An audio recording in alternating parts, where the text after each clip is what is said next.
Welcome to the place where everyone knows your name, where everyone's your friend, where good times are had by all. Sit back, relax, pour yourself a beverage and enjoy our company. I know we'll certainly enjoy yours. Welcome to the True North Eager Beaver PubCast. Once a month, we gather at the Lieutenant's Pump at 361 Elgin Street in downtown Ottawa, Canada's capital city, bringing you joy and happiness all day long.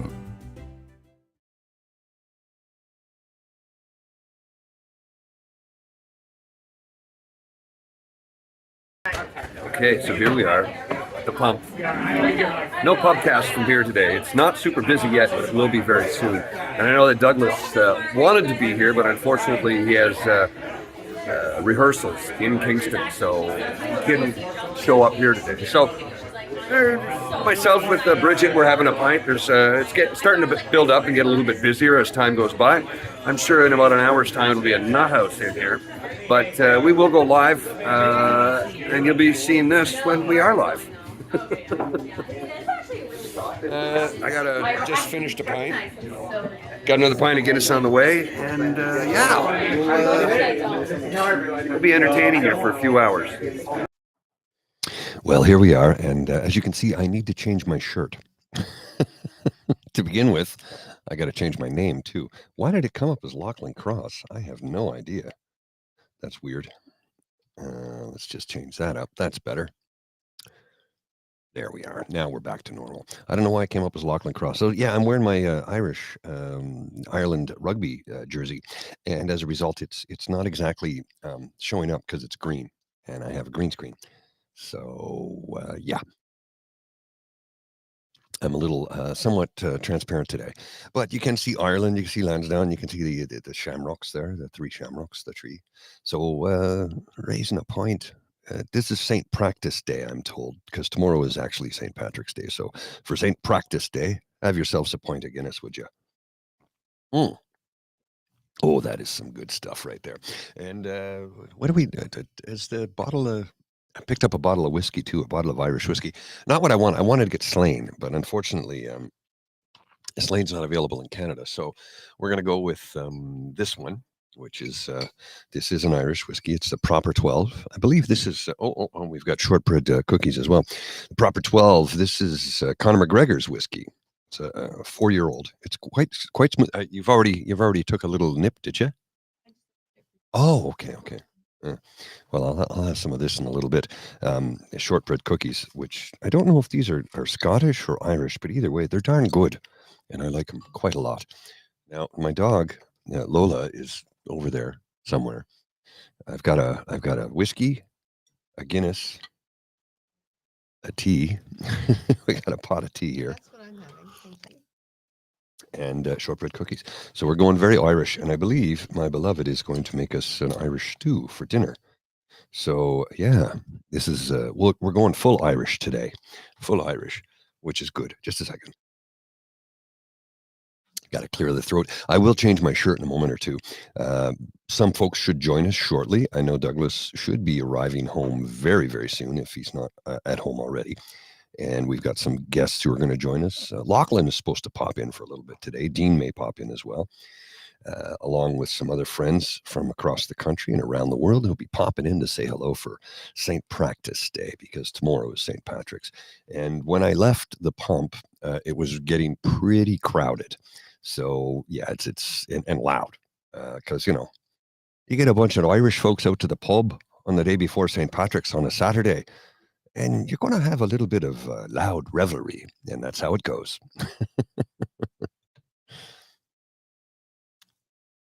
Well, I've had this whiskey before, actually. I quite like it. It's a nice sipper. Oh, there's a little puppy dog. Look at that little puppy dog. Now, she doesn't like the hat. Every time we try and put a hat on her, she's like, nope, not having it. I went super Irish today with my brown, what is this, a salt and pepper? Is this a salt and pepper cap or gentleman's cap? I can't remember what you call it, but either way. And I can go it if I want, but because it has the snaps, it just doesn't work as well this way. It looks like snake bites, which would be fine if I had piercings, but I've only got the one right here in the ear, right there. That's the only one I've got. I've got one piercing and one tattoo. I didn't go full 90s. I just went half 90s. What is Miss Puppy doing? Would you like to slide in here for a little bit, my dear? Okay. Well, let me get you set up with some headphones. I'll move over a little bit so you can have some more room. And just a second here. Okay, cool. I was getting a message there from Army Chris. He's going to join us in a couple minutes. Yeah. Yeah, he's got to bounce. A few people are going to join us. All right, so give me a minute here while I get you situated, my darling. I'll bring in a different mic. This one. Oops. This one right here. That should be good. Yeah. Okay. There. That's your mic. Mm-hmm. And you're going to need some headphones so you can hear some stuff. So bear with me while I get the cord up, over, and around. There you are. All right. Now Thank you're you. good. You're good. You're good. Oh, if you get them too close to that, that's where we get the feedback. Yeah. The hat Let me situation. slide over. Okay, you got to slide over. Slide over here. Move your chair. Let me just get you. So we are going full on Irish today because I can Yeah. do that because I'm Irish AF. And I've got my Peaky Blinders cap on. You can see. Which is English, the show, but I think there's some Irish in there. Are you fucking kidding me? So I bought this hat from the. Okay, just so you know, it's for real. It's really Irish. I bought it from my stepdad, sorry, and it didn't fit him. I bought it from the Scottish and Irish shop, so that's how I know it's fucking Irish. It's because it's called Hannah's Hats, made in Ireland. So anyway, when I was going to return it because it didn't fit him, as I mentioned, and I was like, you know what? I love Peaky Blinders, and I'm not going to put a razor blade in it, but I'm just like, this is a beautiful hat, and I never would have bought it for myself. But I'm like, I'm going to wear it on St. Patrick's Day, 100p. Every time you put them near the mic, that's what happens. Yes, sir. Well, I'm trying to look, which one of us does this for a living? See, you did it again. You did it again. How's everyone today? Jesus Christ. No, it's called Jesus fucking Murphy. Jesus fucking Murphy. Let me see. We got a till off that there. Maybe I'll put it in the tea. That's this tea. This is just straight tea, by the way. Nothing else. It's just tea. And this is Douglas's mug. It's not mine, but I'm just using it while until we see him next. Yeah. Yeah. Oh, there we go. That's the good stuff right there. I'll tell you what. Is it English breakfast or Earl Grey? No, it's not Earl Grey. It's not Orange Pekoe, is That's it? fucking Irish breakfast tea. Irish breakfast. Well, even better then. Sorry, I'm gonna stop swearing, but I can't help but go. You got super Irish. Well, I can't help but go Irish today. What was the thing I showed you earlier? I hate these Irish stereotypes that people always make about as soon as I finish this pint, I'm gonna go punch somebody. Well, my okay, like to be serious, like I really do. I really care about being Irish, my ancestry. Although I have other things that I think in the mix. But my Espanol, maybe a little bit of Spanish because there were a number of Spanish invaders into Ireland. Well, and there was also an Irish. So Americans, so Irish refugees. That's okay. It's only $400. Don't worry about it. Sorry, Irish. We're a little tired from the dog. Irish refugees were brought to Mexico to fight against Mexico, and when they got to Mexico, they go, "These people are pretty good there. I think we'll take up arms with them instead." So they fought against the Americans in the U.S.-Mexican War back in the 18-something or another, and as a result, there are tons and tons and tons of Irish names that some of them have been sort of Latinized, if you will. But there's lots of Murphys, and when you meet a Mexican with red hair and freckles, you're like, how is that even possible? Well, it's because they've got an Irish bloodline. That's why. And if I may say, and that's legit. I only learned about that a little while ago. I'm sorry. I'm going to interject. Okay. Because I know Douglas is going to come on soon and try to kick me off. Well, I don't know about that. I'm kidding. I'm teasing. I'm just teasing. But for real, this hat means a lot to me because on my mom's side, some of you know this already. My mom's side has roots in Dublin, and my it was her great grandfather had a tailor shop, and that's a hardworking job, and it's beautiful craftspersonship. And so the fact that I have a hat from Ireland today means a lot to me. And then also, Aussie, I can't say what you're asking me to say. I can't say that word. Well, yeah, that was a little sneaky. That was a little stealth. I'm not gonna lie. That was pretty good. How's everyone doing today? Are I'll you having see a you good next time? Tuesday, Saucy. See you next Tuesday.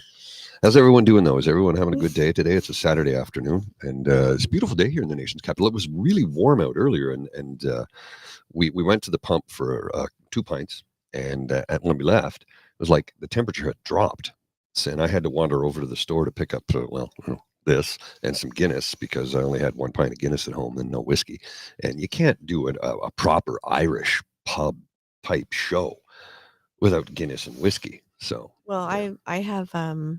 I have some of that partake for today, Oh yes, yeah, which that's is right. Yeah. the non-alcoholic beer that's brewed in Calabogie, I think. No, it's I think they're from Toronto. Partake's from Toronto. Yeah, so I'm enjoying that. And at the Lieutenant's Pump, they also have a 0.0 Heineken. So And Guinness. They have Guinness Zero as well. yeah, which is really good. So I enjoyed that today. That was nice. The Guinness is there. You can see the chat over there. I just blew it up so we could see a little bit bigger. The Guinness 00. If you haven't had it yet, you gotta give it a go. It's so good. It's so close to the real thing that if you had one beside the other, yes, you'll taste the difference. But if you have one on its own, you go, that tastes like a Guinness. Maybe a tad sweeter, right? Because they brew it as they normally would, then they remove the alcohol. So, when they do that process, there's a bit of work and it changes the taste a little bit. The funny thing is, though, and John noticed this yesterday when we were at the pump at Fridays. We go to the pump on Fridays, and he noticed. He goes, "These cans are smaller." I go, "Yeah, they're 440 as opposed to 473. When you buy the 4-pack, they're 473. When you buy the 4-pack of the Guinness Zero, they're 440." And the 4-pack of Guinness Zero is $12.95, and the 4-pack of regular Guinness at 473 ml is $12.90. So it's 5 cents more for less beer and no alcohol. So you got to be dedicated to the taste. It is considerably cheaper in the pub though. Is it? Yeah. Oh yeah. Like a pint in the pub is about $12, and a pint of Zero is I think $6. I think it's half price. Well, I'll tell you, I've tried a couple of different de-alcoholized wines or fake wine from the grocery store that's like just fake wine is like basically like apple juice and it's disgusting. Yeah. But the de-alcoholized wine is really good. Yeah, Like, what was the one we had not too long ago? There was a red wine, and I was like, okay. It's amazing. And wasn't it vegan? And I'm like, oh, come Yeah, on, because vegan. I'm sorry, I only drink vegan, organic, 100-mile de-alcoholized wine that I ride my bike to the store with my backpack, and I donate to homeless shelters on the way because I care about the world. She was doing the Westboro bougie for you. I was, For those of you who and, don't know Ottawa, that was Westboro bougie. I'm not. Think of the bougie part of your town or city that you live in, Mhm. and then that's Westboro in Ottawa. And what she just did is indicative of a lot of the. Yes, and I know I'm being saucy, but I'm not bougie, as you all know. No, we're broke Irish people, is what we Oh are. my gosh, Ellen, I'd love to know that story. And Miss, I know you just mentioned that your family's from Hungary. And so Paul, we live where Paul's place is near the Hungarian embassy. And It's right next door. The other day I grabbed some dog poo and I'm just like looking for somewhere to put it. And I put it in the garbage bin across the street. And he's like, that's the Hungarian ambassador's place. And you just pissed him off. I'm like, I'm doing my best. Like, sorry. Yeah. Like, should I go scoop it out? Or I was like, so Victor Orban's going to get on our case now. And look who's joining us, Mr. Lachlan Cross. yay. How you going, brother? Good. How are you? I saw that you were up, so I jumped in. Where are you? What pub are you at? Today, we're actually doing this from my studio at home. Reason being, ordinarily we'd go at Lieutenant's Pump, 361 Elgin Street. We were there earlier for a pint, and when we left, it was getting really busy.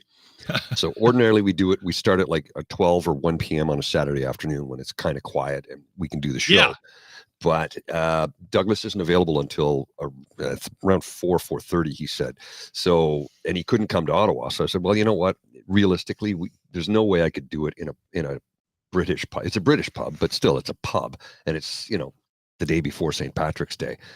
And when we left at 3:00, it was really starting to fill up, and it was loud. I shot a little video that I showed at the beginning of the show, and it was like, holy crap!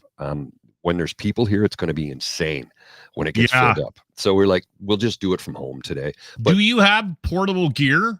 Oh yeah, Paul? I do. I've got a full portable studio. So when we do the show, from the pub, I have these mics. I got everything. I got double of everything. Multiple webcams, multiple lights, lighting. Good for you. Yeah, I bought all the stuff. So it's taken a few years to get it all together. It's cost me about 20 grand. A lot of stuff, right? Well, it's a good thing that podcasting is so profitable. I just wanted to say, hey, Lachlan, before I get booted out. No, that's fine. I don't think you've met. This is my lovely wife. This is Bridget. Hi, how are you, Bridget? I'm good. I'm really good, thank you. I'm sitting beside, obviously, Paul and the dog that he's adopted. And I'm waiting for some groceries to be delivered so I can make some Irish stew. Nice. So we got. Paul, do you have Irish St. Patrick's Day traditions? Oh yeah. It's a Guinness whiskey, Irish stew. I don't do the cabbage or the corned beef, but Irish stew for sure, and sometimes Colcannon. Do you know what Colcannon is? I have no idea what Colcannon is. So traditionally, it's served in my family's house on Halloween, and Bridget likes to do it on St. Bridget's Day because St. Bridget. Colcannon is a mixture of mashed potatoes, mashed carrots, and mashed turnips. Okay. It's all the root vegetables. It's basically Ireland in a pot, is what it is. Oh, corned beef, Ellen, yes. And it's also it'll make you gassy. Yeah, it makes you very funny. I did not need to be told that out loud. You're welcome. That sounded like something that would make you gassy. Well, we read something about instead of, so it's sort of a I think it's a mental health thing, or just not, I don't know what it's called, but instead of saying I'm sorry, which women love to do, or many women do, except for Saucy, because she doesn't say sorry for anything. Say thank you. Yeah. So you say, and Canadians love to say I'm Instead sorry. of saying I'm sorry I'm late, thank you for waiting for me. Right. So I'm like, Paul's like, the other day, he's like, there are so many scrunchies around my house. Like, I'm like, you're welcome. I actually really like that. You're welcome. I might use that. Well, it makes me howl. When I showed it to her the other day, it was like, instead of saying sorry, say thank you for waiting for me, or thank you for doing this for me, or thank you for taking the time. And the first response was, thank you for letting me sleep with your sister. Not sorry for sleeping with your sister. Thank you for letting me sleep with your sister. Oh God. It's brilliant. It is. I don't think I have the capacity to dig into how brilliant that approach is. Yeah, it's I'm very. Yeah, it's good, right? I am blown away. It's I want to get off the podcast and start wandering around the house to try it on my wife. The other, and I think the Texas version of it is bless his soul. Yeah. Bless your heart, bless your soul. Which basically means like you're a total fucking asshole, but you're like, bless your soul. You know what? This so kind. The reason I like it, the reason why I think it's so brilliant is because we are all desperately trying to hide our true feelings from everybody, right? Like, that's our entire existence. I thought it would change after I left high school, and it just got worse. And so no one is actually true to themselves or the people around them. So this is perfect because you can just sort of dance your way through, a conversation without accepting any responsibility for what you've done or what you've said. It's like a jazz hands exit. Like, okay. Yeah, it's so good. It is so good. Thank you so much. Bye-bye. Yeah, instead of saying thank you, sorry I shit in your tuba, you say thank you for allowing me to shit in your tuba. I really had to go. Well, listen, you say, is it the Beaver? No, hold on. I'm Paul, Grizzly. You're the Grizzly? Okay. Yeah. Say hi to the Beaver. Happy St. Patrick's Day. Army Chris is joining. Army Chris is popping in. There he is. Hey, what's going on, boys? Hey. Speaking of home studios. I got a good bottle of whiskey here, sir. Do you? Look at that, man. I don't think McGregor has anything to do with that anymore, but I think that was his. Was it it? Was his? Yeah. Yeah, he sold out of it. Oh, he probably made a fortune on it too. I think he made I think he made a couple mil, if not more. I remember he was always pushing it. Yep. Constantly. And then I think when he got out, I think he dumped it. Did you guys see his appearance at the Roadhouse premiere the other night? No, I didn't, but I think he's in that movie, isn't he? It's on Prime soon, if not now. I don't know. It's coming. It's going to be on Prime. Might be. So. Jake Gyllenhaal and Conor McGregor, and there's a video of him doing a quick little interview in a scrum, and he is just tweaking on coke. Oh, really? Oh, perfect. Dean and I were watching it yesterday on the podcast, and there's a couple of things like the overall like movements of his hands and his face, and he's wiping his face and everything like that. But if you look really closely, it's only like a 40 second video. Gee, it might even be in here. I wonder if he left it in there. Let me grab it. I'll play it because I want you got to see this. He's lined up to fight Mike Tyson after Joe Biden. Well, we were watching earlier today. I was showing Bridget some Tyson training. Here it is. And it's like when he takes on Jake Paul. Jake Paul is going to get his ass handed. I hope it's not rigged. I honestly want Mike Tyson to go in there and beat that fucking guy like he owes him money. Like, just I can't wait to see that. I think the entire look how much Tyson of a villain Tyson was. Yeah. And the entire planet is going to be cheering for him to beat that guy. 100%. I'm sorry, let me play this. I'm not. Well, no. He was a rapist. Yeah, he's a rapist. And I love boxing. Yeah, and I believe in forgiveness. And I know we're not talking political, but I'm like, turn it off. I don't want to see it. I don't want to see that man. No, I understand that. I understand. He's sorry, Lachlan, but I had to go there. And hey, Army Chris, we didn't say hey yet. That's fair. I just hate. Yeah, no, I'm not. But I hate Jake Paul. I can't stand that. I hate Jake Paul. Yes. You can't compare their pasts. No, but you can't. Jake Paul is egregious. Okay, I got to play this video for you. Take a look at his shoulder. I'm Claire Gallagher with the Daily Texan. What can you tell us about your acting debut? Obviously, it's your first experience. Hard work, but you know we got it going. It's in the bank for life. You know, you put something in the bank, maybe it's not going to be there for life. You might spend it. This baby is in there for life, and I'm ecstatic about that. You know, I got into good, strong shape. I gave it my all. Wow. You know, I was a little probably green at times, a bit rough around the edges, but for the character it worked.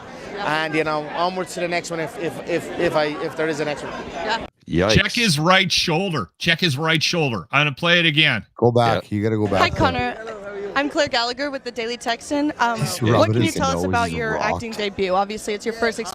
Yeah. Look at Hard the work, but you know we got it done. It's in the the bank white for life. residue on you know, his you put something in the right bank, shoulder. maybe it's not going to be there for life. Yeah. Well, I think- cocaine is a powerful drug, so they claim. Yeah. I he's think he definitely wiped his tweaking. nose. I think he wiped his nose Yeah. and wiped it on his shoulder because He's there's tweaking. some coke residue.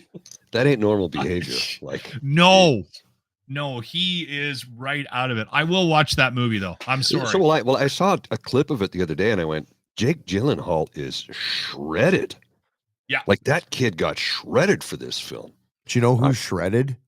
Do you guys watch Locke? I know you watch The Bear, the cooking show. Oh yeah. Carmy. Yeah. So Lip. So the guy that's whatever his name is, that's in The Bear, that's the head. He's the lead actor. Yeah, the lead. Alan actor, something White, isn't it?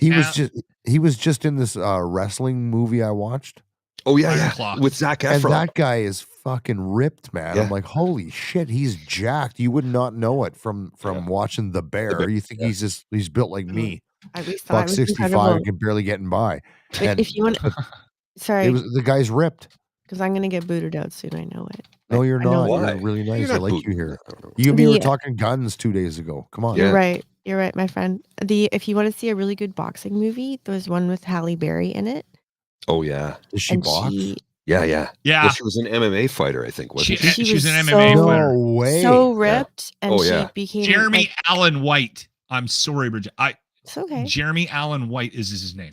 Yeah, okay. Okay, yeah. but seriously, check out Halle Berry in this movie. I and- watched Is this that film. new? It's newer. 2-3 years ago, something like that. Mhm. She is shredded. and she, How old is Halle Berry now? She's 56. still She's hot, my man. age. you Yeah. just She's honestly, 54. No, she's a year older than me. She's 56. I'm 53 today. you'll by the fall way. Oh, on the hey, ground. happy birthday, happy brother. birthday. Thank you. Thank Cheers. Cheers. you. 53 laps around the sun, still in the fight. Good job. And I started drinking Crown Royal and Coke at about 9 a.m. Nice. Well, it is your birthday and it's the day before the feast of St. Patrick. So, you Well, can it's tell one I'm of wearing those a green things. shirt, right? Because I'm see-through, but it says Ireland on it. So when I'll you wear it. wake up, you have to make a decision. Yeah. Do I want to be hungover now or tomorrow? Yeah. So I just defer it. It's like Power through. It's like Visa payments. No, pay it later. Yeah. Mm. Or when you get like tickets, speeding tickets and parking Yeah. tickets, like fuck that. I'll pay it when I have to go renew my Renew my registration. place. Yeah. That's how I manage my hangovers. The exact same way. I do enjoy that you made a conscious effort to make a choice, though. That's what I've been pro-choice my whole life. Toronto Dan wants to- Oh, we're gonna switch. We're switching hats, are we? I don't know if this one. Oh, see, you hold on. I don't know. This one doesn't work for me. So I don't. I look ridiculous with this. Paul, I love coming on your show Friday, but you got to give me a heads up if it's going to be a Greenpeace guy talking about Okay. climate change. Because You guys got along quite well, though. You did. when you walk in, when you walk into a room and you're like you realize quickly in the conversation you're the stupidest person there. That was me. I felt like a No, sleep not at deprived all. No, not chimp at all. trying to solve a Rubik's cube.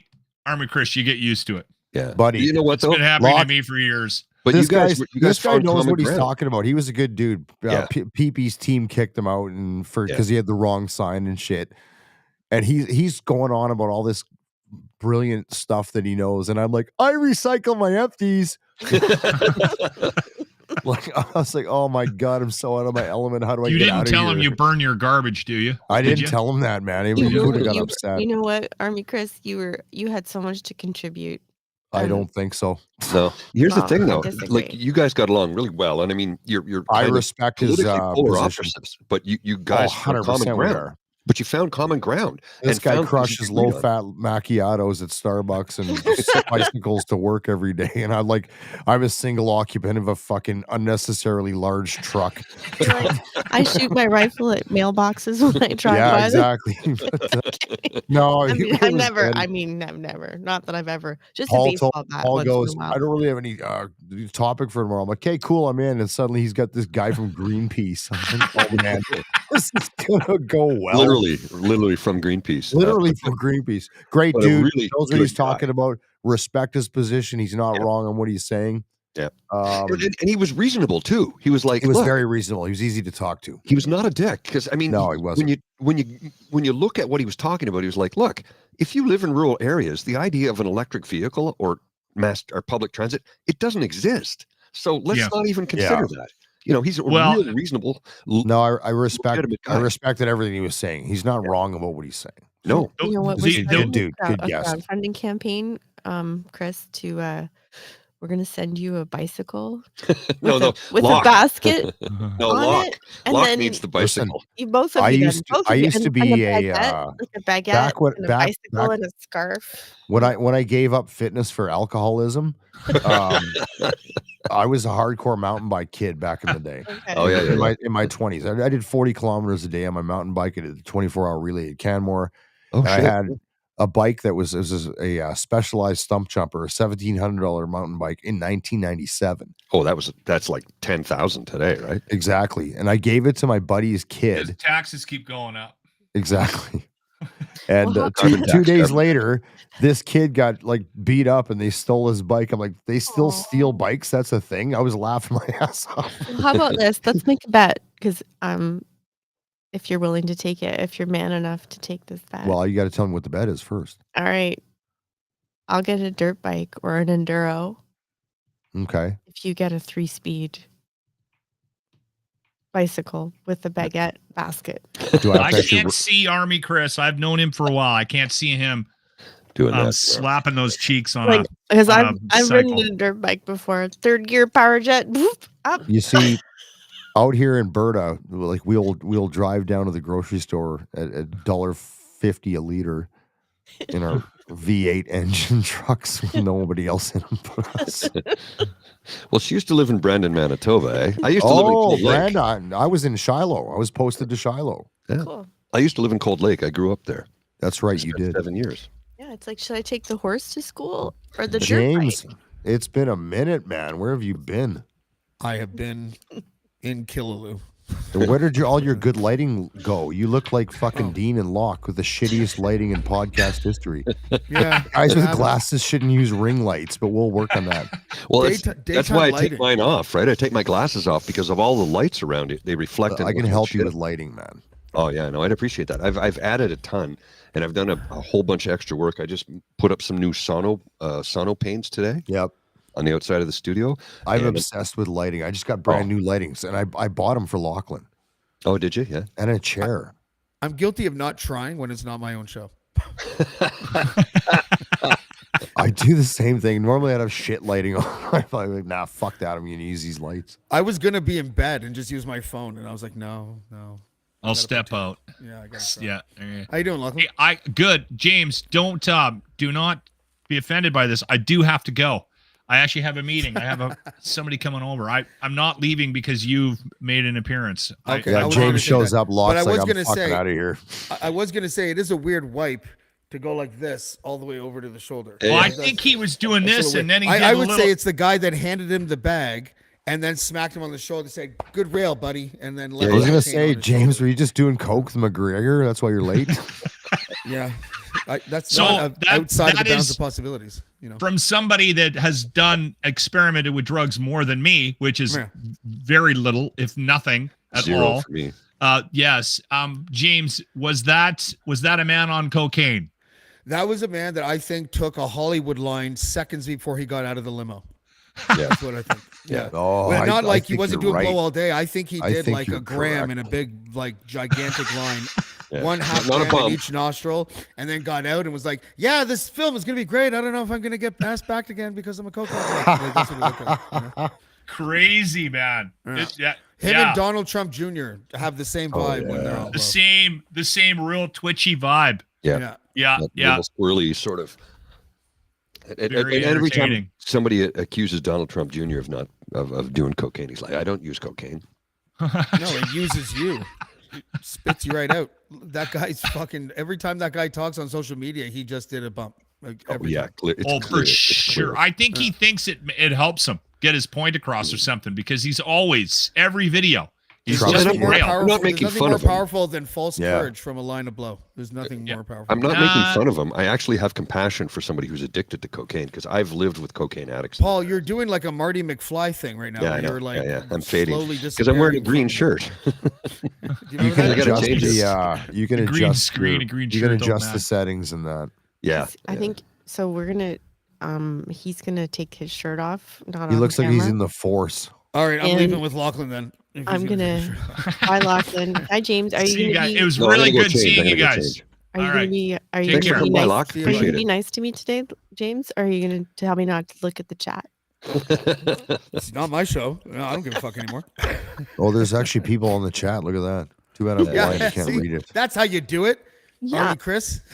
And so How you doing, buddy? Elaine, It's been a fucking long time. It I can't wait to hear more, Elaine, about. So Elaine was a bar waitress in Brandon, and I wonder if I Where? know- Was she at Ezzy's or sorry, Encounters or fuck? What was the other one called? Unwinder. Manitoba. Elaine, where were you a bartender? I want to know.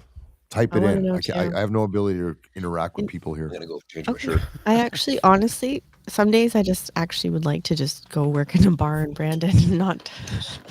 I'm sorry, No, but that Marty Brandon, McFly listen. joke was spot on. Look at that guy. He's disappearing from the past itself. He is. It's fucking creepy. No, I Don't think you worry should about keep my head, man. wearing that. Brandon's still a shithole. I was there Is it? Actually, I was just there fucking in November. On I a went scale back to of work. Brandon to Weyburn, what kind of shithole is it? Ooh. Yeah, Brandon's better. I know. I've never Because been to Brandon, but it's got better proximity to lakes and stuff. like Manitoba Lakes. Weyburn is just the straight up.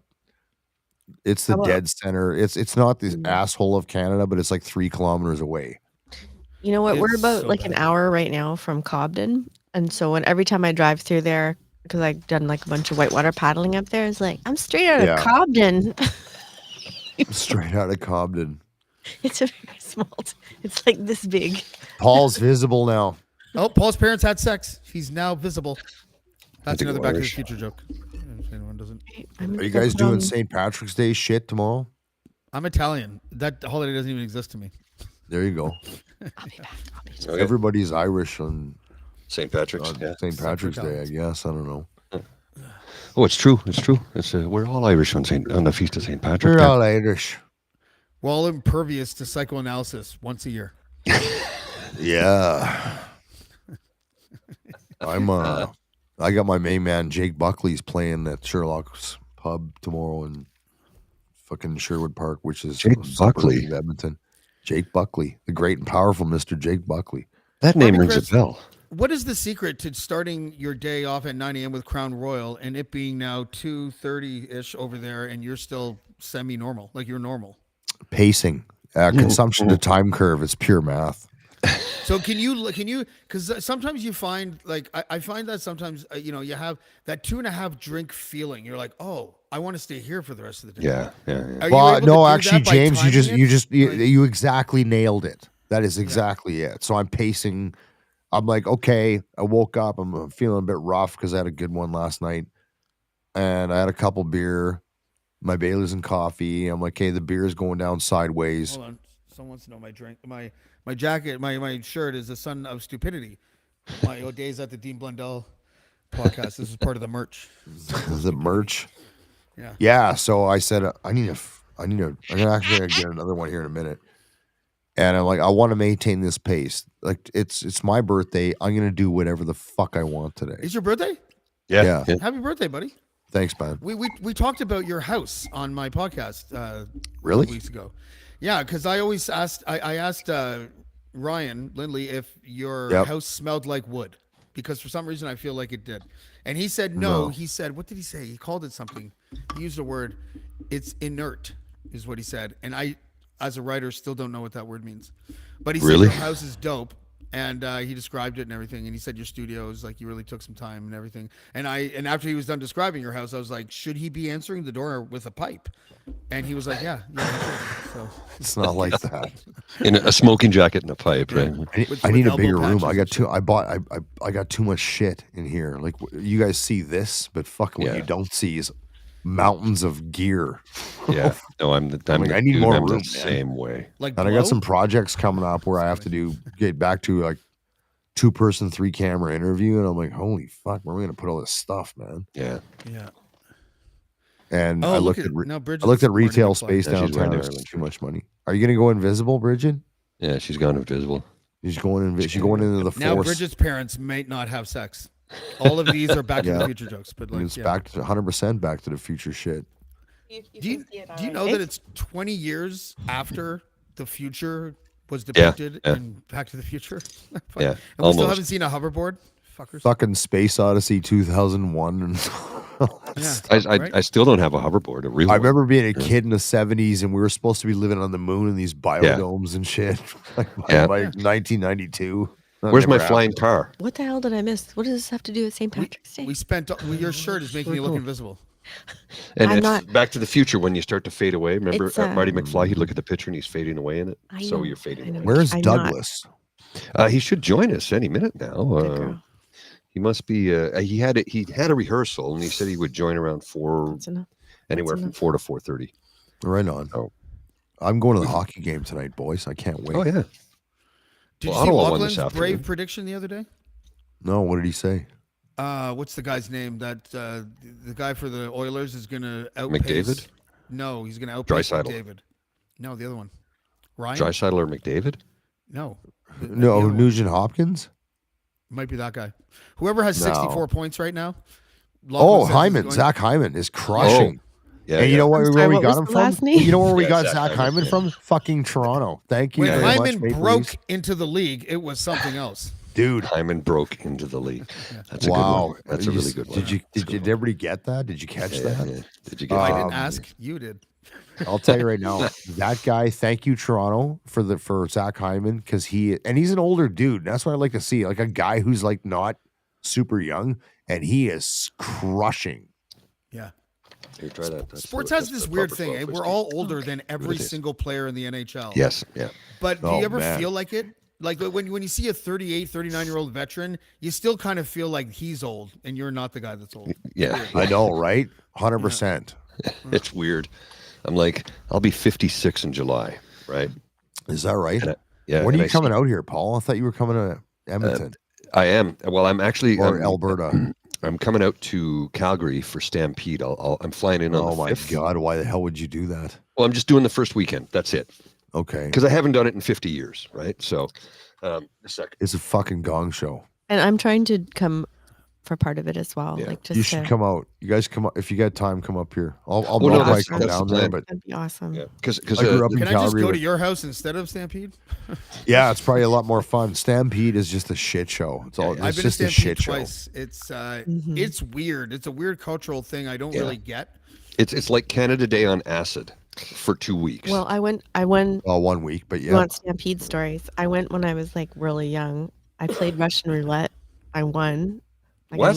I'm sorry. What? With guns? Wait, what? There was a gambling table. Like, Oh. so I went. I played It's just called Russian, roulette. whatever it's called. The thing that spins. Sorry. That's just Russian roulette. roulette is Russian when roulette is like you're gonna Chris? blow your head off.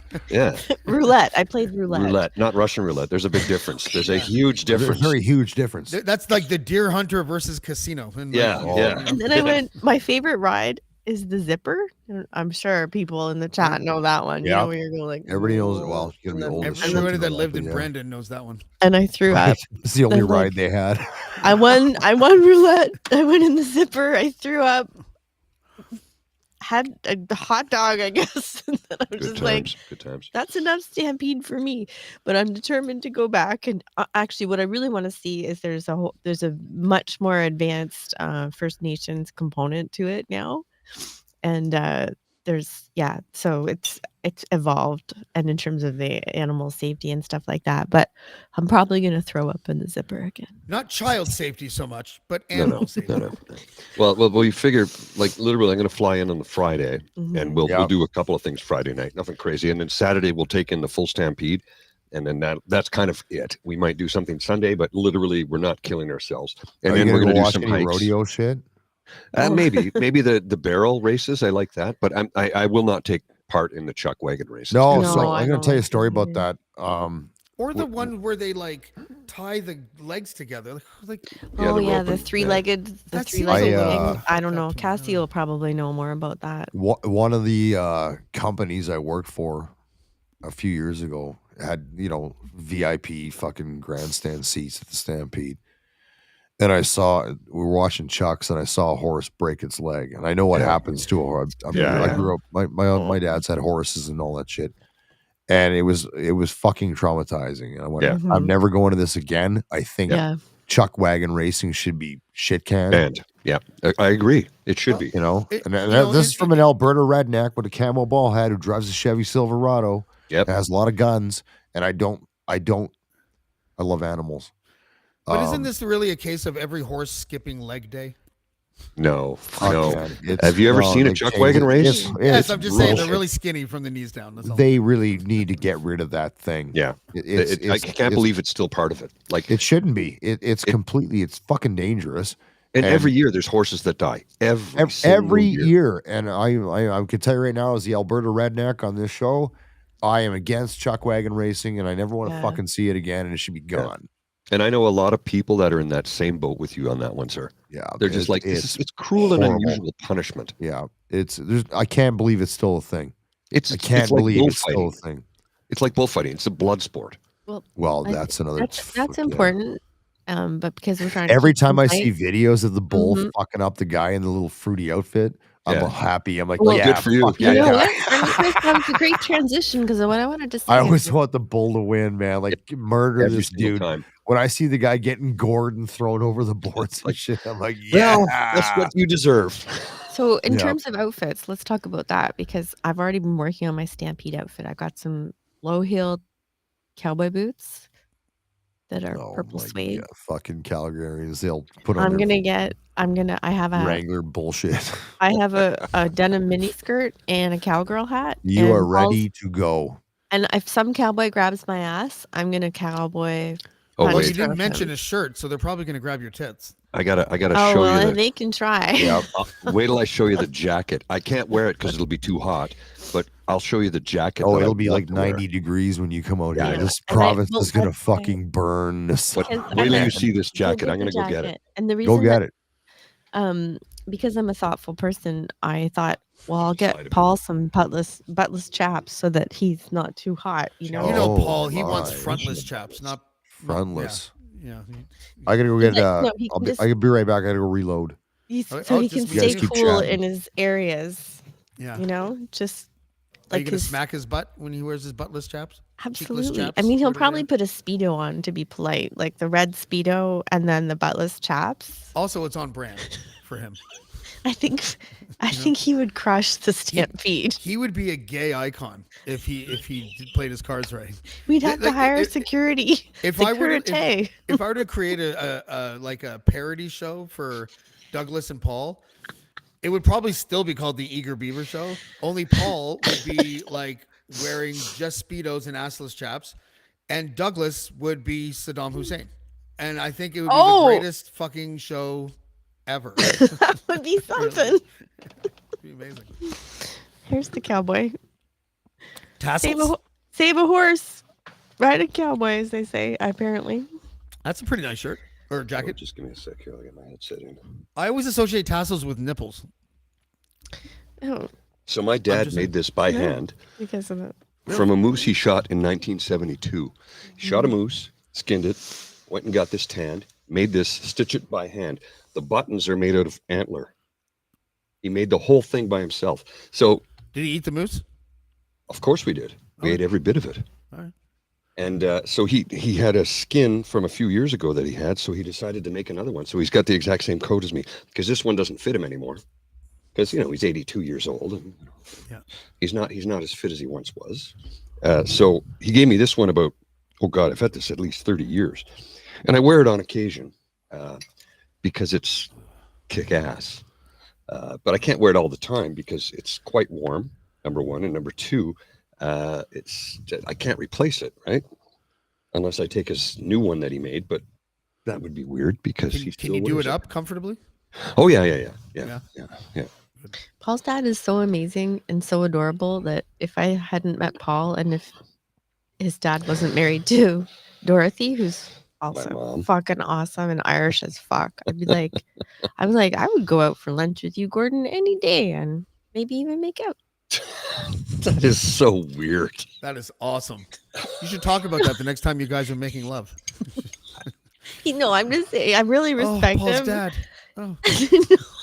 Well, here's the thing. He's so sweet. He's so here's the thing. awesome. He's such a, My dad's middle name. My dad's middle name is Gordon, and he's gone by Gord or Gordon his whole life. My middle name is Gordon. So if she ever calls me Gordon, it'll be weird. Just add senior. Oh, Gordon Senior. Yeah. Well, and I don't want to brag, but I do have a way with men who are over 70. Like, I don't know what it is. I think everyone does. Sorry. They just come up to me and they start talking to me. No, I'm not talking about. It's too bad Lachlan's gone.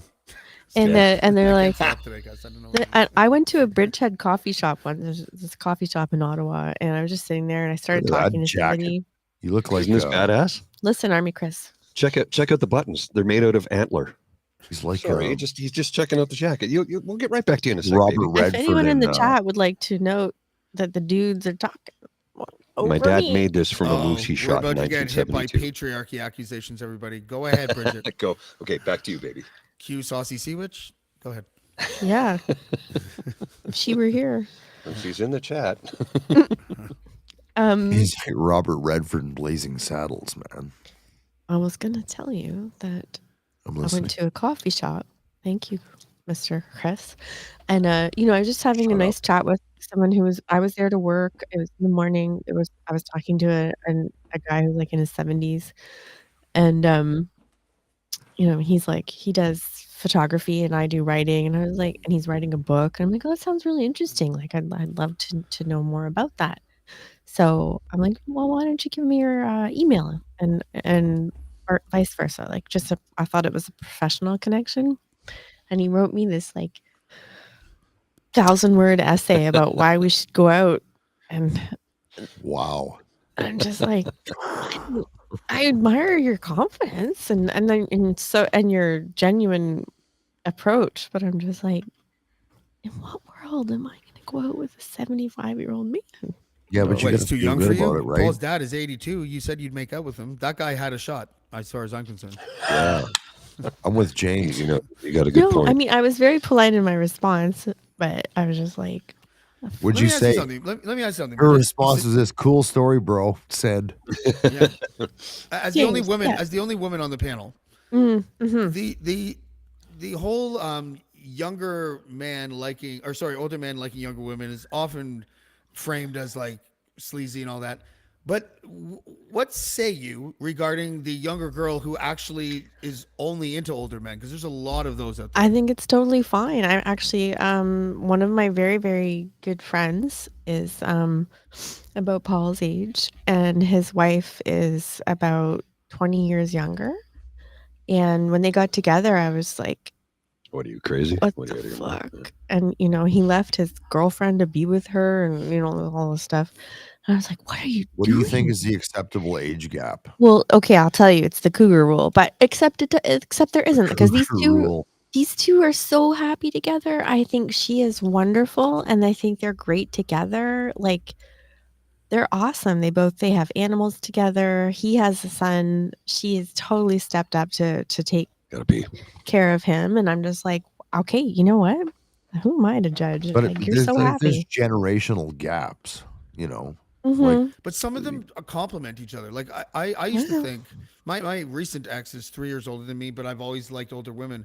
And now that I'm single, I'm just like, I'm trying to think, what are the things that are good about young women that if I generalize, that I would be appreciative of.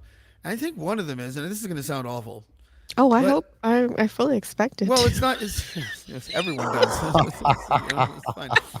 But I feel like there is a part of me now that feels like my recent ex. I'm still stuck on that, James. But keep going. Yeah, that old traditional thing of like, stand by your man and look up to him, and he'll take care of you and all that kind of stuff. And I don't want to say that we're going to be unequal, nothing like that, but I do kind of want to be the like, I got this, babe, which I've never really had before, because I was always into older women, and it was always like they liked me because I was like creative or something. It wasn't because I was like a go-to's babe. Fine. Now I'm like a go-to's babe. Like I want to be that guy now. And I think it's, honestly, I'm not gonna lie, I think it's hot. Like, I'm like, I can take care of myself. Yeah. 100%. Like, I can. Women sometimes get a little bit fucking. I don't know. There's something. But there's something really nice about being some demurity once in a while. Sorry, go on. Being taken care of by somebody. Yeah. And I fully accept that. And I know I'm being very open about our relationship, but like, I love taking care of Paul. I love taking care of my children. I love taking care of this dog, and I do that from a position of strength. I don't have to do it. I can take care of myself, but I also like feeling protected and taken care of. I just want someone to call me and be like, "Are you coming home soon? I miss you." Which none of the girls I've ever dated have ever said. Oh, well, I hope that you find that, because that's a nice feeling. That's a really nice feeling, right? It's just like, I need you. When are you coming home? I want to see you. I miss you. Yeah, I've never ever had before. I've never come home and someone like gave me a kiss on the cheek, handed me a beer, and sat me down with dinner waiting for me. I've just never had that. And I'm not saying I need that all the time, but it's pretty fucking awesome, right? Yeah, it would be great. Yeah. This feels like we're on Maury. You are not the father, Chris. I can guarantee. I'll tell you right now. I don't care about the age difference. You know what I'm looking for in a woman? One that's not really interested in me. What? That's called a wife. No, that's not true. I need to hear more about this, Chris. I do not understand this. The perfect woman for me is I would text her and she would go, "Who is this?" Like she didn't even store my fucking name. That would be great. It was because you don't want her to. I'm gonna go all therapy voice now, and like you just don't want to. You don't want someone needy, or you just want someone who's DTF or what? No, it's it would be like it's not you, it's me. Okay. Yeah, no, seriously, like the less. Do you want me to write your dating profile? It would be simple. Looking for someone who doesn't really care. I think your dating profile is really coming together because I write them for some. I don't need a dating profile. It's like, hi, my name is Army Chris. I want a fucking app that gets rid of women, not gets them. I snare moose. I know how to make a moose snare. I taught NASA astronauts how to build a moose snare. That's a true story. And you're like, classic. I want someone who doesn't like me. Someone who's really simple. Pretty much, yeah. That is so funny in so many ways. What could go wrong? You know what I would recommend? No, that would be perfect. Do this when I was absolutely against going on dating apps myself. That's just my personal I've never decision. been on one. Just go on Craigslist. Oh, they're awful. Don't. Go on. My buddy signed me up for. My buddy signed me. This is years ago. What the hell was it called? Plenty of Fish. It was that one where everybody's banging everybody else's old lady. Oh, Ashley Madison. Ashley Madison. So these guys created an Ashley Madison account. I somehow my fucking emails blowing up with all these chicks. It's like life is. I'm like, what the fuck is this, man? Their tagline was "Life is short, have an affair." Yeah. Do you know what I was gonna do? And my friends finally told me, they totally created the people can do this. They created a fucking account for you without me. Right? My email, they just found a picture off Facebook or whatever. I put her up there, and all these women in shitty marriages or whatever pinging me. I'm like, well, who the fuck are you? Isn't that exactly what you just said you wanted, Army Chris? What's that story? You just said that's exactly what you want. A woman who doesn't give a fuck. That would be the women. Yeah. No, I want a woman that's not interested in me. To all the single ladies out there, I really recommend Craigslist. I think you just isn't that where you do what I did. You put up an ad and you're like, I am sexy lady who likes sexy time with a sexy man. Here's my address and here's what time to come to my house. That sounds dangerous. You know what you do? Then you know who shows up on time and who's had a shower. It sounds very dangerous to me. Yeah. That doesn't sound safe. Obviously, I would never do that. Not a safe space. I just safe. It's funny. I made it up. I didn't do it. I just think it's fucking hilarious. Really no, I'm like, I tried Tinder. That would be lady. Fun. I tried Tinder and it was like, it was. Hell. I literally like I swept left for like the first month. I just was like, I don't care how good looking you are. I don't care about that. And then one time I went to a coffee shop near my place because I live in a rural area. So you kind of run into the people you swipe, right? And she's like, oh, hey, James. And I'm like, oh, hey. I forget her name. And I was like, I forget her name. Must have been a member. No, it's Melissa or something. Oh, Jessica. It's Jessica. But she's like, how are you? And I'm like, I just swiped left on you just like an hour ago. And she's like, why? Because we flirt sometimes. And I'm like, because I don't respect people who online date. And that's what I did. But you're on it. You're on. I know. But I literally realized that I went on. I'm like, I can't. I just kept on swiping left. You know what? And then I realized one day, I'm like, I can't do this because it's fucking lame. You have to meet someone in the flesh and just have the balls to be like, I'm James. Do you want to get a drink? I had somebody come up to me. It was a younger lady, and she goes, "Well, how am I supposed to meet people?" Because I was shitting all over this online dating, fucking all these apps, the Bumblebee and the whatever. And I'm like, you go to the bar. You know, I've been doing it for decades. But I do have a friend. He lives in Ontario.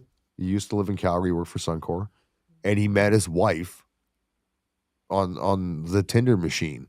Oh, really?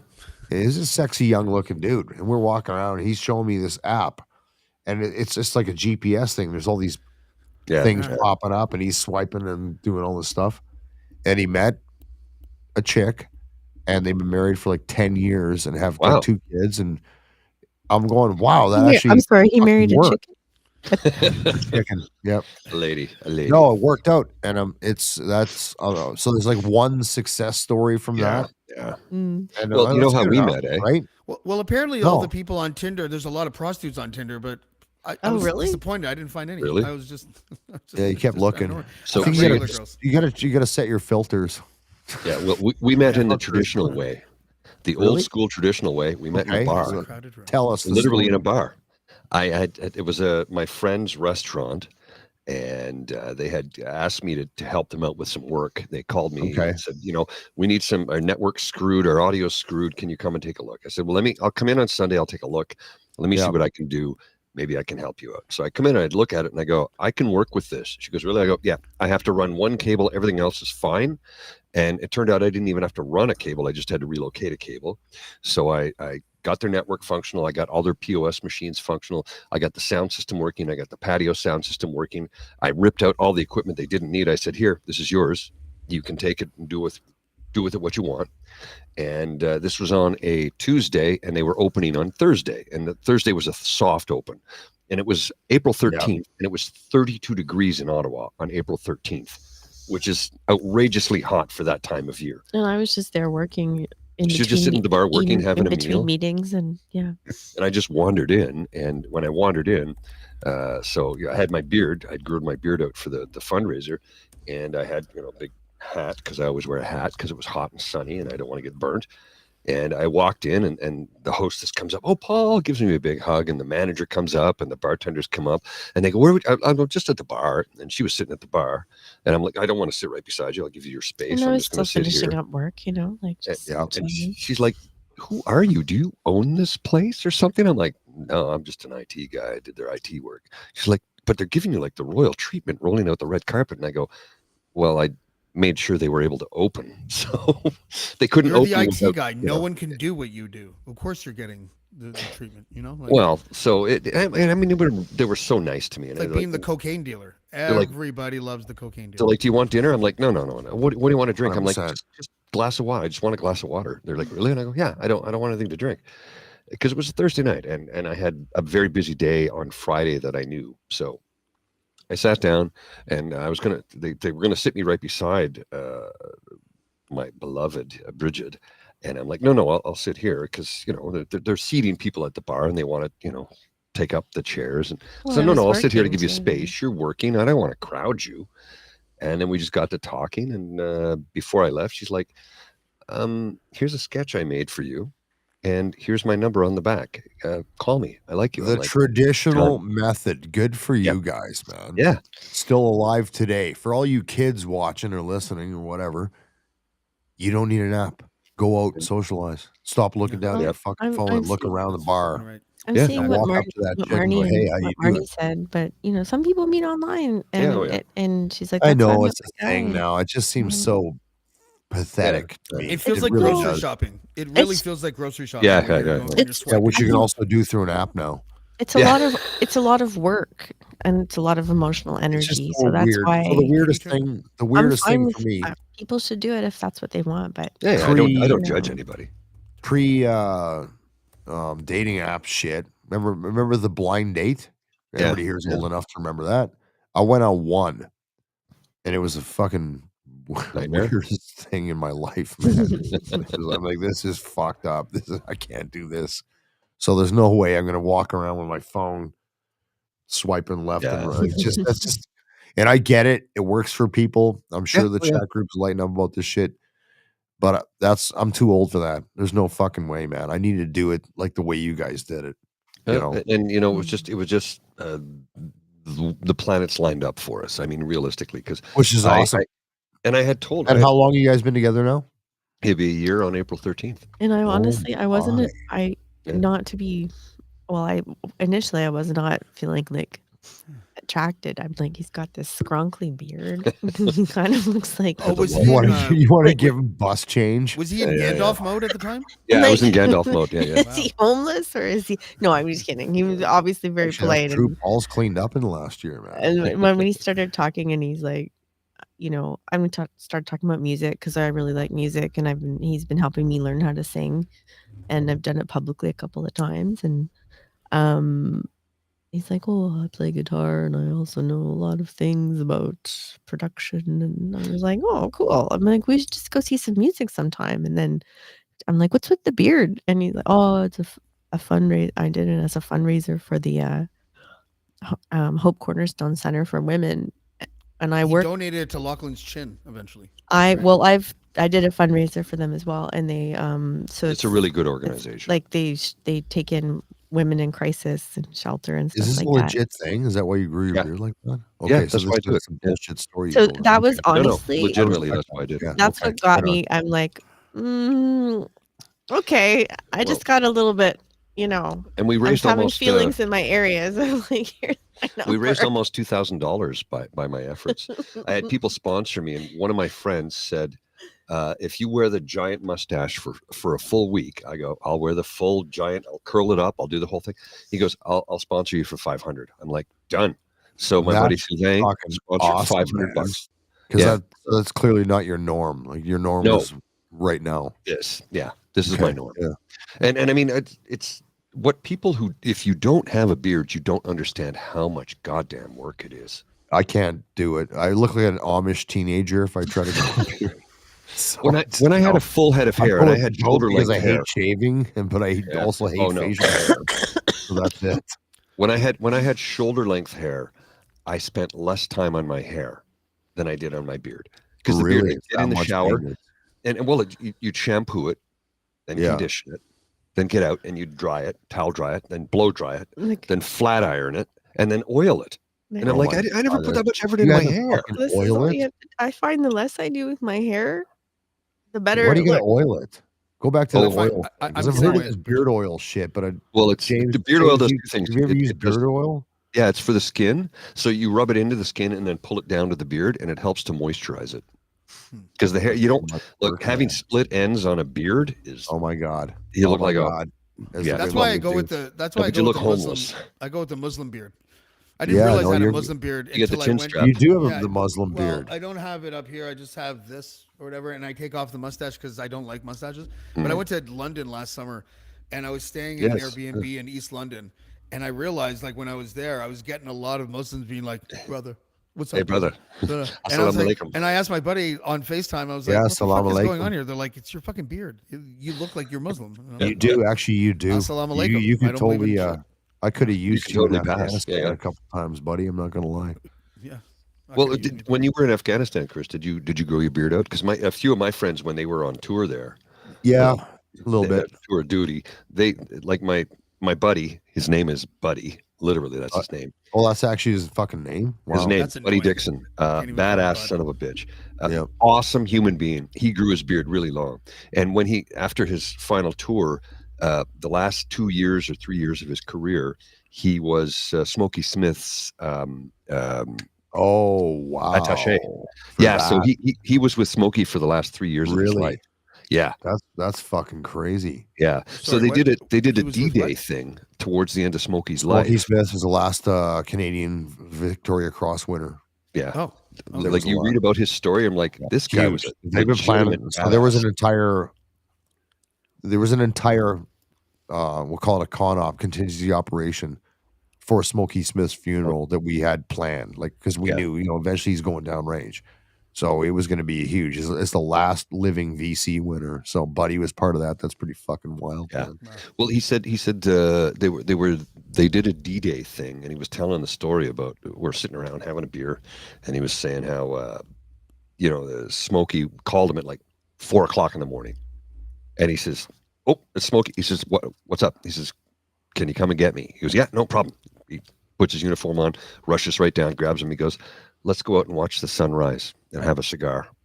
I don't know how many of these I've got left, but I'd like to share this one with you." And Buddy was like, "Dude, I get goosebumps just thinking about it." No, I wasn't there, but it was my friend who I've known for like 40 years. Yeah, who told me that, and I'm like, God, fuck, I want to get that guy in my pod now.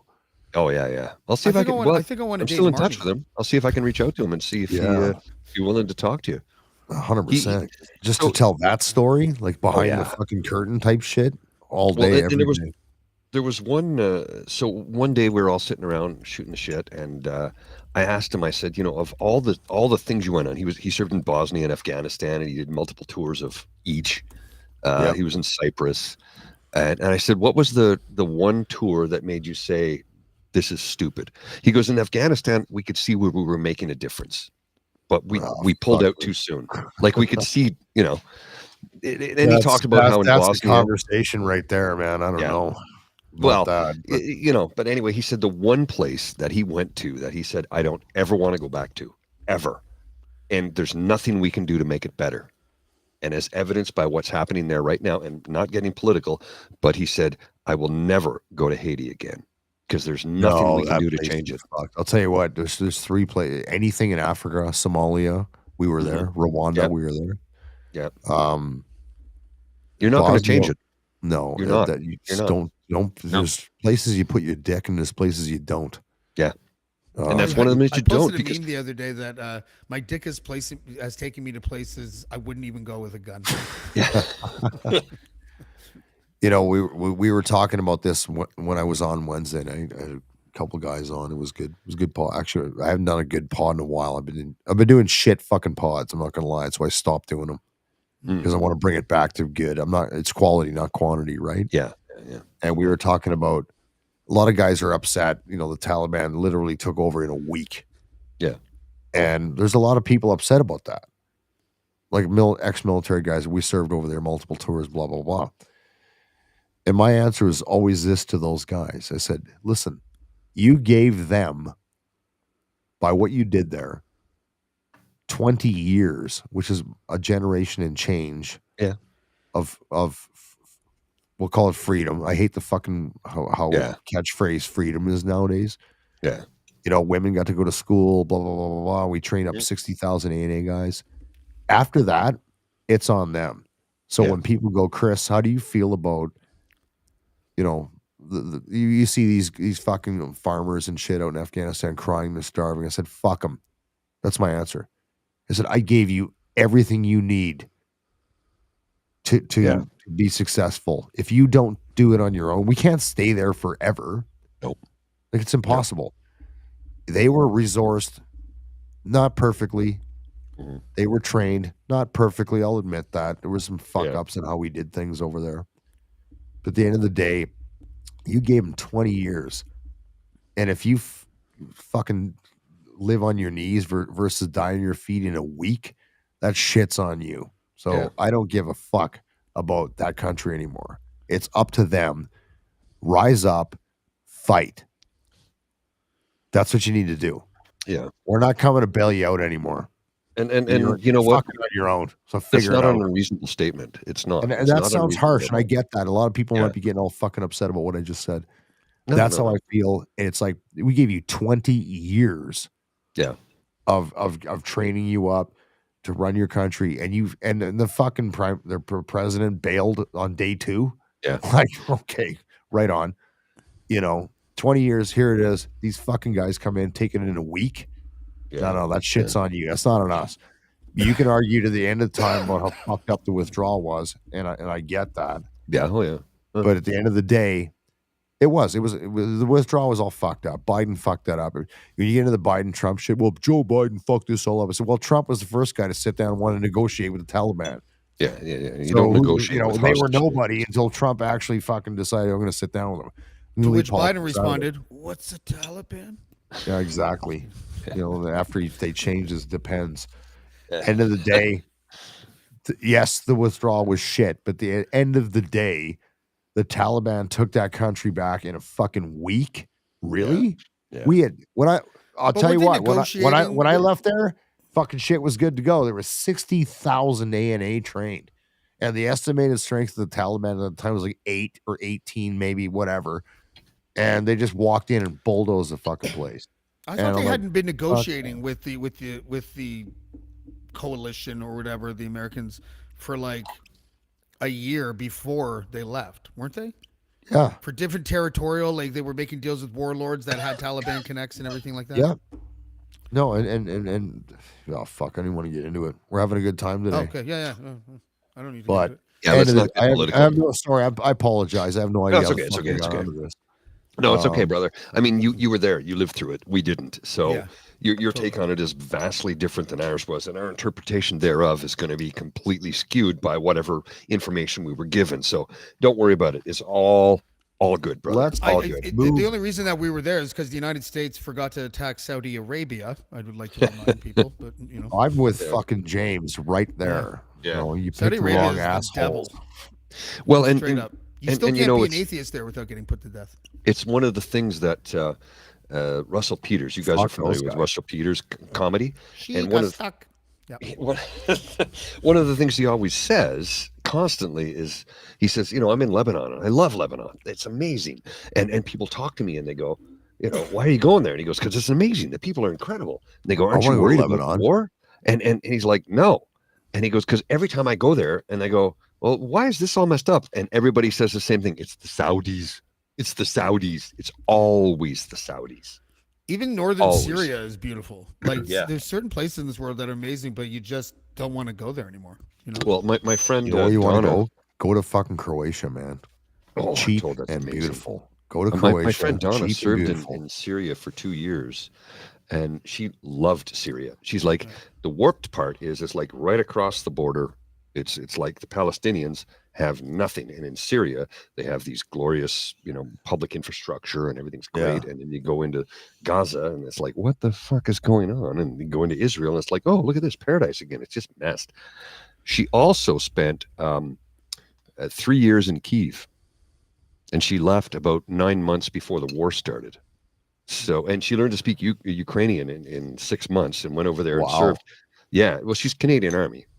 Yeah, and we went to elementary school together, and we chat once in a very blue moon. I mean, different lives, and she lives in a different part of the country. But the whole time she was in Kyiv, I was like, this is like amazing. And when the war started, she was messed up because she's like, I have friends there. There's people I know. My neighborhood where I lived has been bombed into oblivion. So that, that's going to affect fucking places. I watched this. I talked to you about this on Friday. There's you know what? I want every Canadian to watch this documentary. It's called 20 Days in Mariupol. I've heard about it. I haven't seen it yet. I'm told it's it's gut wrenching, right? Heavy. Like it hurt. I cried. And I don't give a shit what side of what fence you're on. End of the day, it doesn't matter. You want to see what fucking warfare really is? It reminded me of shit that I don't remember. Yeah. Watch that. Every Canadian should watch that because every Canadian lives in this bubble. We've never seen conflict before. Have no most Canadians have I had people come up to me going like, why do we need a military? I'm like, is that a fucking serious question?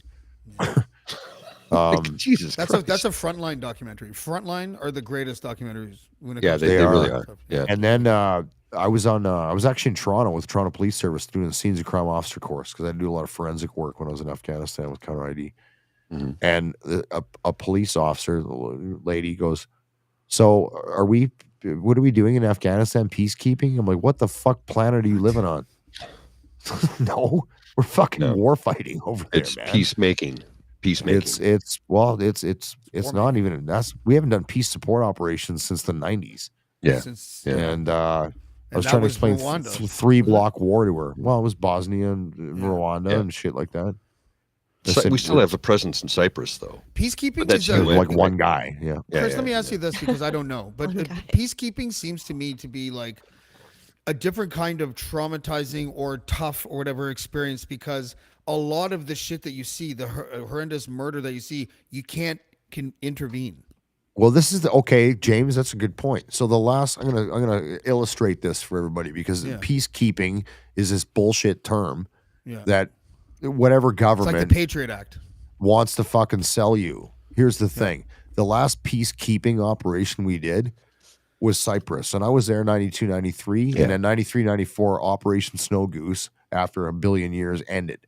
That was actual peacekeeping, where there was an agreement between the Turks, Cypriot Turks, and Cypriot Greeks, and there was literally peace. All the shit that was going on in the Balkans, the former Yugoslavia, was not fucking peacekeeping because there was no peace. In order to keep peace, there needs to be peace. Yeah. So they changed it to PSO, Peace Support Operation. But it was a complete shit show. And the boys were thrown in there, and like, fuck, man, these people were just killing each other, and our rules of engagement were very different back then. Oh yeah. And we couldn't do anything, and you're watching like literal ethnic cleansing and fucking genocide happening, and there's little you can do about it. So you got a lot of dudes in the military that are all fucked up because of that. You couldn't do anything. Now, thank God, fast forward to Afghanistan, Canada actually had the best rules of engagement, the most flexible of any country, including the United States. We had the most ROE. Could you give me an example of that so that I understand? Yes, I understand I can. rules of engagement, but I'd like to understand the difference. Okay, I'll give you an example. Okay. At the beginning of the war, the bad guys knew what your ROE was. So let's say you're a bad guy, Bridget. You're shooting at me. If you put your gun down and run away, I can't shoot you. Right. That evolved because they learned that, and they would have a weapon behind rock A and another one behind rock B. Right? So that changed. It's like, once you're a combatant, I will fucking kill you. No matter whether you put your weapon down, I don't give a shit. You're going to get taken out whether you're running away or not. Because they could come back and grab the gun and just. Well, they were doing that. That's actually what was happening. Okay. And then same thing with IED components. If you're in the vicinity of an IED where we have a bomb, and you're clearly got IED components with you, you're a combatant. You're going to get taken out. So Canada's ROE was probably on the back end of it, around 2010, 2011, 12, whatever, was very, very robust and was actually more flexible than other countries had. Because back in when the Croatia days, we had this card, this big rule of engagement card written by military lawyers that defined what you could do, and it was so. And it was followed. Well, the mindset of the guys on the ground, me included, was you were so scared to defend yourself or the guys around you because you thought you'd be charged, because that was under UN rules. Once we flipped to NATO, once UNPROFOR, the United Nations Protection Force in Yugoslavia, was done. Yeah. And after the Dayton Accord, we went to K4 followed by S4, and we were under a NATO flag. More flexible ROEs, right? And we didn't get into a lot of the gunfights we got into. Monac Pocket 1992, 3. Yeah, my buddy fought at that, eh? Yeah, it was my buddy Eric was there. Was fucking pinned down, man. And those guys are fucking heroes because they literally saved an entire village from ethnic cleansing. But nobody wants to talk about that. Canada doesn't talk about that. Sorry, sick babe. That was the biggest firefight Canadians had been in since World War II. Well, Korea. Well, but I think Medak Pocket was even bigger than anything we did in Korea. Correct me if I'm wrong. Oh no, that would be complete misinformation. Okay. Definitely, we were in some shit in Korea, but that was most certainly the most kinetic event since Korea for sure. Yeah. Okay. Well, okay. I'm interjecting a little bit because you can. Thank you. And because it's your birthday today. It is, and I got 5. You got about 5. Well, actually. When that lovely young lady shows up here in about 10 minutes. Awesome. Well, I was going to ask you. I'm tying it back to your service, but when you were in Bosnia or Afghanistan, what would they do to make your birthday special, or how were you taken care of and have some fun? I'm sure there were measures in place to that doesn't exist. No, there's nothing. No. There was nothing. It was just I'll answer your question 2 ways, Bridget. The thing I hated the most was Christmas, because I did 3 tours over Christmas, and it's like, fucking park that shit. A lot of the people that we're not outside the wire people, they want to put up trees and wear Santa hats and shit. Fuck that. There's no time for this. When you are there, you're in the moment. What I tried to do, because I was usually leading guys in all my tours, was if it was a guy's birthday, it's like, we're not going out today. I'll find a way to not go out. I want to stay in. Yeah. Right. That's not awesome. roll out. But at the end of the day, that stuff, everything, every holiday, anything sentimental, your kid's birthday, your anniversary, Christmas, whatever, that goes in the fucking, that goes on the shelf. It's like, you're mission focused for 7 months or however long your tour is. Is this too triggering for too emotional, right? Oh yeah. No. It's just you need to stay on. You need to stay on target. You need to stay exactly. You need to stay focused. And distractions, and it sucks, man. There's guys who've been over there whose kids were born while they were there. Like they missed the birth of their child and shit like that, right? Well, I know guys from PET, and men and women from PET who like either one of the partners served, either the woman or the man in the marriage. Service couples. That's a service thing. couples, and they came home to an empty house, an empty PMQ. That happened because lots. what happened? Buddy, so lots often. Lots, Yeah. man. Bag of dog food home, and a light bulb on a wire. You know? Yeah, literally, it's like everything is gone. Everything is gone. It's like Jesus Christ. No, that's rough. But yeah, Bridget, to answer the question, when you're there, you gotta like I celebrated fucking 3 birthdays deployed and just ignored those days. Yeah. It's just another day. I really respect that answer. That was a great explanation. How my ex felt about my birthday. Well, Douglas has made it in the house. On Paul's birthday, my jaw locked open and he had to spend the night in a merge with me. I don't want to hear that. The next day. So, no! It wasn't anything bad. Like No, we were I sitting there having a conversation. You guys were experimenting or something. No, I yawned and my jaw locked open. I had TMJ. God. That's and it was like it hadn't happened in a long time, and I can usually unhook it like this myself, and I couldn't. So for Paul's birthday, and I made this like really nice dinner and like gifts, and we were just chilling and spent 14 hours in a merge. And then I yawned, and then he's just like, what the fuck is going on? I can't talk, right? Yeah. And she's trying to write down, and she's in desperate pain, and she's writing like my jaw. I'm like, I don't know what you're saying. I couldn't even write. Like it just gets more and more painful by the moment. So then I think, my God, I was like, I'm pointing at my neighbor's house because I have there are a lot of nurses on my street. Nurses and doctors and surgeons on her street. Thank God. Go get one. And so we got a doctor. She came over and she's like, I can't. She's like, are you ready for pain? And I'm like, yep. Yeah. And I'm just like, mm-hmm. And she's like, I can't unhook it, so you have to go to the hospital. Oh my God. So when they did it, so I'm in the room and the doctor comes in. This ends up well. Yeah. Well, so I the have doctor to go. comes in. You got to take off, brother. Well, thanks I for coming got to by, punch out. Sorry, my ride is here. Thank you guys for having me on the show Good to today. see you, Chris. Good time, brother. Good to see everybody. James, good to see you. Douglas, I know you're just jumping in.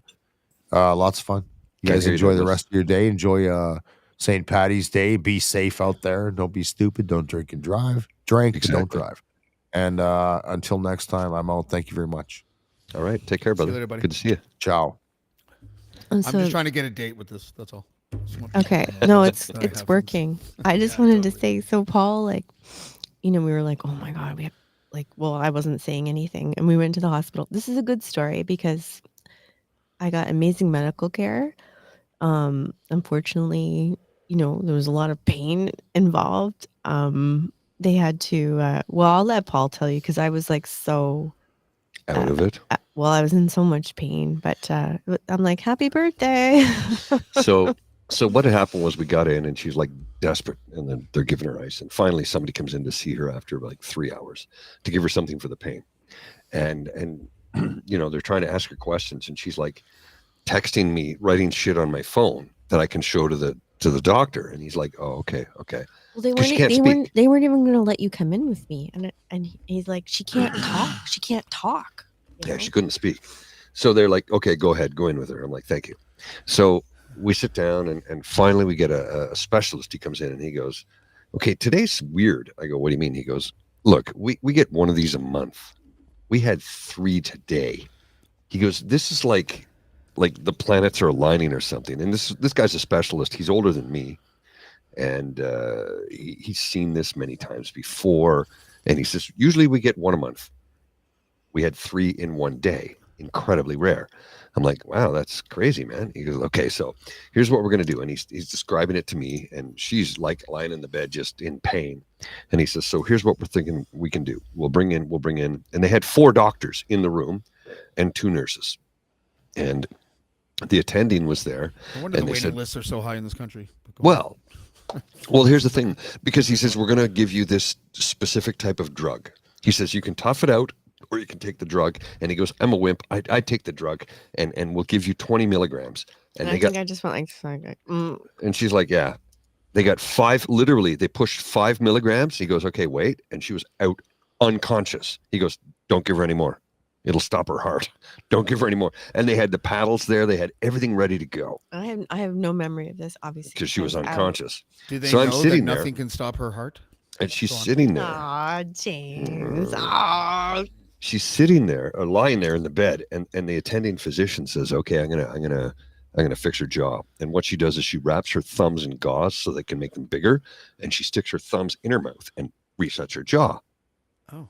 But Paul almost passed out. But here's the thing. I didn't almost pass out, but I was like, Jesus, I can't look at this. Because she climbed on top. She was straddling you on the bed and had both thumbs in her mouth, in your mouth, to reset your jaw. And she was really fighting to make it happen. Like, I mean, it was work on her part. She made it happen. Did you try masturbating, Paul? I'm just kidding. I'm totally kidding. You're a ding dong, James. Honestly, I didn't remember any of this because it was so. It was, I'm sorry. pretty intense. I'd like to apologize for my recent masturbation. Oh no, it's funny. It's fucking hilarious. And then honestly, I want to hear more about what else happened because I honestly don't. They push an amp of epi. They wake her up, and she's like, oh my God, what happened? I'm like, she's like, I can talk my jaw. I'm like, okay, take it easy. Just settle down. So then they wrap her head in gauze. So she looks like a cartoon, because the gauze is wrapped around her head. I'm like, don't talk. I know this is difficult, but don't talk. Just be relaxed. I'm going to take you home, and I have to get home because I have to do a show with Douglas, and then I have to go to work. So sure enough, I get home, and it's like 6 a.m, and I set everything up, and I go, I gotta get 20 minutes of sleep. And 7:15, Douglas is texting me. He's like, where are you? What's going on? So I jump up off the couch. Is Douglas frozen? No, he's moving. Still. Okay, there. Okay, I just wondering why no one's talked to him yet. I love you, Douglas. Can't hear you, brother. Can't hear you. Yeah. It's one of those things. He's trying to figure it out, I think. So anyway, I get home. We do the show. I was a little late. And he goes, what happened? And I go, well, this. He's like, oh, my God. And all the kids and cubs were like, oh, my God, is Bridget okay? I'm like, she's great. It was a night of hell. And I went to work, and my colleagues are like, are you okay? What's wrong? I go, well, this happened. I've had 20 minutes sleep, so I might be a bit of a... They're like, why don't you go home? And I go, no, we have meetings today, and I have stuff to take care of, and people are depending upon me. They're like, okay. And I was like, I'm Gen X, baby. Gen X. We show up. We just do it. I owe him a better birthday this year. I'm Gen X too. That's why I'm wondering if the nurse was hot. Hey, Douglas. The nurse was a dude, and yes, he was hot. Oh, well, see, that still works. Oh, no, you don't remember the guy who came in when we were waiting for a bed. He was hot. No, I was like, I don't honestly. No, that was not what happened. That was not what happened. I did not. I remember. That was not what happened. No, yeah. She was literally. We're sitting there on the couch. We were just having a conversation. We had some music on, just having a conversation, and then she just jumps up, and I'm like, "What?" And she's like, I thought she was choking, so I'm like, "Heimlich, like what's going on?" She's like, So we run into the kitchen, and you were wrapped in a blanket or something. Well, I was wearing like a dress. Yeah. And because I'm a fancy lady, and it just disappeared. So she's in the kitchen. I'm naked. like, I can't wear this to the hospital. I know I'm going to emerge. I'm not going to wear a dress. Like, I need something comfortable. So I run upstairs to get some clothes out of her closet, and I'm like, here's pants, here's a shirt, here you go. And the pants didn't fit properly, so she didn't have a belt. So when we didn't have any underwear, it's just pants and a shirt, and we're walking from the check-in at ER into the bed, and her pants are falling down, and one of the nurses goes, oh my goodness. I'm like, oh shit. I pull them up and I'm holding them, and she's like drugged out of her mind because they'd already given you Dilaudid at that point. This is definitely my most glamorous moment ever, and the sexiest birthday that this man has ever had. And saucy. Did you see what she said? Yeah, I'm not commenting on that. I'm not gonna repeat it. We're not gonna comment. I would love to know how Douglas's how your rehearsal went. Hi everyone. Hey, there you are. Rehearsal went very, very, very, very, very well. today, rather than just having like a quick hour with the band, we had a lot of time with the band, so we actually got to sing every song with the band. So it went longer than expected then, did it? Yes. Well, it went longer at one end, but it was also longer at the front end. Fortunately, not so much for me, but certain groups had to show up at 10. Normally we start at noon, just so that we could go through everything with the band. Yeah. So All the numbers have been done, and we did even some together with the singing and the choreography to make sure that we can sing and dance at the same time. Nice. And not all the numbers are there yet, of course. Fortunately, we still have a little over a week and a half, but some of the numbers are really bitching. Oh, nice. I have to say, we were like, gosh, did we just do that with a Cool. week and a half left? Yay! Okay, so, bro, I got to tell you, the green screen looks amazing. Thanks. I'm sure you can see the background, right? It looks really good. It really does. You guys are spending way too much time with each other. Except for the crown. I mean, the crown. Damn, I'm so jealous. But that's right got to be now. there. It's I'm got to be there. so jealous of your crown, dude. So anybody Oh, in the here's the chat, queen. if you want to join, I threw a link in the chat. If anybody wants to click on it, it's you can see it's a clickable link. It can if you want to join in the show today, because it's a free for all. It's a Saturday. It's a podcast. Oh, and you should see what Linda's saying. What She's very saucy. She said, Ooh, I like anyone saucy else Linda. notice that Bridget is frequently pantless? You're Just the nurse. I just peed my pants, Linda. Thank We're you. we're actually all pantsless On my chair? today. We're all pantsless today. It's a no pants show. It's okay, good. So you're Just in currently case you're anybody wearing at home no- wants to join us. I'm None of wearing, us are wearing pants right now. So I'm no wearing pants. I'm wearing like, pants. are you wearing underpants though, or just no pants? Yeah, underpants. Who says that? There's Who only says one way to find out. Well, it? I'm going commando. in case you're Oh, interested. commando. So I'm wearing my shirt that James got the memo. a member of parliament bought me this shirt, by the way. Name the name. Not going to do that. She know who she is, though. did she see? Did you sleep? Imagine with the her? scandal. No, I did not sleep with I her. know. I knew that. That's why I didn't sleep with her. Her husband and I used to be really close. Since she and I no longer speak, I don't know if I'm still on the good books with him. She and I no longer speak because she went full nutso, like full on dedicated to Pierre Poilievre, wanting to make Canada the freest country in the world when we already fucking are. And that's as political as I'm going to get. But I want to say thanks to that member of parliament who bought me this shirt. Did you just call his wife insane? Didn't say insane, but she's definitely.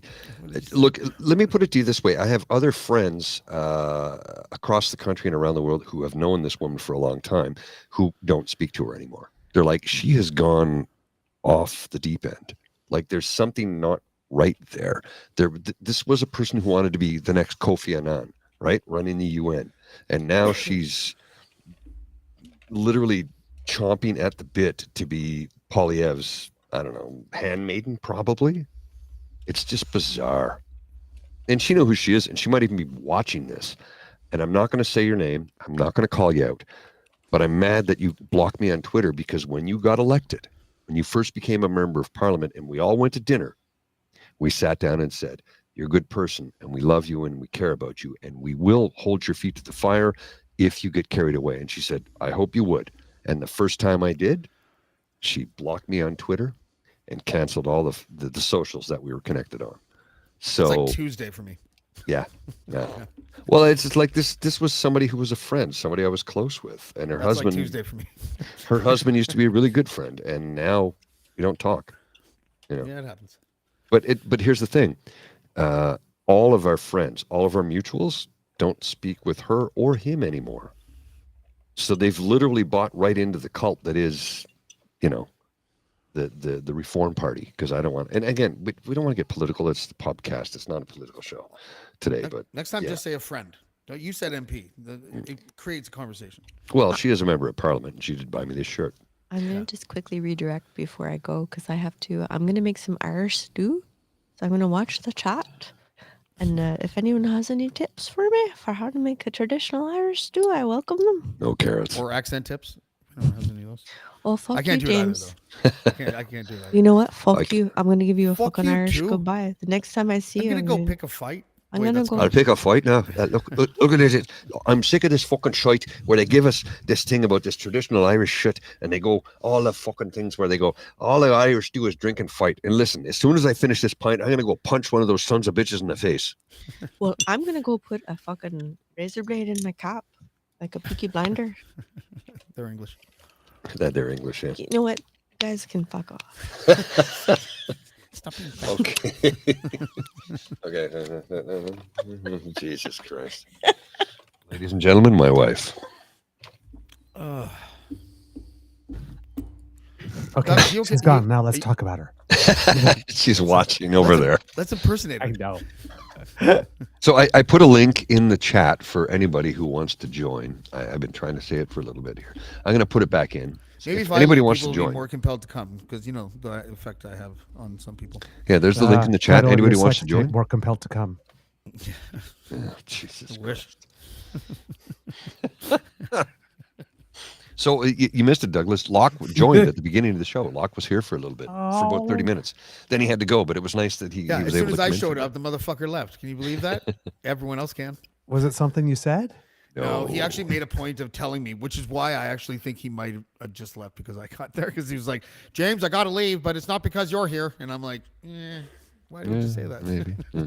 No, he did tell me before you even joined. He says he had a couple of things he had to take care of, so he couldn't stay long. But I was happy for him to come by for a little bit, you know. And so the Pokeroo's gone, and I missed him again. Yeah, I'm afraid you did. Oh, Lockaroo.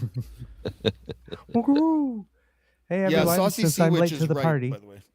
Pardon? Sorry. Sociable. All right, there. I got the pint of Guinness. I got the Guinness mug. Can you see that? It's a Sociable. Jazz. Cheers. 3D beer. Ooh. It's like Wayne's World, isn't it? Wayne's World. Yes, that's Wayne. No, that was SCTV. Oh, that's right. And then it became Wayne's World. But here's the best part. So that glass that Douglas is drinking out of, I've been looking for them. It's if you look at it carefully, you can see it's vacuumed. So there's like a hollow space between the outer and inner. See that? Oh yeah. So you freeze it, right? Yeah. So you keep it cold. And you pour your beer in it, and your hand never heats up the glass. Is that the dog you guys don't love anymore? We love her more than anything else. Are you kidding me? This is my lady girl. Oh, are you keeping her? Oh, yeah. Yeah, absolutely. Oh, okay. I thought you were getting rid of her. No, Christ, no. I thought you were selling her for meat. No. She looks beautiful. She's a sweetheart. Look. And they're more thankful to rescue dogs because they're like, oh, my God, someone actually loves me. Well, she was 3 years old and was abandoned and then was in shelter for 4 months when we got her. So, I mean, she just is so good in the house. God, I just saw the greatest idea. For lonely men, there should be pounds. And you just stick these lonely men in cages and then women can come and just choose the man that they want to take home for them. And you know what? I'd wag my fucking tail. I'd be so happy. I'd sit. I'd roll right the fuck over. You know. So you guys are familiar with the work of Viggo Mortensen, right? The actor. Yeah. Mm-hmm. Okay. Great actor, talented actor. And who was it? Last week we were Eastern watching. Promises. And now I was trying to find Eastern Promises because Bridget's never seen it. I couldn't find it, but I did find A History of Violence, which is the David Cronenberg film. Yeah. For which he was nominated for an Oscar, I believe. Yes, and it was a brilliant film. And who we got? Cassie's joining. So, hi. Hey, Cassie, how you doing? So good. Sorry, I've got rural internet, so I can't turn the camera on. Yeah, fantastic podcast, guys. Cheers to you. Thanks. Cheers. Hi, Cassie. I've never talked to you Bridget before. wants to join in. So anyway, I'll get right back to it. So we watched A History of Violence, and there's a sex scene on the stairs of the farmhouse that they live in, and I stopped it and I went, okay. When I saw this, it was in the theaters and it was quick, and then I watched it later on VHS, and then I watched it in a 4K feed the other day with Bridget, and I'm like, Viggo Mortensen has a tail. I kid you not. Like, you see his butt, and I'm like, he has a tail. And she's like, no, he doesn't. And I back it up, and I stop, and I go, what is that? She goes, oh, my God, he has a tail. He has a tail. It's not his penis. It's just really long and just... No. It was his butt crack. It was a tail at the top of his butt crack. He's got a little tiny tail. It's maybe an inch like long, but it's definitely like a there. Smurf tail kind of thing? Yeah. but it's there. I was like, Oh, wait. Sorry. I honestly I'm like, he's such an amazing actor, and I think he's incredibly attractive as well. And then I saw the tail, and I was like, well, I'd never seen Are it you before. body shaming? I pointed it out to her. No, we're not body shaming. I think you are.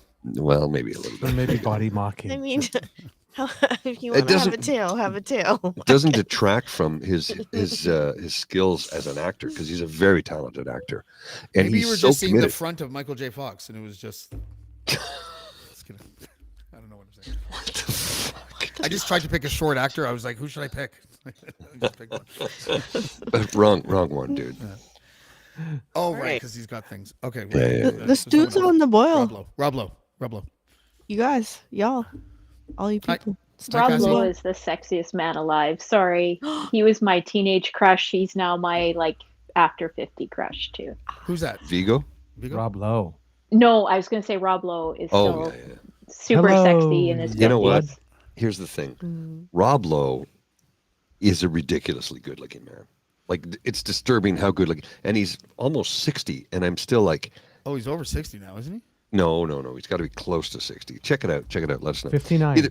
59, there you go. He'll So be I look 60 at him tomorrow. and I go... and I joke with Bridget all the time, and I go, I'm not gay, but... she goes... Yeah, maybe you get a pass with him because he's stupid good looking. And you look at some of the Also, you movies he can made. fit him in your pocket. Oh yeah, he's pocket size. Yeah, he's little.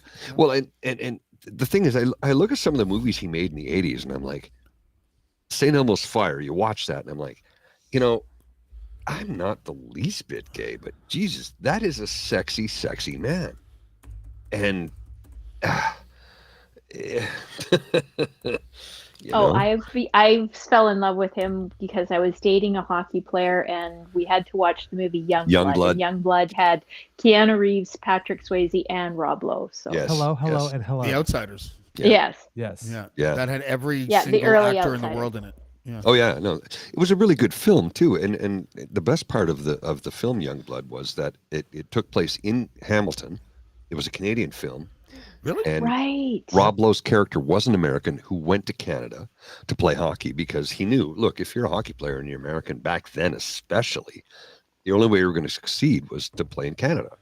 And to that, it's very dominant today.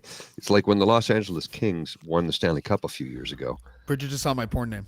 85%. Yeah, of course you did. That's why she's laughing. 85% of the team was Canadian born. Douglas, this is honesty. I live for Douglas laughing. Rob Lowe.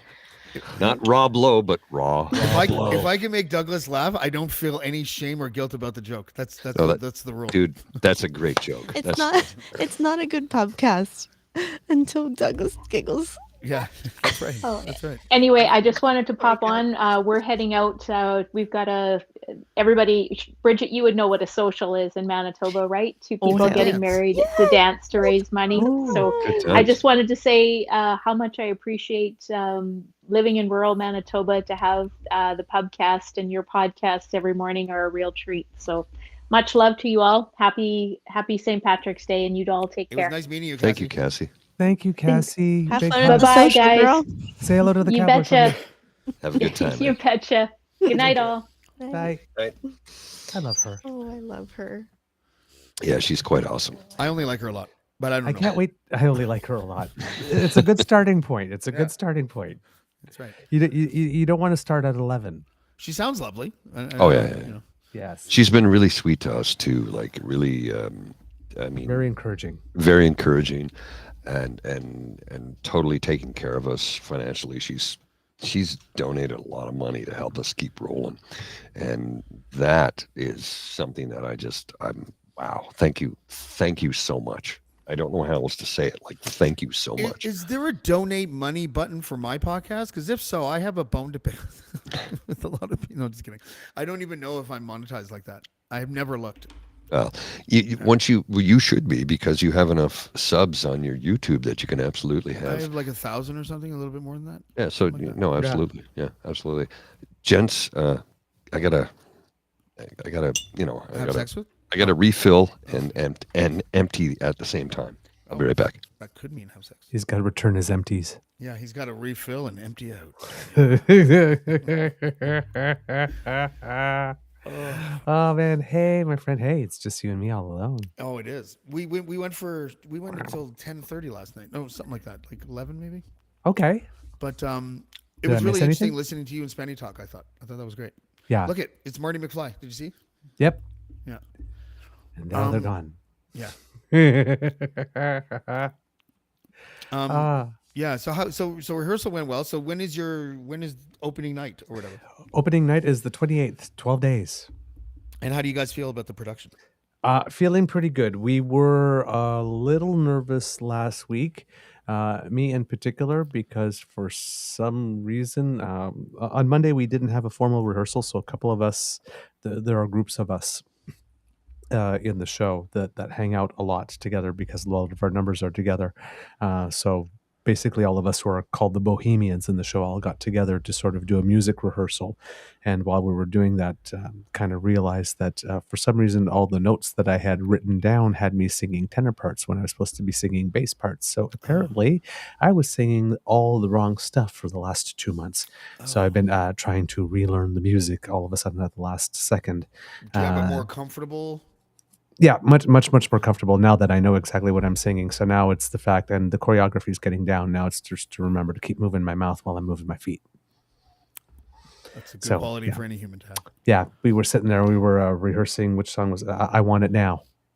Queen's I Want It Now. And it was like 3/4 of the song, it was like, I want it now. Boom.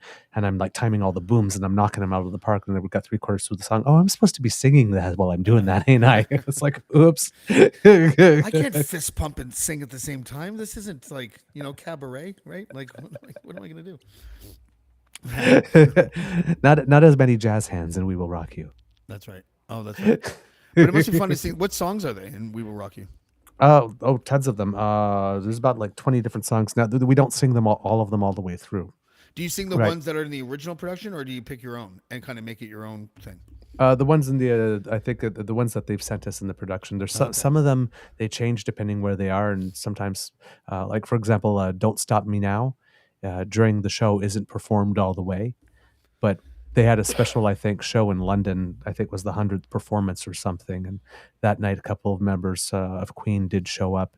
And when she got to the character that was sings Don't Stop Me Now, got to it, she turns to the character who doesn't let her sing it and says, you never let me finish. Well, tonight I'm singing it all. And they just did the whole number with it, and everybody went crazy, of course. Nice. I'm not a musical fan, but like for some reason, I only like 2 musicals. I think I might have told you this before, Douglas, but I'll tell you again. The first one was Oliver Twist, and I just liked it because I played Oliver in grade 5. Yep. Right? So I was like, whatever. And Moulin Rouge. Ah, yes. And nothing else. I tried to watch, what was it, LA Story? Was that? No. The one with Ken. Jesus. Oh, Barbie. Yeah, the Barbie movie? But not that, but the one that he won like that one Best Picture. Like La La Land. La La Land. I was like, I can't sit through this. I can't do it. I can't sit through that. I couldn't sit through Chicago. I couldn't sit through, I just can't sit through musicals except for fucking Oliver Twist and Moulin Rouge. Those are the only Moulin Rouge was really good. Moulin Rouge is a great film. I thought that was like I thought that was revolutionary. Like it was. Yeah, it was. It was amazing. That year there was like it was between Moulin Rouge and something else really for the Oscar, and it was like if you were going to go for innovation in movie making, whatnot, it was Moulin Rouge that would have deserved it. So Moulin Rouge, I watched it on a flight from South Africa to London. From literally from Johannesburg to London. I watched that on a flight, and I was like, this is amazing. So as soon as it came out on DVD, I bought it, right? Because I love the film so much. And I've watched it, I don't know how many times. It's because Ewan McGregor's, the interpretations of popular music in that film was incredible. They really were. The arrangements were amazing. Oh, yeah. There were only 2 original songs written for the film, eh? Only 2. Yep. Come What May, and I forget what the other one was. And Come What May was written by David Bearwald, who was once in a band called David and David, and they had an album out that came out in 87 or 88 called Welcome to the Boomtown, and it's still one of my favorite records of all time. From start to finish, the whole record is incredible. And it has everything. It has pop music, it has rock music, it has reggae. It's just a great record. So check out Welcome to the Boomtown, David and David. Specifically, check out Ain't So Easy, which is about spousal abuse. But the way they do the song will get you into it because it's just got this great bass line. It's got this great hook, and the vocals are incredible. It's one of my favorite records of all time. And when I tell people about it, they're like, "Ooh, what?" I go, "You got to hear this record, man. It's killer." What Moulin Rouge did with the song Roxanne was one of the greatest things I've ever heard. Oh, yeah. That was absolutely fantastic. Tango Roxanne. It really was. Yeah. I think the other original song might have been the Hindi Diamonds one. Yes, that might have been. It was when they literally took two of them. Come What May, and might have been that one, yeah. Might have been that one, because that was very original. But yeah, I love that. And it's like, if you're watching the musical, I remember when it came out, because it's Baz Luhrmann, and he brought more of a music video style to the actual musical. So I think like the first 14 or 15 minutes of Moulin Rouge has so many cuts. Like it was a music video. Yeah. That was the first time that it had ever been done in a movie. And some people actually got a little bit, not so much motion sickness, but it was too fast. It's like when the Blair Witch movie came out, there was a lot of people that actually got motion sickness from it in the movie theater the first few weeks. Because the handheld, Because the handheld had like a stuff. Tim Burton vibe at the very beginning too, right? Like the way that Yeah. it went into that apartment where he was typing away and everything. Mhm. Yeah. Yeah. Well, and it was the version of Your Song, the Elton John Oh yeah, that's track. very good. Nobody had ever heard it like that before. And then I a few didn't years know the back. song existed until I watched Moulin Rouge. Oh, really? Oh, really? Yeah, so Okay. I watched it when it first came out, and I just wasn't. It's not that I didn't like. It was Elton John, right? Like, Yeah. it's not that I Elton, didn't like yeah. Elton John. Like, you know, I knew the songs that I knew, but I never sought him out because he's a little bit. He's in a generation above mine or whatever. So I never bothered. You know, I'm not a musical, encyclopedia, anyways. But when I heard it, I was like, wow, this is a really fucking catchy song. Like I was just listening to Ewan McGregor sing it, and then I'm like. And then someone told me that it was an Elton John song. And then when I looked up the Elton John song, I was like, what a fantastic song. Like, I like the original better than the Moulin Rouge version. But, like, you know, it's still fantastic. Like, Well, I love the interpretation of it, right? And Ellie Goulding, you're familiar with Ellie Goulding. She did a version of it. And her version became quite famous as well because it was similar to the Moulin Rouge version. okay, yeah. Yeah. Okay. I just like, it makes me want to dance. That's a good musical. I don't know how to dance, but it makes me want to sing. Like, and I sing everything in like a kind of a raspy Tom Waits voice. Not I'm trying to be Tom Waits, but that's my range, right? Like I can only do a certain range or whatever. And every song in that movie is in my range if I want it to be. And it's good shower music, like it's amazing. I'm thinking of the Tom Waits, and the piano has been drinking all night long. I like Old Shoes. Old You know? Shoes. Yeah. Yeah, There's something about Tom Waits that you either get Tom Waits or you don't. There's people who love him so long, and people who hate him. calls me dear, and your tears, they don't buy me anymore. That one? Bro, That's a good one. Yeah. that was really good. That's really good. Oh, thanks. No, like seriously, that was really good. To the girl with the sun in her eyes, and I'll kiss you, and then I'll be gone. Anyways, that's the one. That's a good one. That was really good. Tom Waits is dope. Like, no, seriously. Oh, stop it! Stop No, it! no, I did no, not that do is that very for an good. applause. I thought you guys would be like, James, you should probably smoke less. Like, No. That was really good. That was really good. oh, thanks, man. Yeah. I can't I do like that. his take on "It's All Right with Me." Mm. He did a cover on that for the Red Hot and Blue album, and Yes. I really like that one. But his voice is literally all over on that one, though. Yeah. Yeah. It's not, I somebody- can only take it in small doses. Tom Yeah. Waits, Somebody because- described Tom because Waits to me as sometimes he's like this, and sometimes he's not. Right, and when he's like that, it's just like it's too gravelly. It's like you Sometimes, somebody described his voice to me once as He swallowed the this driveway. guy swallowed a handful of razor blades and then decided to sing. And I went, yeah, I think that's reasonable. I think that's reasonable. It is. Ellen goes, I think we need a sing along. Oh my god! I wonder, could we ever do podcast karaoke? That'd be fun. Oh, you know what? We could, and that would be fun. Let's plan one of those. I tried rhyming where I open up a second screen and I play an instrumental and I try rhyming over it, but it doesn't fall on point on the other end. Yeah. So it doesn't work. Give me 1 second, guys. Hold on. Yeah. No, I know what you're saying. We could probably do a karaoke thing, but there's a bit of a delay and Yeah. It would be fun to try it some night. Like we could do, in theory, a Zoom karaoke, if you will, and literally, if we did like a Zoom karaoke, we might be able to make that work on it. We could do it on like a Friday or a Saturday night or something, just for shits and giggles, and see if it works. And then people could jump in and say, "I want to sing." Okay, what song do you want to sing? And let me find it. Let me load it up. All right. And the thing is, though, because people are from all over Canada, there are going to be 3, 4, 5 second delays sometimes. So it would have to be a cappella, sing along. Yeah, because if we played the music and you're trying to sing to it and there's a massive delay, it won't work. One buffer and you're fucked. Yeah, like literally. Yeah. And I mean, well, you're on Elon Musk's Starlink, is it, James? Yeah. And the difference between what you had with Bell to this is like night and day. Yeah, I know. And then the lighting is bad right now. A big shout out to Army Chris for pointing that out. It's always good. But yeah, it is. It's the only thing I don't have any other choice. Yeah, there is no Bell here. There is no Rogers here. There is nothing here except for Starlink and a bunch of resellers, right? Well, and Starlink works quite well because you're in real time. There's the delay is like the latency is almost negligible. So I mean, I got to give him full credit for that. Look, Elon's a bit of a dick, but fuck, he's got good. Dude, you know what? His technology is good. Never get to know your heroes, right? Yeah. And that whatever that saying is, and I'm not saying he's my hero, but never meet your heroes, right? Never meet. But I hear you. That's right. Yeah. And I actually have met a handful of people that are famous and that I've really liked, and I've only really liked 2 of them. Tom Cruise was surprisingly a big dick, but that was in like 1995, so maybe it was before he thought he was a god in Scientology. So I don't know. Give him a pass. I met Guru from Gangstar before he died, and he was fantastic. He was amazing.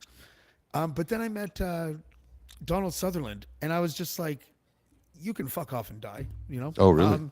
Wow. Matt Damon I met a bunch of times, and he twice, actually 3 times in total, sorry, and he was amazing. He was like one of the nicest people I've ever met. That's all I ever hear about the guy. Same thing. Like everybody, God. I've not heard anybody say a bad thing about the guy. His trainer was more uppity than he was. Like really? he was staying in a house near mine in the beaches where I used to live in the beaches. And I was walking with my son, and there was 2 guys working out, a bunch of people running around as the beaches, so it was packed. And I stopped, and I think I looked over at him, and I said to my son, and I whispered it. I'm like, "Do you remember we watched The Martian?" And my son just looks at me because he's like 1.5, and he's like, "Martian, right, or whatever." And I was like, "That's the guy." That's the guy. And he looked up. My son was like confused for a second. Then he's like, "Oh, movie," and I was like, "Yeah." And the trainer comes up to me and he's like, "Mr. Damon doesn't want to be bothered right now." And Matt Damon walks over and goes, "It's okay, Charlie," whatever the fuck his name was. He's like, "This is their neighborhood. Hi, nice to meet you. I'm Matt." I'm like, "Hey, I'm James." I wasn't going to stop and talk. We just watched The Martian last night, and I was just showing my son that's the guy in The Martian. That's the guy. Yeah. And then I saw him 2 days later around the corner from my house. He was with his wife and a couple of his girls, and there was these teenagers, and they were like, "Oh my God, it's Matt Damon!" And he was like, "Hi, yeah, thanks, yeah." And they actually said really loud, "Why the fuck would he be like that?" And I looked at them and I'm like, "'Cause it's family time." Yeah. And they walked away. I didn't look back at Matt Damon because I didn't need the fucking the nod or anything. But he put his hand on my shoulder and he just whispered as he walked by, "Thanks, man." And I was like, "No problem." Yeah. And I was like, and I felt like, oh my God, Matt Damon just touched my shoulder. And I don't get like that. I never get like that at all. Yeah. Just like, but for him, it's just when you're super famous and super nice, that's when I might get starstruck. Yeah. When you're Tom Cruise sitting in my buddy's seat in Casino Niagara, fuck off. Yeah. You know what I mean? I don't want to talk to you. No, I hear that though. It's like when you meet somebody and they're actually a real human being, like a real person, and not this Hollywood facade of bullshit. when they actually acknowledge you as a person and show you humanity, it's like, okay, cool. I like this. This is, I want more of this. And I think one of the reasons, and you can tell me if I'm wrong on this, but I think one of the reasons he's like that is his mother's a school teacher still to this day. And he also married a person who wasn't a celebrity. That's right. Mm-hmm. You know, that's right. He married a bartender. Yeah. Yeah. You know, and but I didn't talk to her.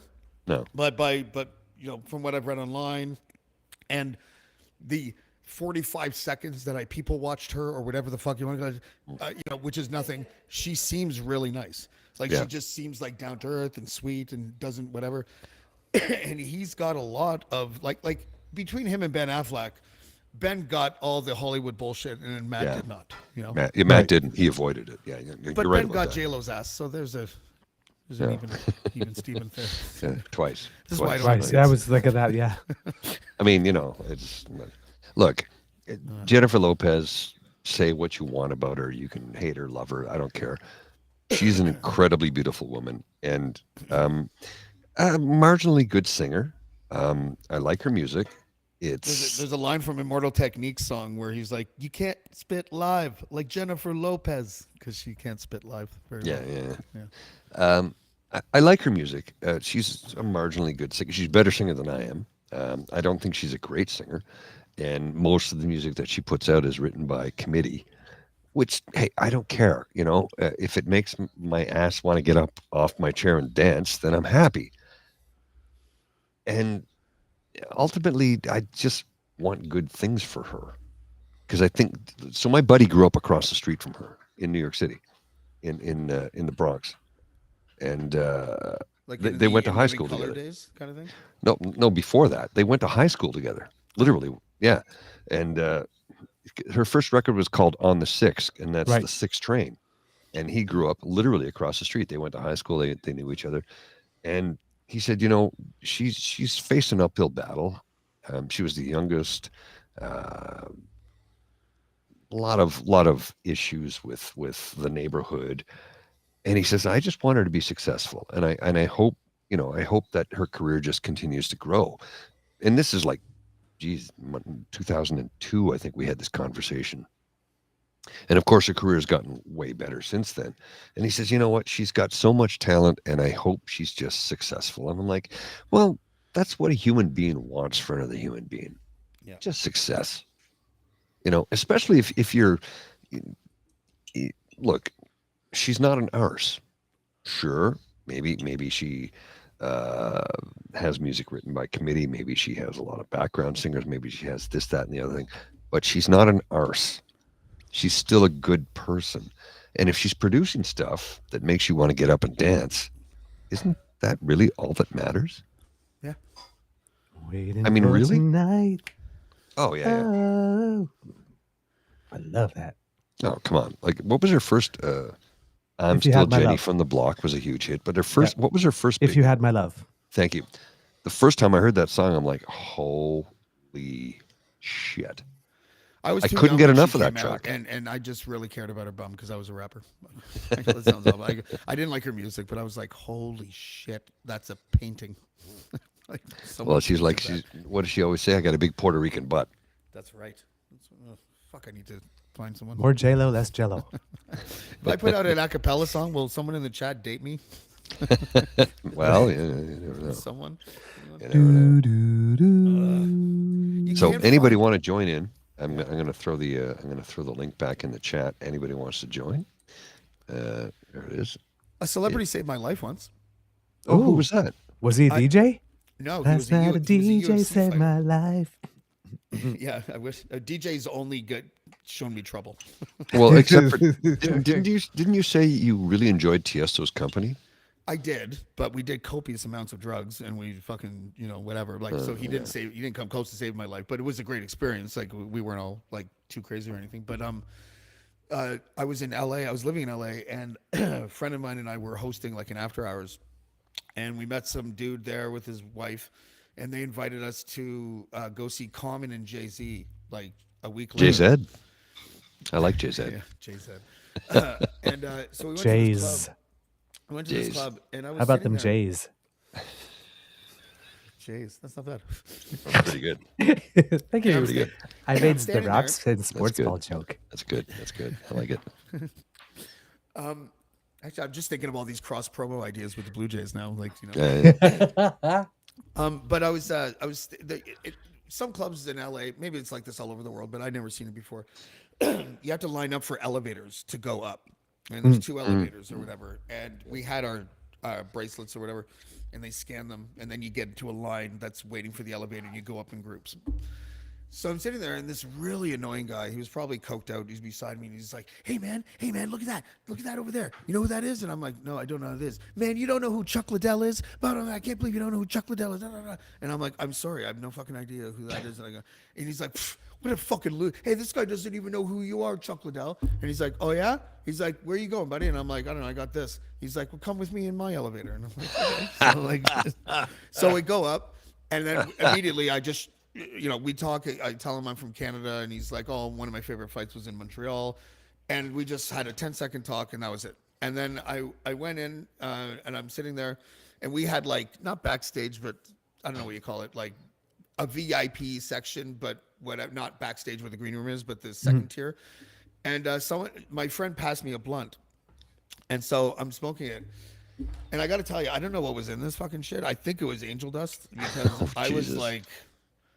I was completely lost, and I needed to leave. Like, I just needed to fucking leave.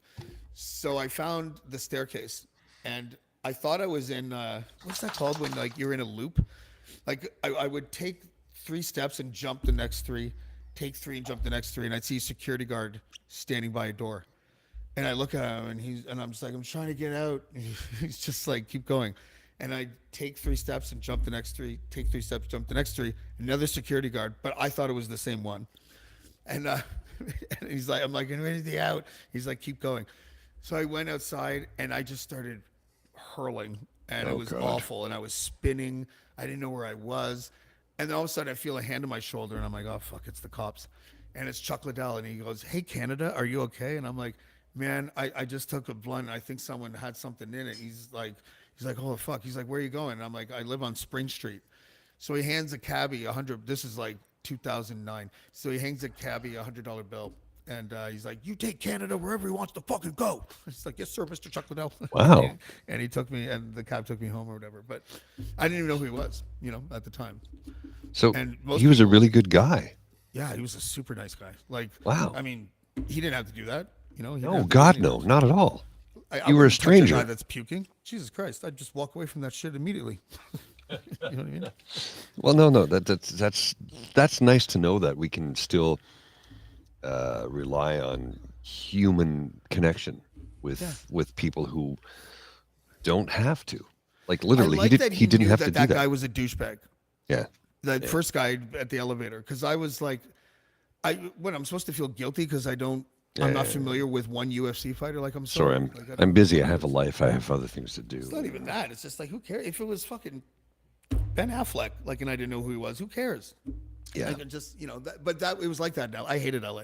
I hated living there. Well, I can understand. I think that must be refreshing for the other person, though. It's like, wait a minute, you have no idea who I am. No, I don't. Like, really? No, it's like I'm photographed as sin in certain cultures. You really have no idea who I am. Not a freaking clue. Come, be my friend. It goes so bad sometimes when you know who they are. Like my friend's bar, Sally Field came in and was sitting there with her friends, and I looked over and I'm just like, holy fuck, like it's Sally Field. And so this is 2005. So she was like 53 probably or something at the time. I don't know how old she was, but like, I was like 30. Still hot. Yeah. And I was like, I got to at least talk to her. So I sat down in front of her. There was a friend of hers to my right, and her and her friend sitting in front of me. And I'm like, you're Sally Field. She's like, no, I'm not. So she pretended that she wasn't the whole time. And then she gave me her number, and it was the number to, it was funny. I can't remember what it was. It was a restaurant number or something like that. Like, it just wasn't her number. But right before she went out, I had come in from having a cigarette, and I just wanted to say it. And I know I shouldn't have, and I know how lame it is, and I knew how lame it was at the time. But I was like, is there a Mr. Gump? Mrs. Gump? She's like, no, have a good night, James, and patted me on the head kind of thing, right? totally denied, but it was still fun. That's good though. That's good though, because I mean, if you're gonna drop a line on Sally Field, that's a pretty good line to drop. Nah, I should have just been like, listen, your work is amazing. I just, or I should have just been like this. I'm sorry, I don't know who you are. Sorry, what'd you say your name was? I'm sorry, I really thought you were Sally Field. I just love her work. Something like that. But I kissed Tiffany once, pop star Tiffany. Oh, really? Ooh. Yeah, in Miami. Cheek kiss or lip kiss? It was a lip kiss. And her boyfriend was standing 10 feet away, and she was trying to make him jealous. I found out later. And his boyfriend was like, he looked like Steve from Beverly Hills 90210, only with longer hair. Okay. And his name was Steve Sterling, Einzari? Yeah. And he was French, though. And he walks up and he's like, hey, what is going on here? And I was just like, I'm sorry, I don't know. She just kissed me. And she's like, that's my boyfriend. And I'm like, all right. Thanks for telling me after the kiss. Appreciate that. But there was no feeling in it. She just wanted to make him jealous. So that's all that was. Well, who was the best? So you weren't alone now. I was alone after that.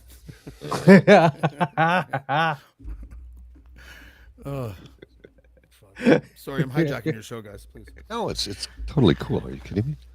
Look, I got this little miss Mademoiselle here. Lola. Little miss here, sitting here. There you go, Lola. Look. Such a cutie pie.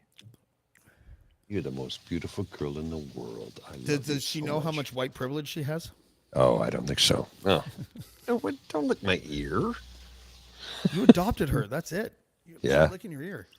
Yeah. Oh no, just like she owns me now. How old is she? 3. Nice. She's beautiful. Yeah. Oh, she's such a gorgeous girl. And she's so well behaved. And here's the best part, like she listens and she learns and she knows commands, and she knows commands. Lola, look, there you go. Cookie. Good girl.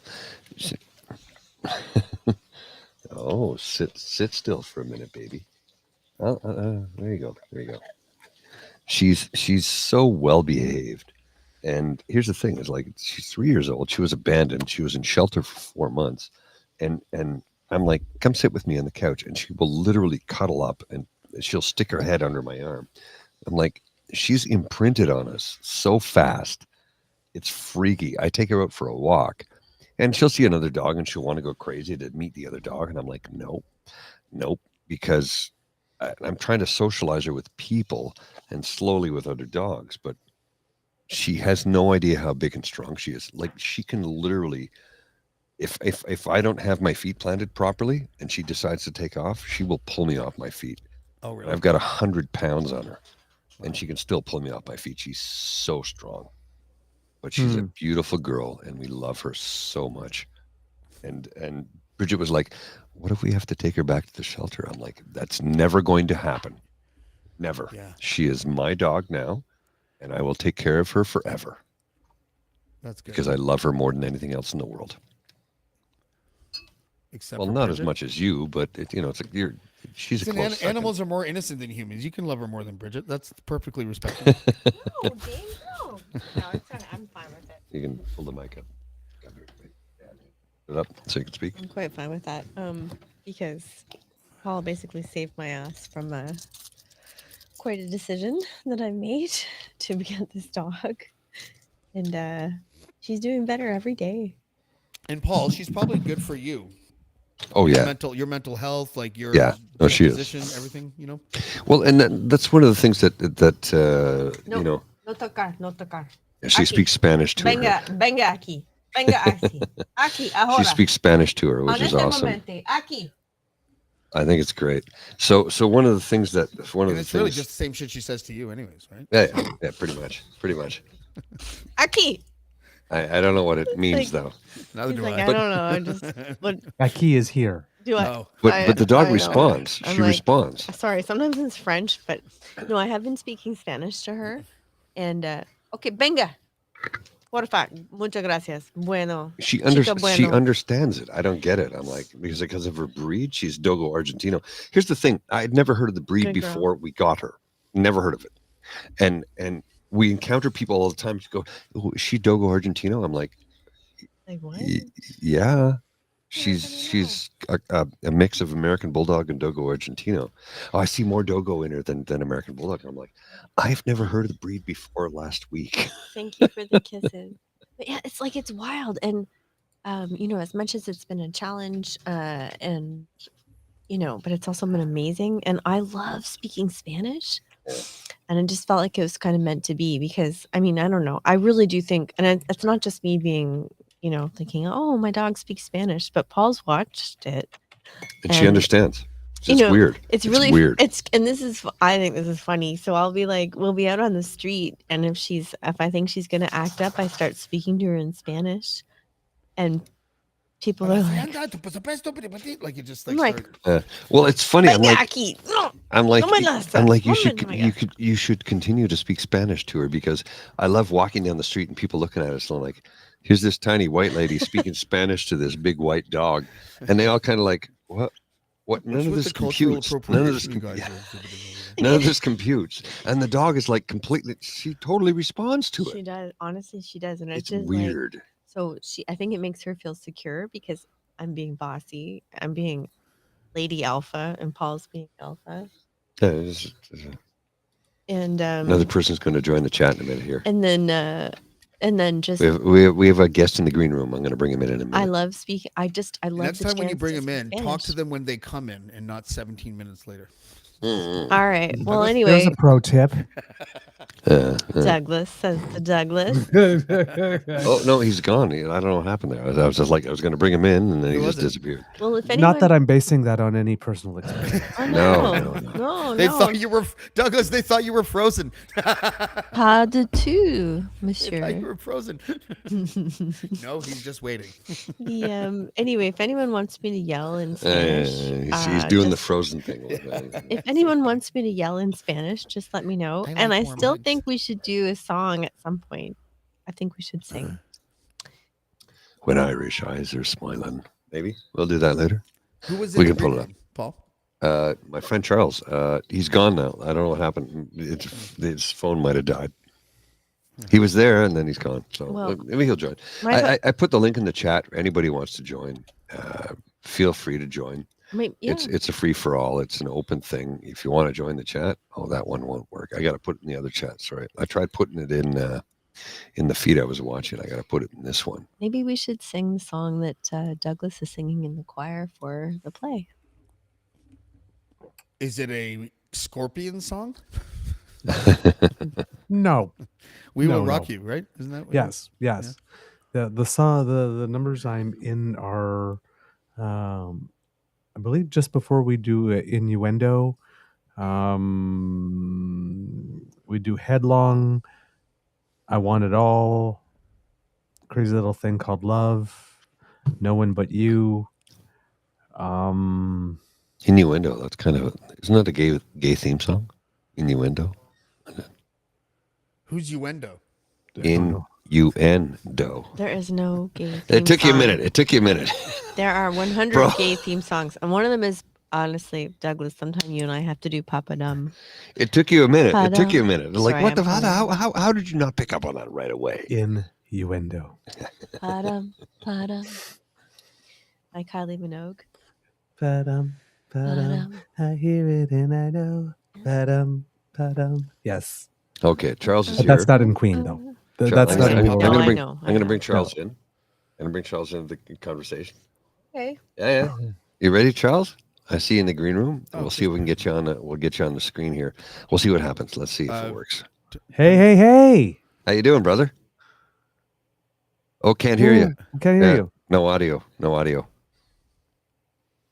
See if you can fix your sound, and I'll bring you back in a second. I'll put you back in the green room. See if you can fix your sound. I know you can hear us. I'm gonna go fry some meat.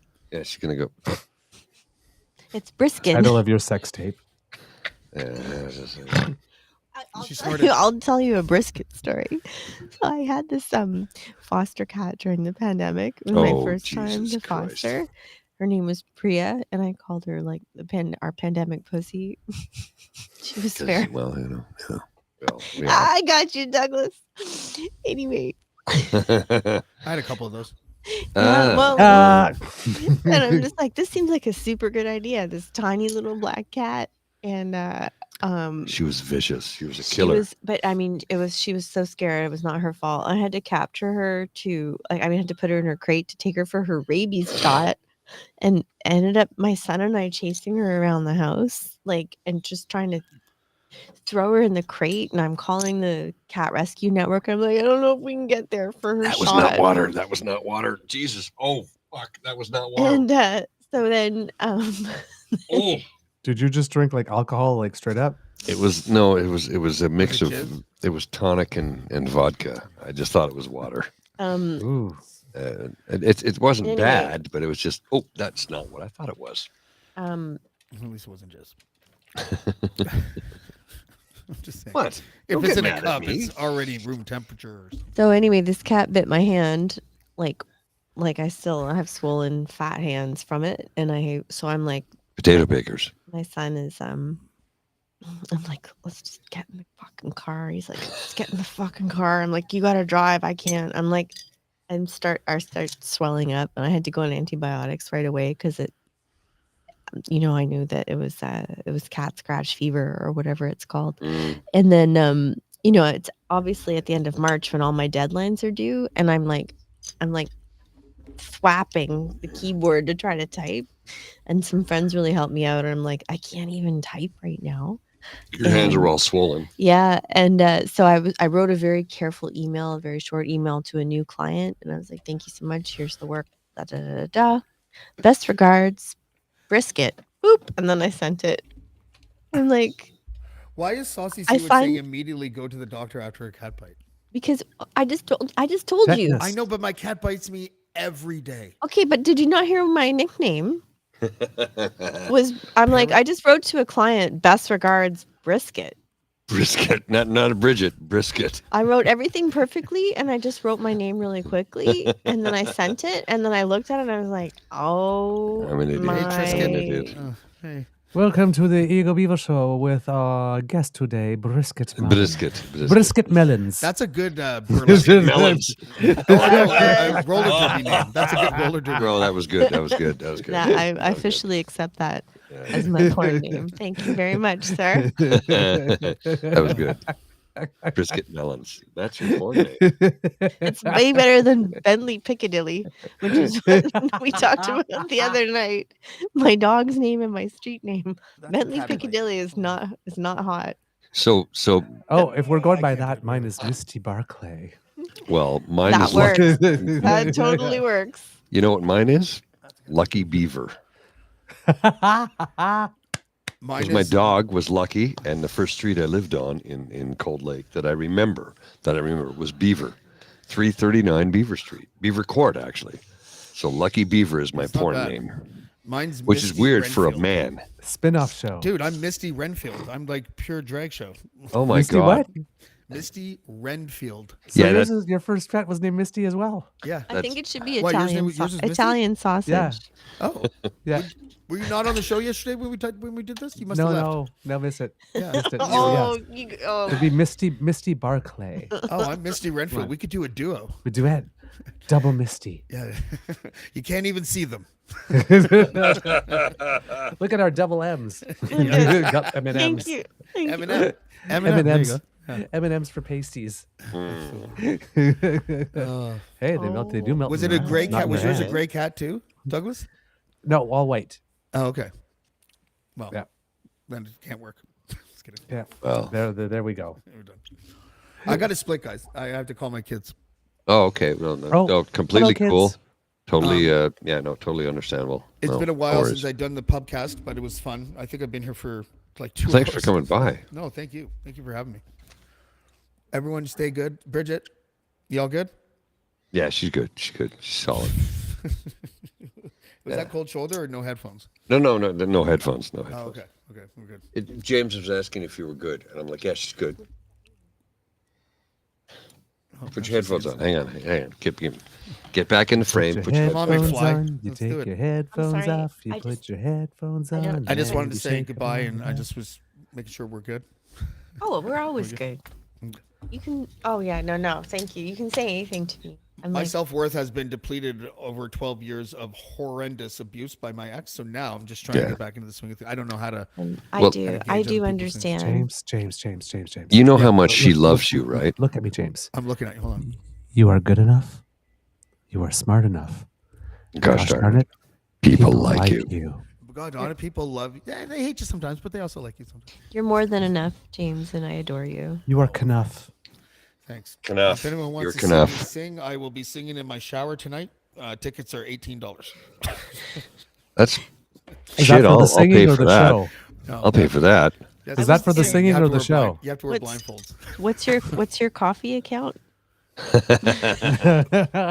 don't even know what that is. That's why I don't have. That's why I don't. Make it rain. Make it rain. Make it rain. I'm gonna mail you my panties as a tip. Oh, you know what? You're being a really good dad, and I really respect that. Yes. Yeah. I appreciate that. By the way, for all the ladies out there, apparently I can sing. Didn't know that till today. And I'm a You have a good dad. voice, dude. Thank you. And I'm a pretty good dad. And I did a pretty decent half-ass cleaning of the house today. He can also cook. Oh, I can cook too. That's right. He can also cook. But I'm broken. Oh, I am broken. Who the fuck isn't? He's a fixer-upper, ladies. I am a fixer-upper. He's a bit of a fixer-upper. Remember that from Frozen? Yeah. Right. Actually, All right, yes, I do. You have a good Take night. care, brother. Thanks for coming by. We really No appreciate worries. you. Thanks for having Love me. you. Love you, my friend. Well, that was holy shit. That was a lot of fun. Hey? Yay! And we're still I'm going. sorry I missed the first hour. Yeah, well, you You had things to do. So it's just going to be the two of us. So let me just squeeze in here. The two of us. Yes, the two of us. Everything's making me think of a song today. I don't know what it is. I have like musical memory today. No idea. Building castles in the sky, just the two of us. You and I. I'm gonna do something that so what I'm about to do makes me feel weird. That's another title of a sex tape. Darling, can you bring me a beer, please? Ooh. That makes me feel weird. Here's why it makes me feel weird. Because it makes me feel weird because it's like I'm like asking my partner, my lover, my best friend in the world to serve me, and that's just not fucking right. But I'm busy, I'm working, I'm doing a thing, and she's like, "Yeah, I'll happily bring you a beer." But do you get where I'm saying? Do you get where I'm coming from when I go? It's weird for me. Yep. I don't want to do that. It's the same thing when we're putting the green screen up. It's like, sweetie, I'm gonna need your help with my job. Yeah. It's like, thank you for bringing me this beer. Thank you for being so kind and nice to me. And it feels weird to me to ask somebody to do something for me, because I've always been, on my own, alone for decades, and making my own stuff work. And now I have this incredible, brilliant, smart partner. I'm trying not to get too emotional here. Who was supporting me in ways that I didn't. Oh fuck! I didn't know I could. Yeah, I didn't know I could be supported. I didn't know I could have somebody in my life who would love me as much as I needed to be loved. Yeah, she can hear all of this. She's standing right there, and she's just so much. Oh, I love. Yeah. I'm all about the love. So one of the things. So happy for you too. Well, one of the things she said to me the other day was like, "So let me see if I get this straight. I've basically moved into your apartment with this dog that I adopted that you have now taken on." I'm like, "Yeah." She goes, and you're okay with all this? I'm like, "This dog is my heart. You are my heart. I will do everything I can in my power for the rest of my life to make sure that both of you are safe and comfortable. And I don't know how to do that, but I'm going to find a way. Because I love both of them more than I can ever express." And it's funny how sometimes I can tell her these things face to face. And it's weird how when I say it on a podcast, and it has a little bit more power. It has a little bit more oomph. It has a little bit more reality. Well, you have witnesses. Well, maybe that. You have people bearing witness. I didn't know anyone could love me like she does. I really mean that. I did not know that anyone could love me. I'm a fuck up. I'm a fuck up of a human being. I'm a fuck up. I'm a mess. I have mental health issues, ADHD, OCD. I have depression, anxiety. I have all these problems, and I have this person who goes so far above and beyond to just try and make my life better on a daily basis. And so, I mean, look, like I didn't want to adopt a dog. As much as I love animals, I love dogs. And we'd go walking around my neighborhood, and she's like, you just all the dogs love you, and you want to pet all the dogs. And I'm like, yeah, I do. But I can't own a dog because I'm too busy. Because, I'm 75 to 80 hours a week is what I work, which is a lot. So how do I take care of a dog? So she's like, she adopted this dog, and it was supposed to be at her house, but life doesn't always work out the way you plan. So now this dog is at my house. She's like, well, I'm gonna have to take her back. I'm like, that's never going to happen. This dog is my heart, my soul, and she's staying with me forever. And I will do everything I can within my power to make sure that she was always safe and comfortable and cared for. And I mean that. And it's difficult for me because, I wake up 5 a.m. and I spend an hour trying to wake up enough so that I can get out of bed at 6 to prep for the show. And then I take the dog out, and then I get home from work and I want to take the dog out again. And I just want to spend so much time with both my lovely partner, my wife, my beloved, and this puppy dog who just gives me so much of everything.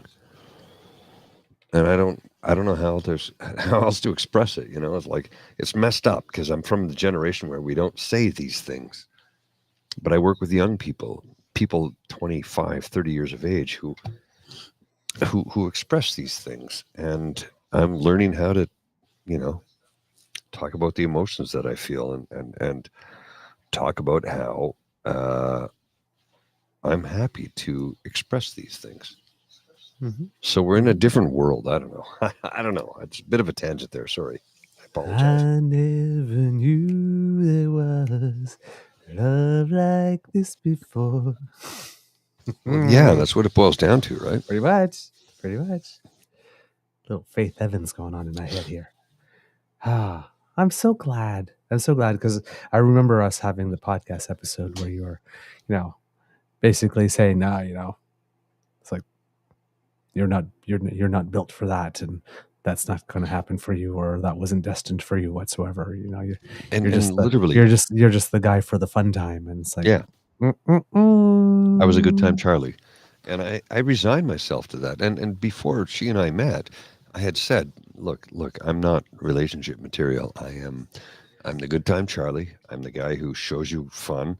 It takes you around the world. We'll introduce you to things that you didn't know were possible. We'll go to nice countries and places and clubs, and you'll meet some interesting people. But I'm not long term. I'm not relationship. That was what I believed because that was what I was told I was. Mm-hmm. I was told I was that by anyway. Too many it's amazing people, to find more out people than you'd like to count. Yeah. It's amazing to find out that you are more than that. It's amazing to find out that you are actually wanted,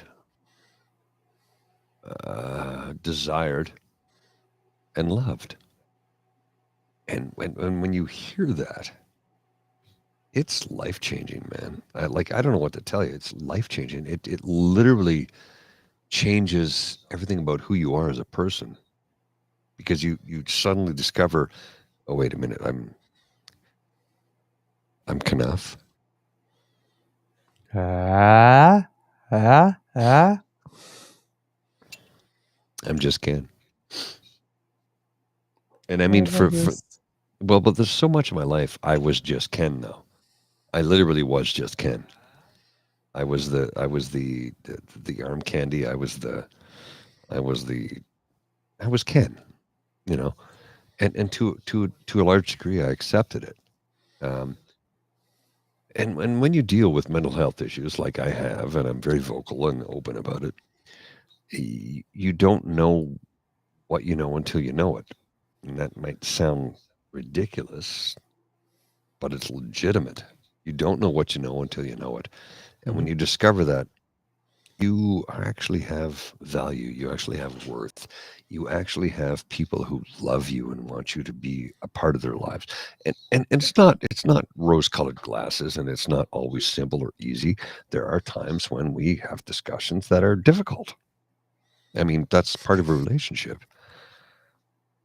But the fact that this woman loves me and wants me to be in her life, and even when I'm difficult, because ADHD, OCD, blah blah blah, she still wants me. That's revelatory, eye-opening. I don't even know what to describe. I don't know how to describe that feeling. I never thought I was good enough. I never thought I would ever be loved. I never thought I would be a part of anything that which I'm now a part of. So how do I live through that? How do I describe it? How do I tell somebody else that, you know what, this might happen for you too? Because I don't know how to tell somebody that. I don't know how to say, you know what, this is a possibility for you too. I don't know how to say that. I really don't. Because I'm in a unknown territory. Completely unknown territory. And it's exciting and it's thrilling. And there's moments where it's difficult and trying because, we're still human and we make mistakes. Oh, and she brought me a whiskey. Ooh. Are you going to join in? Okay. Like I'll just change the screen here. Give me a sec, so we can all see each other. And I'll just go like this. Okay, well there we go. Put your headset on. I'll turn your mic on in a second. So the whole, bring your mic up. There you go. And I'll turn up some volume here. And all of it is just so bizarre to me. How I went from being single guy who thought I'd be single forever and no one would ever love me to all of a sudden I'm in this relationship that I didn't anticipate or ever see happening. And I could not be happier. Oh, kiss. I'm quite moved. I'm a bit verklempt. More. Look, we still have our challenges. I mean, there's still things where we have moments where we're like, it's hard because I am perfect, so it's really hard for him. No, I'm such an asshole sometimes. Honestly, I've been like a big asshole the last week with this dog. I've been a total. Let me move. A total ding dong. I can give you some more room. Like you gotta come this way. Oh, there we go. I'm like, well, we all go through stuff, but honestly, like I seem like I'm nice, but I can be a super mega asshole. Oh, you have no fucking idea. I'm working on it. But here's the best part, though. I'm really good at soup, though. You're working at being an asshole, a better asshole. Douglas, you didn't. Yes, he did. He did. But here's the best part. She can do some really asshole stuff every now and then. And I will lean over and go, babe, what the hell? That was a really asshole move. And she's like, oh, yeah, it kind of was, wasn't it? I'm like, yeah, that was not cool. why did you do that? She's like, I'm sorry. I was in a marriage for a long time and I, learned behavior. I'm like, no, I get it. I get it. But I'm not him. So, and here's the thing. I do stuff too. Yeah, but you're like, you always maintain your temper. I do not. And I'm really learning, like, I'm 51. I have to control my temper. I can't fucking flip a chair because I'm angry, like, and I did that in the last week. It's fun though. So I just don't do it. I do love smashing stuff, and no, but it's like, I really realize I'm like, it's not okay to behave that way anymore. Like maybe, but I've been like that since I was 16, and I grew up hard, and I went through a lot of difficult stuff like you have, Douglas. I think what you went through was worse, but I realize when I get angry, or like when I get scared or frustrated, I get angry. Sometimes I get angry, and then I do things that are not appropriate, and by that I mean, I'm not. It's not physical violence against anybody, but it's not okay to like, to throw stuff around. Well, one of the Ellen which I have done. Ellen says in the chat, perimenopause sucks. And I'm like, yeah, it really does. It does. It does for everyone in its wake, because well, and one of my sisters is going through it right now, and she's like, oh my God, it's hell. And I'm like, yeah. Here's the difference: was when my mom went through it back in the 80s. One of my aunts pulled me aside and said, Paul, your mother's going through a change of life. You need to be sensitive. And I went, There was no internet. There was no... What the fuck did change of life mean? And I've had this conversation with my mom. And she goes, yeah, we didn't handle that well. I'm like, no, you goddamn well did not. I didn't... What? Change of life? What the fuck does that mean? I'm a 15-year-old boy. There's no internet. There's no basis. I can't look this shit up. And yeah, thanks, Charles. I've heard of therapy. I have a degree in psychology, and I've done a lot of therapy. So thanks for the idea. Sorry, that's my aggressive side coming out. It's like, you think I haven't heard of therapy or done it? I've done lots of therapy, but it was the whole moment where I'd come home from school and my mom would look at me and start screeching at me, and I'm like, what the fuck did I do? I just showed up and then 2 minutes later, it's like, I'm sorry, darling, let me make some dinner. I'm like, what? Yeah. What the hell just went on? And this was a time, it was 1984. We didn't discuss mental health. Sorry, were you talking about your mom or me? My mom. That moment? Oh, okay. My mom. Oh, okay. And we didn't discuss mental health back then. So, I mean, not only was she going through perimenopause, but mental health was not something we discussed in 1984. Only crazy people had mental health issues, and they went to the hospital, and then they got an 18-foot wraparound sleeve white jacket and stayed in a white room that was padded. We didn't deal with mental health back then.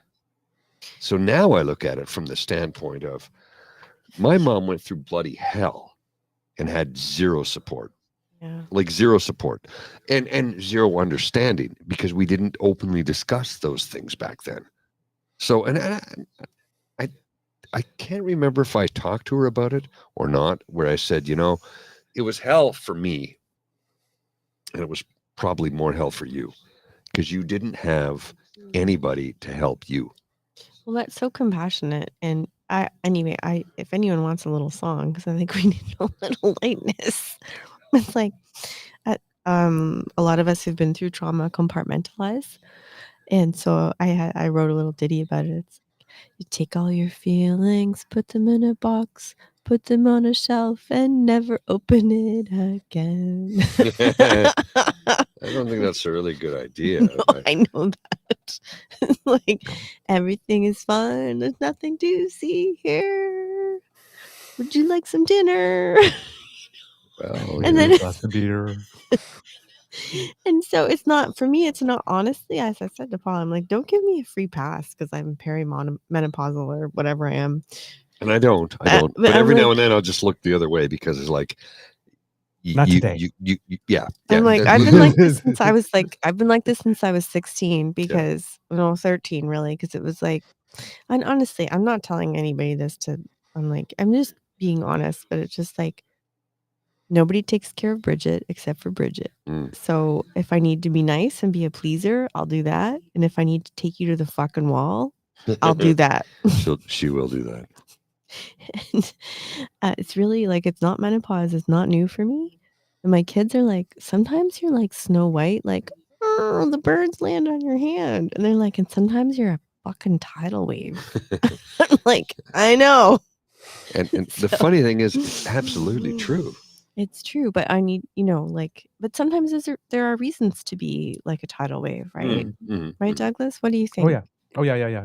No, there's definitely reasons. Yeah. Like when you were treated poorly in this past week, like I don't know, well you seem to just you didn't really you talked about it, but I mean you didn't get angry and you just sort of reflected on it and you seemed like very mature about it in my opinion.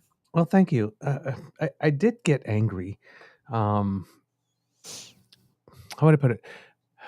When I get angry, it happens very rarely. It happens very rarely. I'm pretty good natured and I can roll with pretty much anything, even the things that I don't like. There's a lot of things I don't like. I tend to get more disappointed or frustrated than angry with people. But the rare times I get angry, and I think I can count. And I'll move you back. I think I can count on two hands the number of times in my entire life that I've been actually angry. And not just like hurt or disappointed or whatnot, but angry. How would I put it? I've always had an avenue to let it out. But it also, I've always had that ability. It's almost like while I'm going through stuff I'm going through it, but it's like almost like I split in two and there's a side of me that sort of like leaves me and I'm like looking at myself. Like an out of body kind of. Yeah, sort of like this, but it's not like outer body. It doesn't like feel weird. It's just sort of like while I'm doing stuff, I can like imagine what I'm looking like to others in that moment. And it's like, yeah, nothing good's going to come of this. So you better reel that back in really damn quick because somebody's going to tell you. So it's one of those things. It's not so much more mature. It's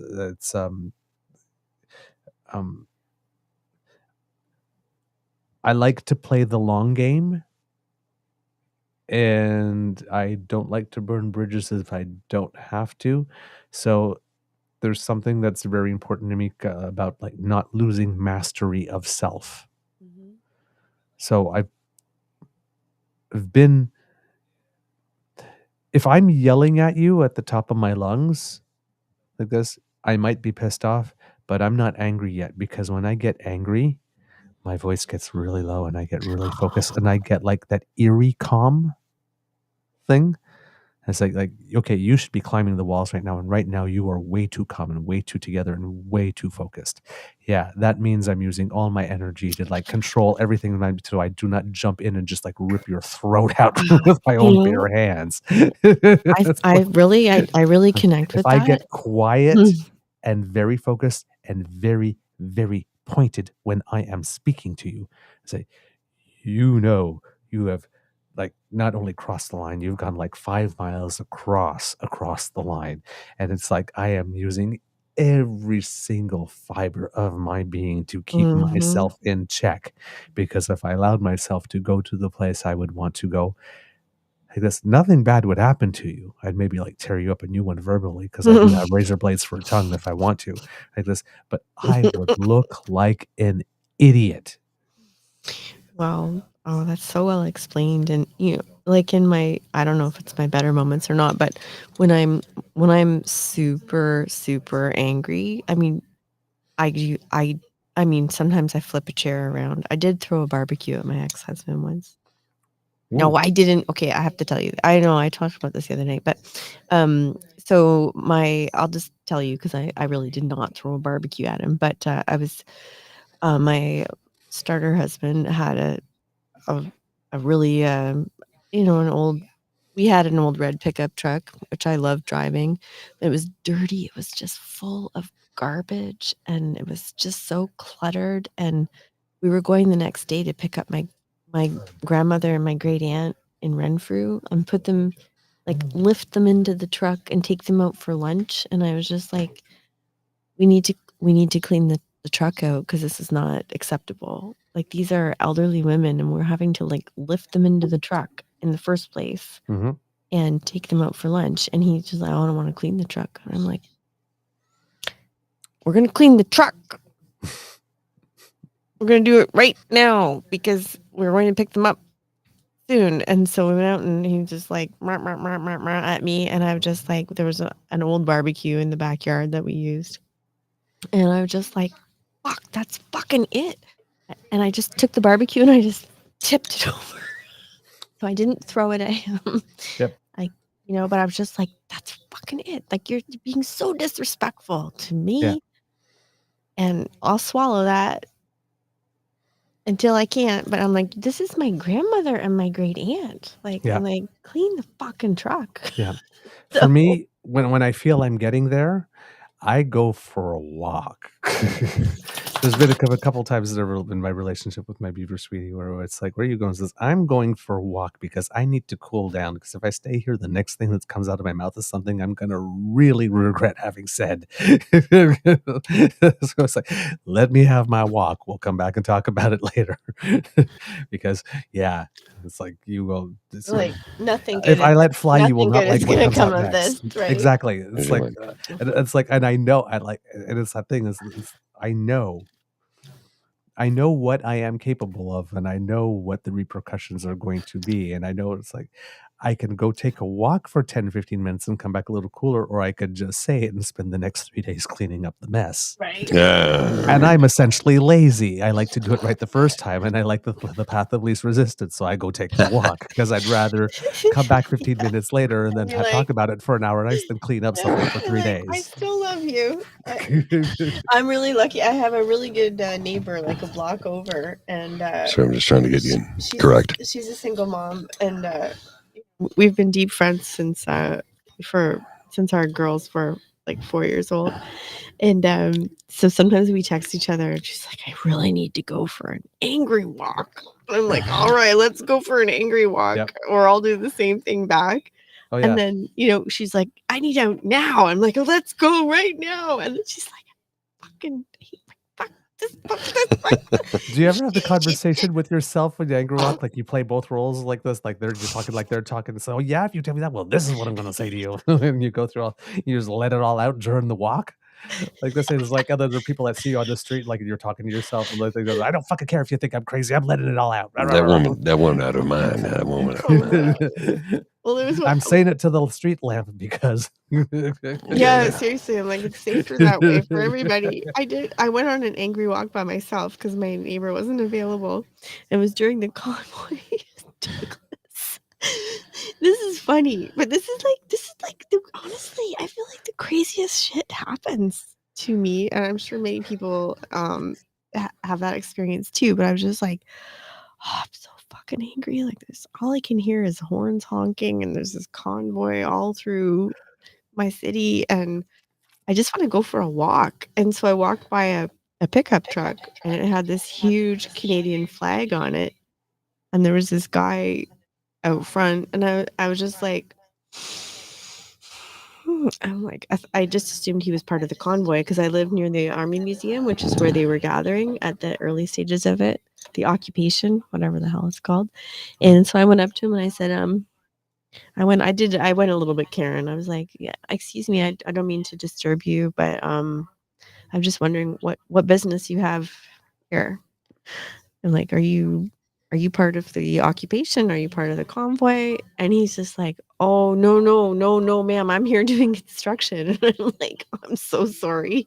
I just saw the flag and you have this huge pickup truck and you know what's going on. And he's like, no, I'm renovating this house. And I'm like, oh yeah, that's awesome. I'm so sorry. And then so I'm like, oh, I have a great day. And I kept walking. And then I hear this pickup truck behind me, like he starts following me up the street, and And I'm like, okay. I didn't feel scared. It was broad daylight and whatever. And he pulls up beside me and he's like, I mean, not really like a good thing to do to follow a woman up the street in your pickup truck. But I looked over and I'm like, okay, hello again. And he's like, he rolled down the window and he's like, I just thought I would give you my number, in case you need any work done on your house. I'm like, well, do you have a business card? He's like, I don't. But so anyway, he wrote his name down and his number down on a scrap of paper, and I took it. And honestly, I didn't feel threatened. I'm like, that takes a lot of bravery. And um, I I kept the piece of paper. I'll show it to Paul. And then he's like, also, if you'd like to go for a coffee, we could go for a coffee. I'm like, that's actually really gentle. I'm like, it's kind of weird that you just followed me in your pickup truck and gave me your number and asked me out. But I'm like, you know what? He was gentle, he was kind, and I was safe. And I don't really know. The point of the story is that I went out on an angry walk and I had a really interesting interaction. What have you got, man? You were sexy angry. I guess so. I was like, who the fuck are you in my fucking neighborhood? What do you got, Douglas? Because you dealt with some difficult neighbors, and I don't know if you want to talk about that, but Yeah, not much. I think that's pretty much all of it on me. For me with anger, it's just, you can. I put. I like. I put it. I make a conscious effort to be a nice person, right? It's like nice doesn't just happen, right? It takes some work. You swallow a lot of stuff. There are things that happen. You say, you know what? I'm not going to bring this up now. There's no point in bringing this up, or this not, this is something we'll talk about later when we're calmer, or something. One of my mottos is, if I can help, I will. Sometimes I don't have time to help or the ability, but if I can, I do. So I don't really say things that are morally objectionable. I swear more on the show than I do in real life. Actually, it's kind of weird. So, and I'm very respectful of other people, and I'm gentle. I'm gentle in my approach. I'm gentle. I'm always happy for people, and I like to hug people, and I like somewhere in my 20s, I made a decision that if I cross your path, even if we're in a shopping mall and you're just behind me like this, and I noticed that, and I'm holding the door for you to get out, and that's all the interaction we have in a day. If you cross my path, I want your day to be better, even if it's this much better. I just smiled and nodded at you like this, but better by virtue of the fact that we crossed paths than worse. So I try my best for every interaction I have with people to be something like that, and there are certain people that won't allow for that to be the case, right? It's like, I'm trying to be a nice guy. Well, you just fucking lay off. Pump your goddamn brakes for a minute. my God. And it's so, for example, with my Beaver sweetie, a line that's come out from me often is, it's like, sweetie, I will always love you. But right now, I really don't like you very much. Or every now and then he'll do something that's like, sweetie, I love you, but yeah, that's not your best quality. Well, that's very diplomatic. Very gentle. Well, but it's that comes from a couple of times of somebody's going to me like, you got something to say to me, say it to my face, and I did, and then there were repercussions. Well, so you didn't really want me to say it to your face, now did you? I guess not. Okay. I So a respect lot of that so is much. me pulling back, because it's like, you really don't want me saying it to your face. I'm going to be a good Canadian. My mom raised me well. I'll wait till you're gone and I'll talk behind your back. I won't say it to your face. Well, mad respect for your emotional maturity, and I would love to know your thoughts about something I did the other day. Ooh, okay. Okay, I really would, honestly. So I went to go play basketball. I needed a break from the dog, and the courts are dry right now. And Paul was willing to take Lola, and I'm just like, I gotta go slam some ball, which yeah. Okay, that sounds like you're about to do a whole lot of cocaine. I thought it sounded like I don't know what sex, but I'm like Wow, for Paul, balls. I gotta like I ordered a basketball to be at his place, and so I could have one here and one at my place. I'm like, I really need to be outside and be by myself and just play basketball. And then my son was gonna meet up with me, and he did. So I went to the court, but it's March break, and I went to the court near Paul's place. And, there were 2 guys, like, probably in their 30s, and there's only 2 nets, and the 2 guys, the older guys were, like, taking a break.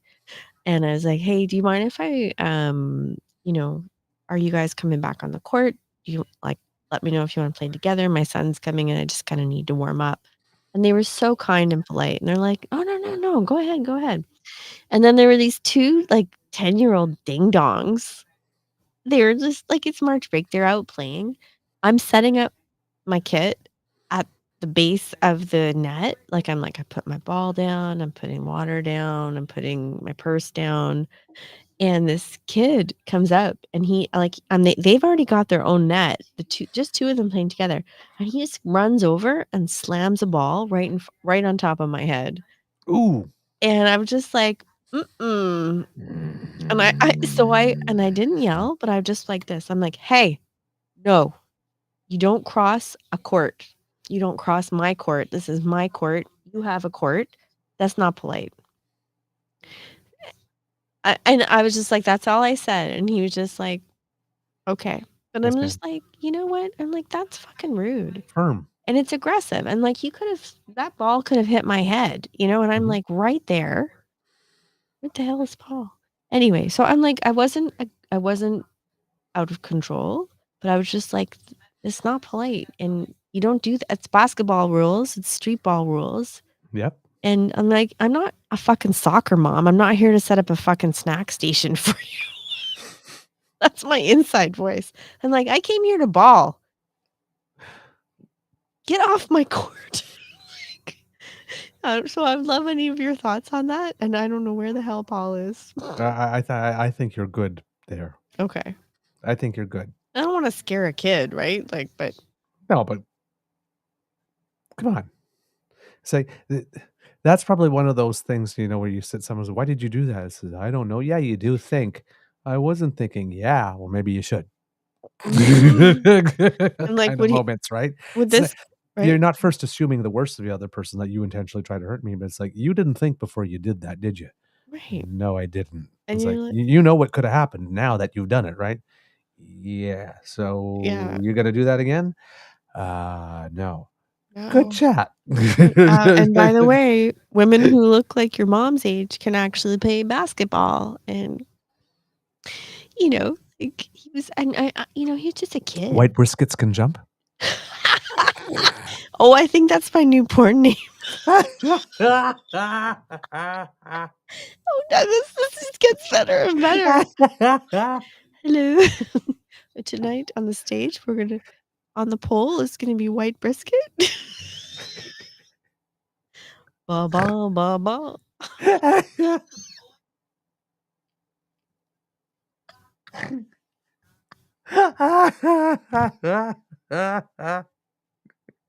Oh, you gotta It's the take white over, brisket and man. hot chocolate show.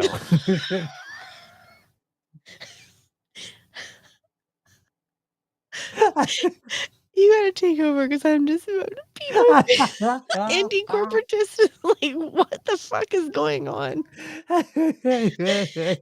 I can't even explain, man. With Bridget melons. Sorry, with brisket melons. White brisket with the limp biscuit. Good saucy. Who's not gonna pay for that, right? Like boom, boom, boom, boom, dun, dun. I'm dancing in the pool, and I'm 51, and I have white hair, and then stick some $20 in my underpants, my grandma underpants. In your granny panties? I don't know. Is that not what you wear when you're stripping? Douglas, take it from here. Oh, from my extensive experience, my illustrious career as a stripper. I guess. Magic marker. I guess you're supposed to not wear granny pants when you're stripping. I don't know. If anyone in the chat has advice, like if you're looking for tips from a very, very, very specific crowd, hey, if there's one thing we learned from the orange stain south of us is that there's literally a market for everything. I guess so. I guess, the granny panty stripper. Woo-hoo. I mean, give me your tooties. Woo-hoo.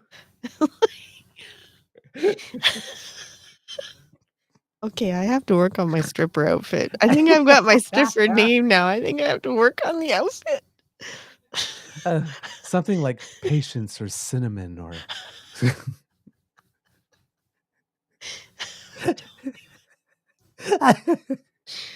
Okay. It's cinnamon toast crunch.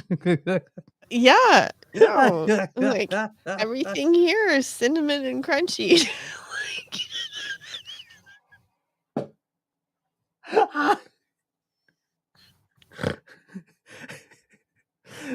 And today for a slow dance, welcome Crunchy Bits. And I think I would just take like some cinnamon crunch and like put like one on each nipple and be like one cinnamon toast crunch.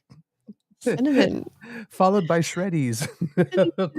Well, I mean, it was in the chat the other day. I was like, you know what? You know what calms men down? We were talking about sandwiches. Is like make them a sandwich with the more meat, the better, because it makes them sleepy. And somebody said in the chat, I can't remember, but I think they're on the chat. But it was like, throw cinnamon at them. It does something that makes men like calm the fuck down. So I think I'm gonna be cinnamon toast crunch. I'd be like, I'll come onto the stage with a bag of cinnamon and just throw it at the crowd and and maybe not, maybe like actually have like underpants on that are sexy big girl pants. Thoughts? Anyone thoughts? Sexy big girl pants.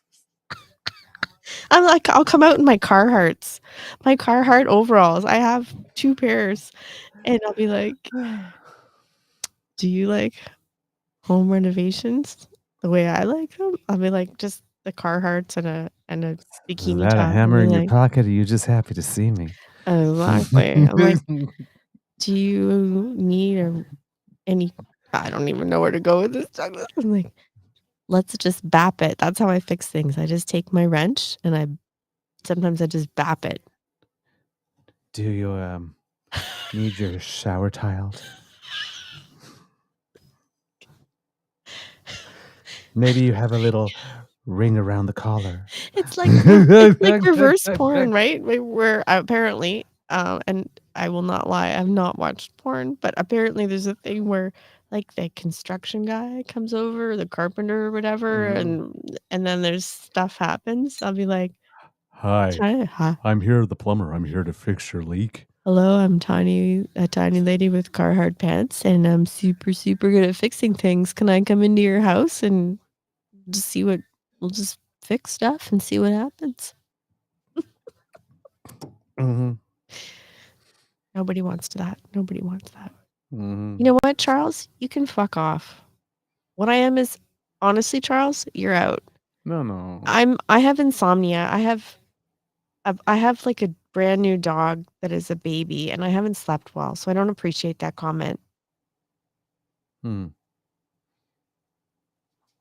This is what insomnia looks like, dude. Like I've got hot flashes, I've got a brand new dog, and I'm exhausted. So don't call me drunk in the chat. That's rude. All right. There we go. All right. Malin out. I'm going to leave it to you, Douglas. Honestly, I find that so rude. All right. I'm sorry that happened. Okay. Yep. Yeah. We have a rule in the chat about being kind to each other, not first assuming the worst. And I'm hoping that was intended to be a good-natured joke, and not something else. But yeah, without the benefit of tone and inflection, sometimes written jokes don't land the way one would have intended. So, but yes, let's try to be a little kind. I would appreciate that as a favor to me. All right. Thanks a lot. Okay. So didn't expect to be flying solo for a little bit, but hey, that is not a problem whatsoever. Yes, some people were asking about the rehearsal today, and there's we're at the point in the show because we don't necessarily rehearse all the scenes in order when we're doing a show, where we're starting to put things together and making sure that the transitions between the scenes are good, so that we don't have any slow points, that the show keeps on rolling. We want to keep the energy going on really well. And trying to work with the props beforehand and that type of stuff, trying to set some of the the things that we'll have on set, because we'll have some scaffolding, the scaffolding in the back that will have some levels, so to to climb up and down and all that kind of stuff. Oh, I see you, Charles. Sorry. And yeah. From my part, the apology accepted. We'll have to wait till Bridget gets back. But I know how things sometimes don't land, and they weren't intended to be mean. So, but thank you for taking a moment to apologize, Charles. That's really classy of you, and I will make sure that Bridget does get the message. So thank you very much. I really do appreciate that. Okay, Mo said he wants to join the video chat. That would be great. We'll wait till Mr. Grizzly gets home from walking Lola, and he'll be able to set that up for you, Kit Mo. But yeah, we're getting to the point where all the elements of the show are starting to come together, and we're able to do the full acts and the full show now in the proper order. It's a little stop and start at the moment, which is... pardon me, Mr. Grizzly? What did you say? Oh, I thought he had said something. So we're putting things together, and it's looking very, very well. But yesterday, A live podcast for a couple of seconds or so. I don't know if you can hear me, but yeah, we could hear you. I'll be back in a minute. Okay. But last night we did something that was a lot of fun. We went to a bar right close to here called Daft Brewery, and we did basically a bar invasion, pretty much all of the cast, because it was karaoke night, and we went up there and we sang songs, and as a way to promote the show, we sang some songs from the show. Some of the songs of the show where we had choreography, we got up all together and sort of performed our numbers there. And it was always a fun night. It's the second time we do it. We did it about maybe 3 weeks ago as well with the show, and it's this nice team building thing where we get to see each other in another environment and just have fun, and hang out together. And for this show, it's really important because we do. I don't know if anybody has seen it before. I don't want to give away too many spoilers, but we have the leads, and then there are three groups. There are the Gaga kids, there are the Yuppies, and there are the Bohemians. And given that we are three different groups and we're almost all separated by different ages, we don't have a lot of scenes that interact or that interconnect. So there's very few opportunities for us to actually be together during the show. I think just during the opening and near the end, we're all together at the same time. Other than that, we all have we're all in distinct times and places within the show where never our paths cross. So these type of events got us all to hang out together. So we had a lot of fun. And since we did it the first time, when we've gotten back to rehearsal, whatever it is that happened that night, that good feeling, that good energy came back to the rehearsals. And there's a time in rehearsal where you're really worried about your lines, making sure that you got them all, making sure that you remember them. And a couple of weeks before we go on stage, they have a date that they say where we have to be off book. So we can still have our book in the wings or something if we need to go look at it in between. But while we're on the stage, we're not allowed to have it anymore to look at it. So we have to go ahead like we were doing the show. And if there's something that we don't know, we say line. I don't know if you can hear us. A little bit. Say hello. Hello. I'm going to order a pint of Guinness and stay for a little bit, and then I'll go back home and join my beloved in the podcast zone. Hope you guys can hear this. I don't know if you can or not. I can't hear anything. It's really loud in here. The place is pretty packed because, well, it's the eve of St. Patrick's Day, so it's going to be nuts. Anyway, I'll see you shortly. All right. So we get to bring that energy in, and we're off book, so we get to say line, and then there comes a time where we're not allowed to say line anymore. So if we're stuck, we have to kind of figure our way out of it. So we're getting to that part in it.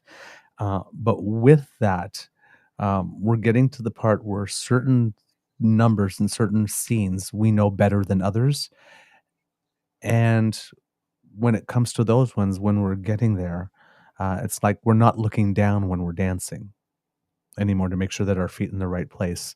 We're actually looking up more because we don't have the book in our hands. We actually have both hands free to do some stuff with acting, and we have more time to actually make eye contact while we're in the scenes with the people that we're acting against, which means we're getting to the point where we're starting to play. And what I mean by that when we're acting is that you have your lines and you have your blocking. Your blocking is where you're supposed to be when you're saying each line. So to make sure that you're not cutting the view of someone else, or that you don't cross the stage in front of someone and take away the focus of them. Or if you're somewhere else and you're not the focus of the scene, you're not just sitting there not doing anything, right? Life goes on still in that scene. So you're doing things and you have to do things, but in such a way that doesn't pull focus from where the center of attention should be. And all those things are planned and they're set. They happen at a certain time on a certain word or in a musical on a certain beat and that type of stuff. And once you kind of got all that down, you've got your song, you got your movement, you know where you're supposed to be at that time, where the light's going to be, you're in your light. And once you got all of that down, then we get to play. And that is when we're interacting with people, we do scenes, okay, the last time you did it this way, do it this way. Or, we get a note to never do the scene the same way twice in a row. And that way, sometimes things happen. Like somebody does something, somebody does somebody else, and the director will go, yes, I like that. Let's do that. We're going to take that and we're going to do that every time. Yes, and we put that in. So with our show, the one that we have a director that's very much open to input and to us playing and to us improvising. Sometimes you get a director that has a very, very, very clear vision of what it is that they want. They want that and nothing else. And they don't want you to make choices. They want you to do it the way that they have it in their head. But sometimes you have a director or the material allows for, let's play it. Let's just play. Let's do it in a way that, we've always done this serious. Let's do this silly. Now let's do this angry. Now let's do this. And sometimes things come up that really work. And, sometimes, they'll just say, okay, we've got 16 bars of music here. I don't have anything planned here. Just freestyle something. And then we freestyle and say, yes, that thing you did was good. Everybody, we're going to do that. And they take a movement, or we're building a choreography together. Like there's one time we were doing something and we were coming and we were just sort of like bowing to each other side to side. And I turned around and I said, you know what? This reminds me a little bit of like a paso doble, if anybody does ballroom dancing. And it's, when we're doing that, why don't we just hook arms as we're going down to the side? And that makes it look more like a combat or a battle, because that's what was supposed to be going in that scene. And the choreographer and the director said, yeah, that's very good. Let's do that. So we all have a chance to make some suggestions. So we're at the point now with the numbers that we've got down. It's like, given that we have another 2 weeks, we're actually adding layers. We're adding more stuff in certain spots. We're like finding the accents in specific songs that allows us to do something. We're finding a moment of playfulness that we can put it up. We can play up the emotion, or we can bring the attention, or we can play, bring down the gravitas if it's a moment of something serious, just to create how would I put it, some texture, I would call it, in the play, because you don't want a play that goes on an even keel, right? You want some ups and downs. You want to take people on an emotional ride. So we have we're finding the points now where we can add a little more, and that we can. We have Mr. Grizzly here. All right, so that we can add it a little more, remove a. Yeah, that's okay. And the scenes are really coming together. It just breathes a whole lot more life to it, and it's a time for us that's really great, because there comes a time where we kind of have to stop playing for a while in the last few weeks. In the last few weeks before we go. Oh, I'm gonna have to ask Mr. Grizzly to turn down the volume there. Hold on there. Here we go, kids. And so that we have to lock it in to make sure that we get it, like for the last 3 or 4 shows, particularly when we go to the Q to Q or the technical rehearsals, because we have technical week coming on. So there are times where we go on the stage and we don't actually hold the scenes. We just get anywhere where there's a sound cue or there's a light cue.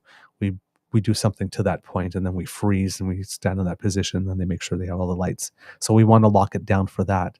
And then when the run of the show starts, then you get to play again, because then you start getting the feedback of the audience, and you notice, okay, this line worked, this line didn't, this joke landed, this joke didn't. When we're doing something, the audience is really reacting to this, let's add more of this where we can.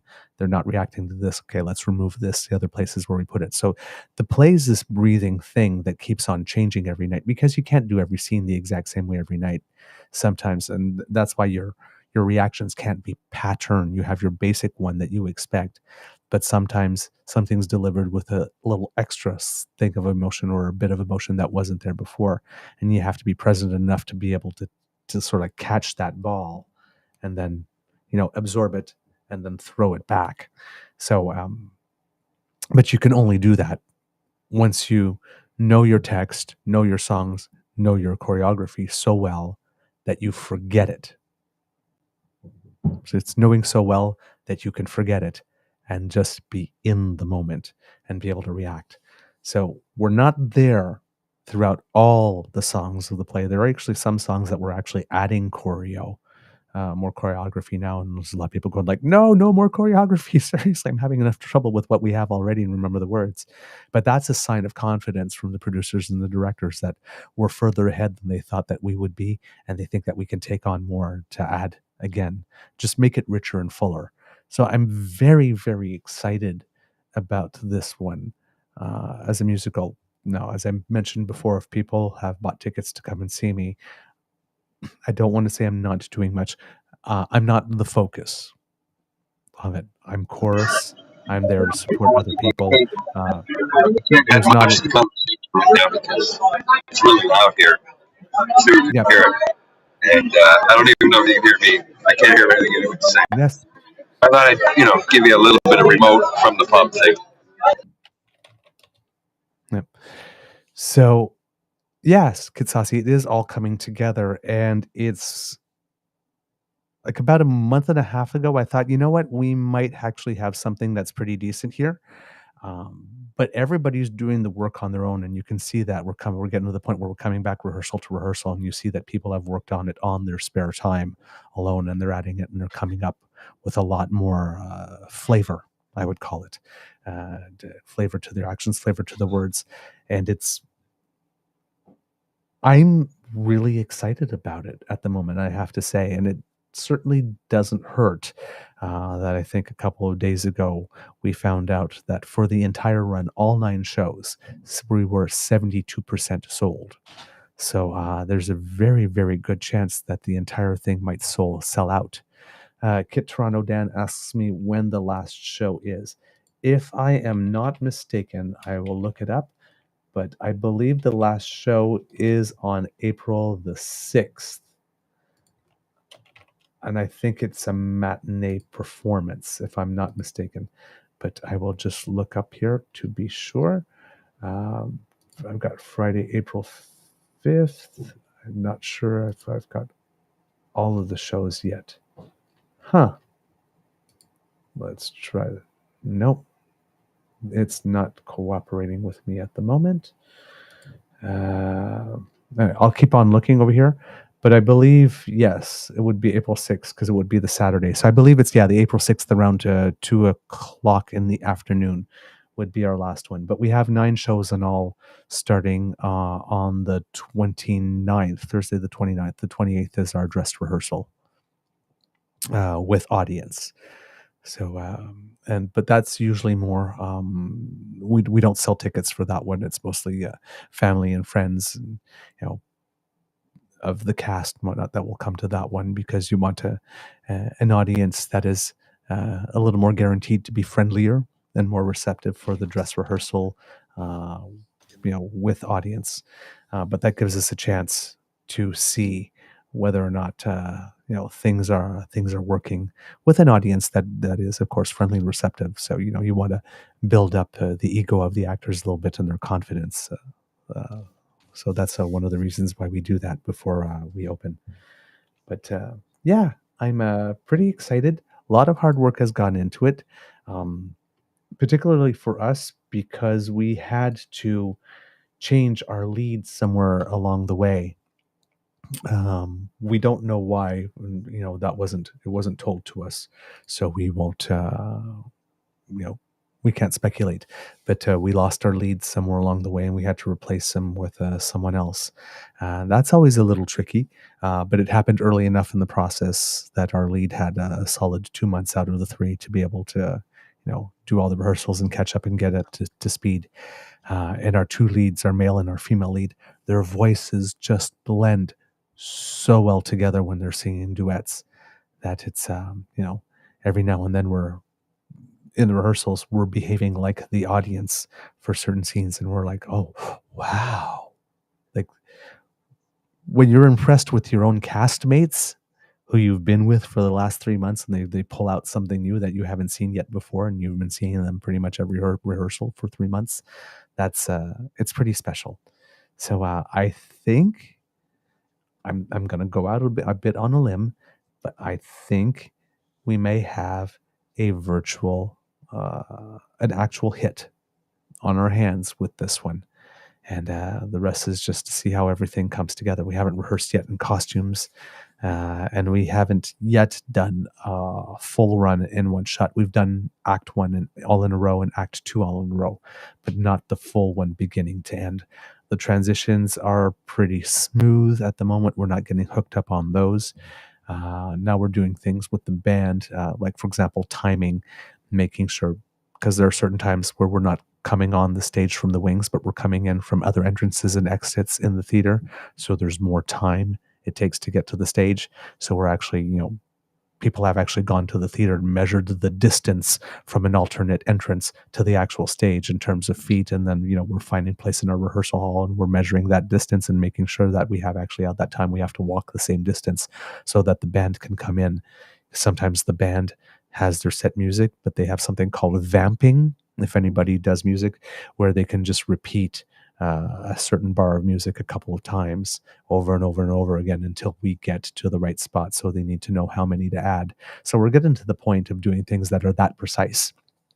So it's it'll be cool. And when we try doing it with costumes, we're probably going to have to make some other changes because there's probably going to be some costume changes that took more time than we thought, and people can't get to their next spot or their next cue on time, and we'll have to make some adjustments on the fly. But that's the fun of it. And once you get to the actual theater, there's everybody thinks of choreography. They think about everything that happens on the stage itself for the audience, but there's a whole choreography that goes on backstage as well. We call it the backstage ballet. So places that you got to be for set pieces to come in and set pieces to be able to go off smoothly. When you have big groups of people coming on and not just one or two, there are places you can be, there are places you can't be at certain times. So there's all that part too, because for us, we're only going to get about 2 or 3 days maximum in the actual theater before we open. So that's going to be a very, very quick turnaround for us, especially since there's, well over 20 people in the show. When you just have 2 or 3 or 5 people in the show, the backstage ballet is a little easier sometimes, depending on the number of costume changes, of course.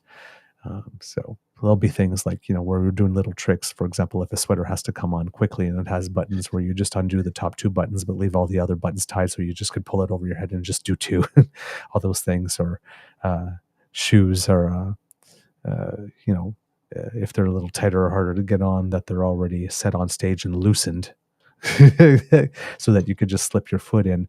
And sometimes you get to a situation where you're coming in and you're pulling on a shirt, and you sit down somewhere, you put on your shirt and you put on your hat, and someone else is putting on your shoes because you need to be out in 30 seconds and you don't have time to do both. So we need to know where those people are going to be as well. And of course, because it's a musical, everyone's going to be mic'd. We're going to have the little packs with the little sort of Britney Spears or Madonna little mics that come on the side.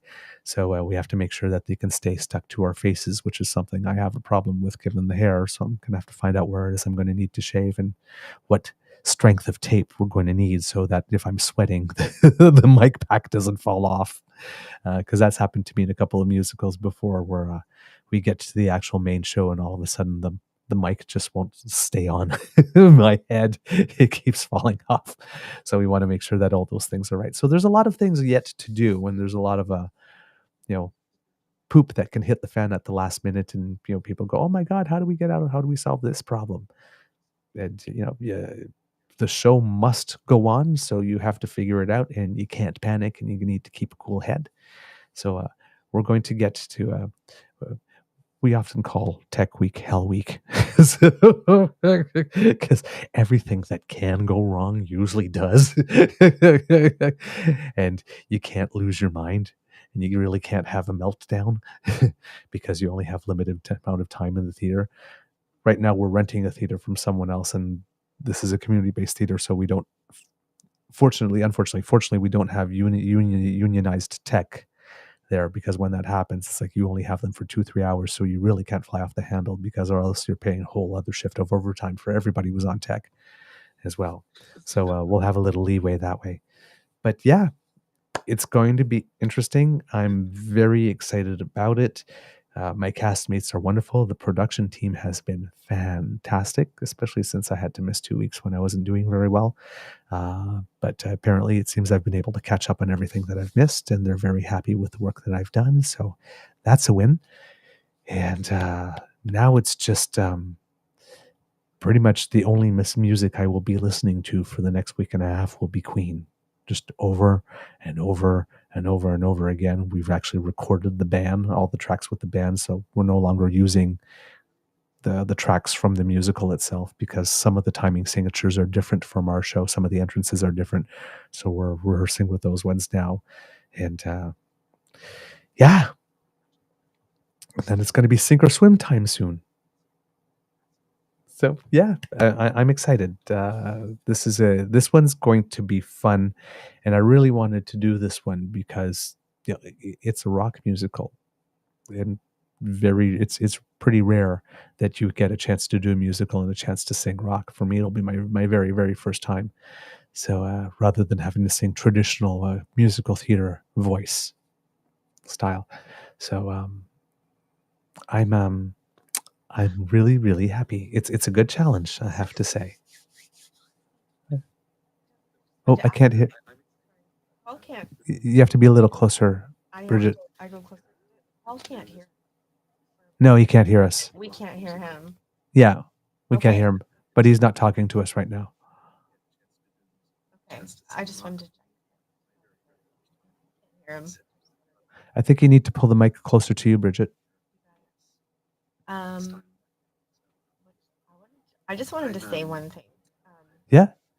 I know who Charles is, and he's been banned from Paul's Pub for inappropriate behavior. So I know who he is, and he's been hassling me, and so I'm like, that's it. That's it, man. That's enough. So that's all I'm going to say. But he's known to be inappropriate to the point that he was banned from the pub.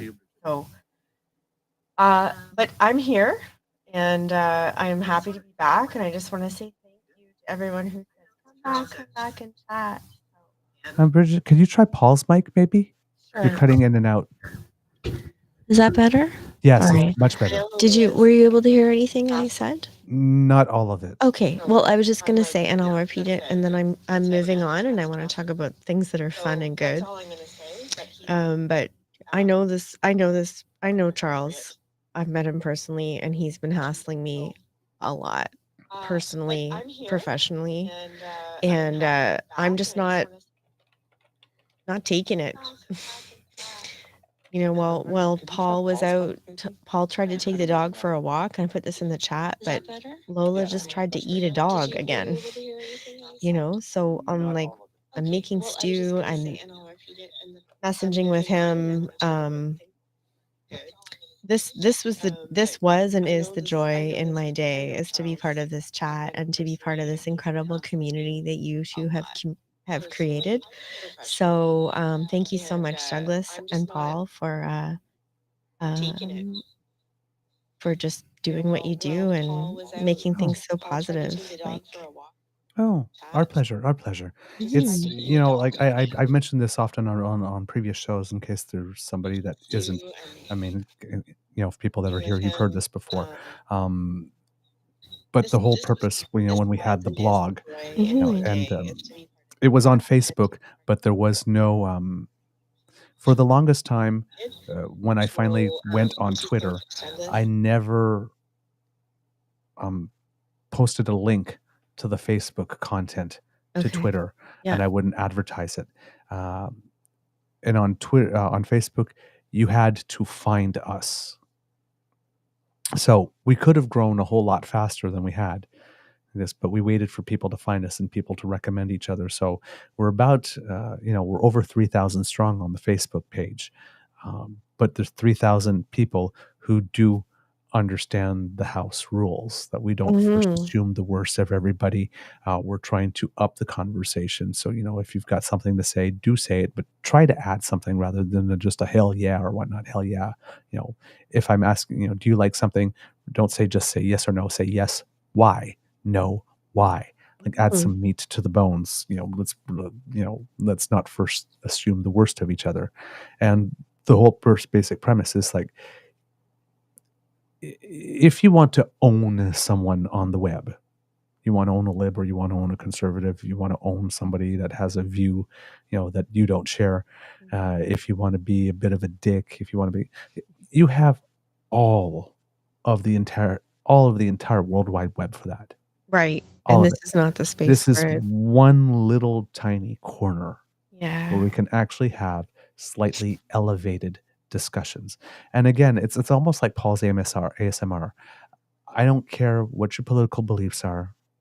I don't care where you come from, what your background is. Because, you can see the world the way that we do, or you can see the world completely different the way that we do. You can be a full-blown hardcore conservative, so long as when you're here, because if you've got an argument, make an argument that's rational, not sophistry, not invention. Have some facts. Make it an argument that I could say, you know what? I don't agree with you, but I see how you could see it that way. Right? And treat everybody else with the basic amount of respect that every human being should have by virtue of the fact that they're sharing the planet. And maybe a little more, the amount of respect that you would like. And if we just all do that, regardless of what our views are and how we express them and whatnot, we should be fine. Yeah. We should be fine. We should all be able to get along. And we don't have to agree. And, sometimes I would like to convince you that I am right and my take on it is the right one, but I don't need to convince you. I'm just here to share what my opinion is and to have you hear it.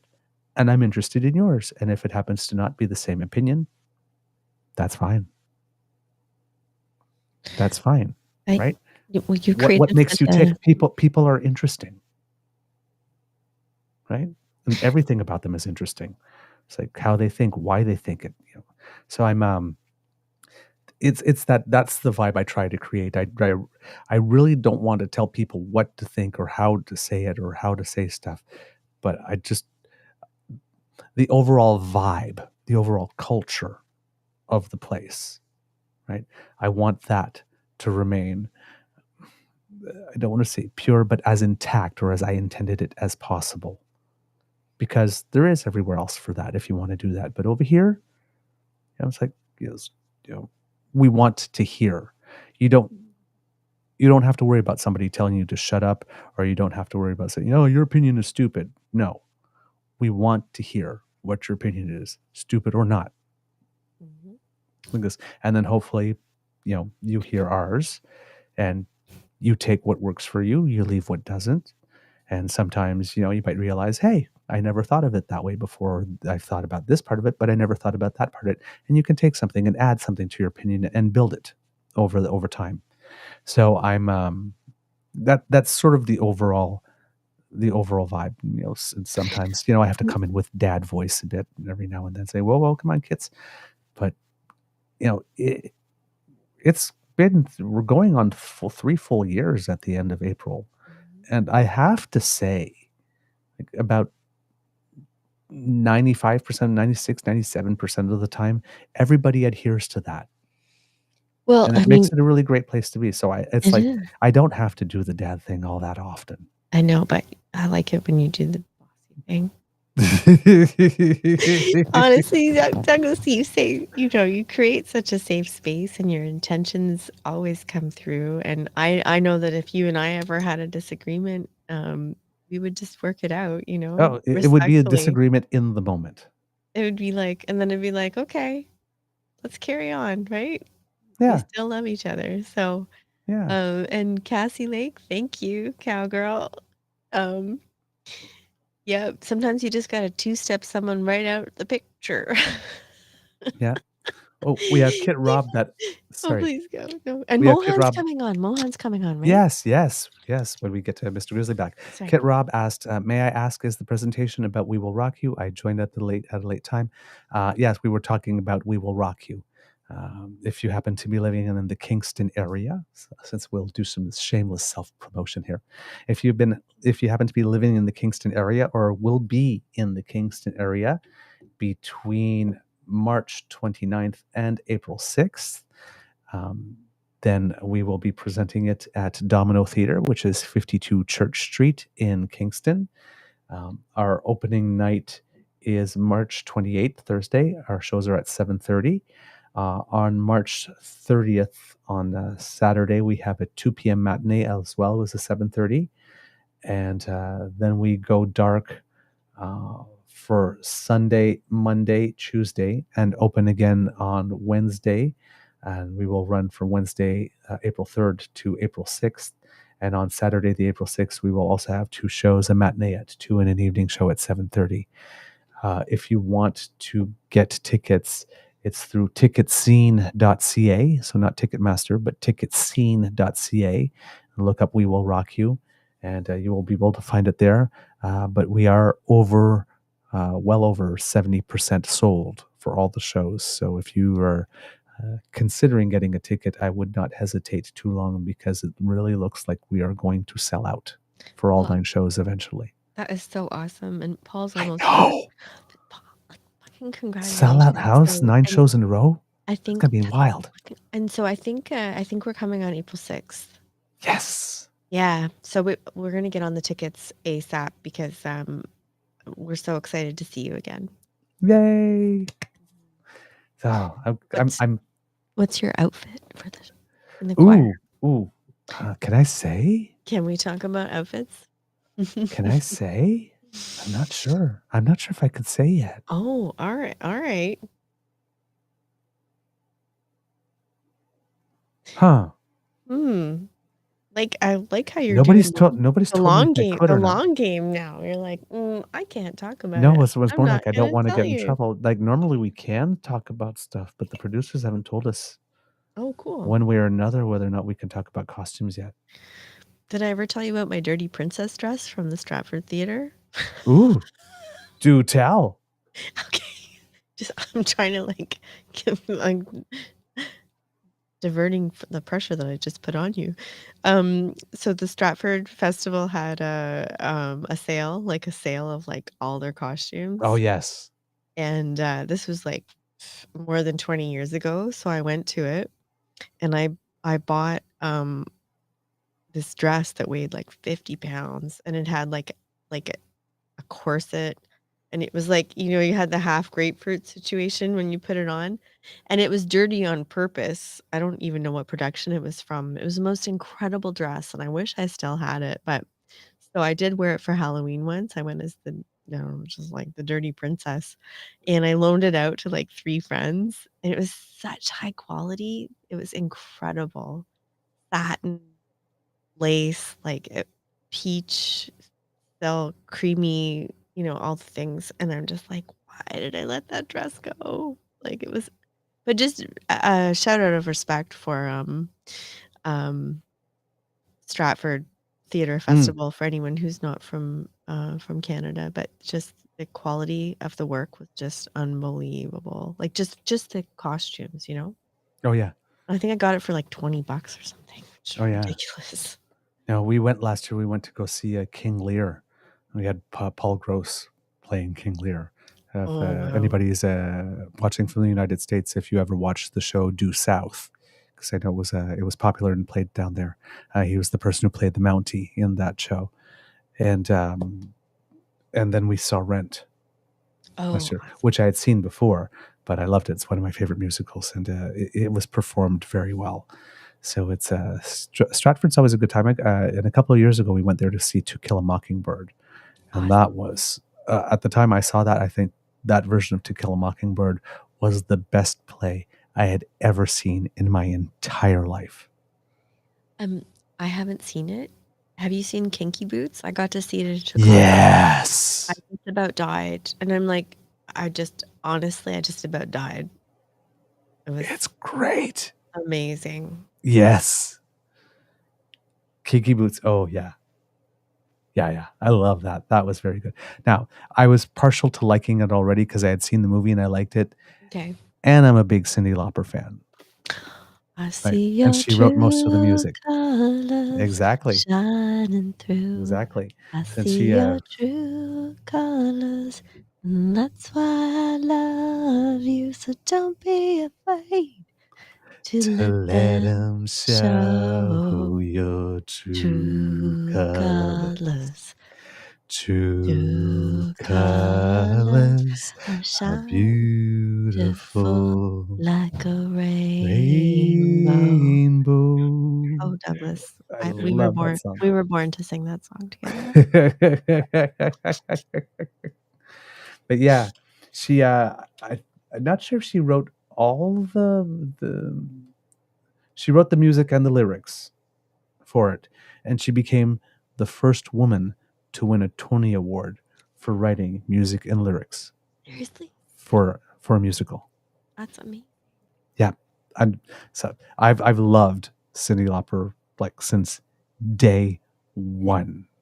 My mom didn't quite get her at first, with the squeaky thing and the weird hair and like the outfits and all that kind of stuff, but it's like November 1984.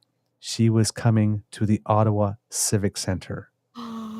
Yes, I was all of 11, maybe 10, 11. And I was like, Mom, Cyndi Lauper's coming to town. Cyndi Lauper's coming to town. And it's like, it's the first stadium arena concert. Any concert I'd ever gone to was like at a fair, with the, you're walking in, you get to see them. And I got to see some good bands that way. I got to see, Men Without Hats and Parachute Club and Gowan and all that kind of stuff. But my first actual, buying a ticket from Ticketmaster, going into an arena, big speakers sort of concert was Cyndi Lauper with the opening act, The Bangles. Sorry, I just had a bangle-gasm. Yeah.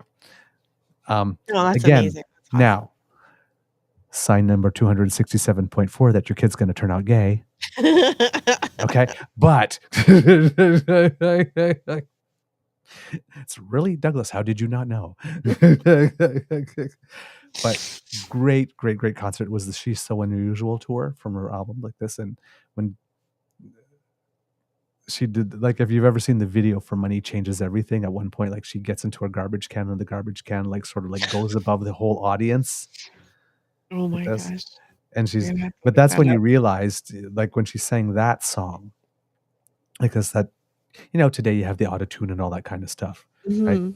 She sounds on stage like she sounds on her albums. Amazing. She literally is that powerful and that strong. And at the end of Money Changes Everything, she's got that one note that she just holds and holds and holds and holds. And it's like, okay, on an album, they maybe like took a breath and like, blended them all together. No, she sings that note live.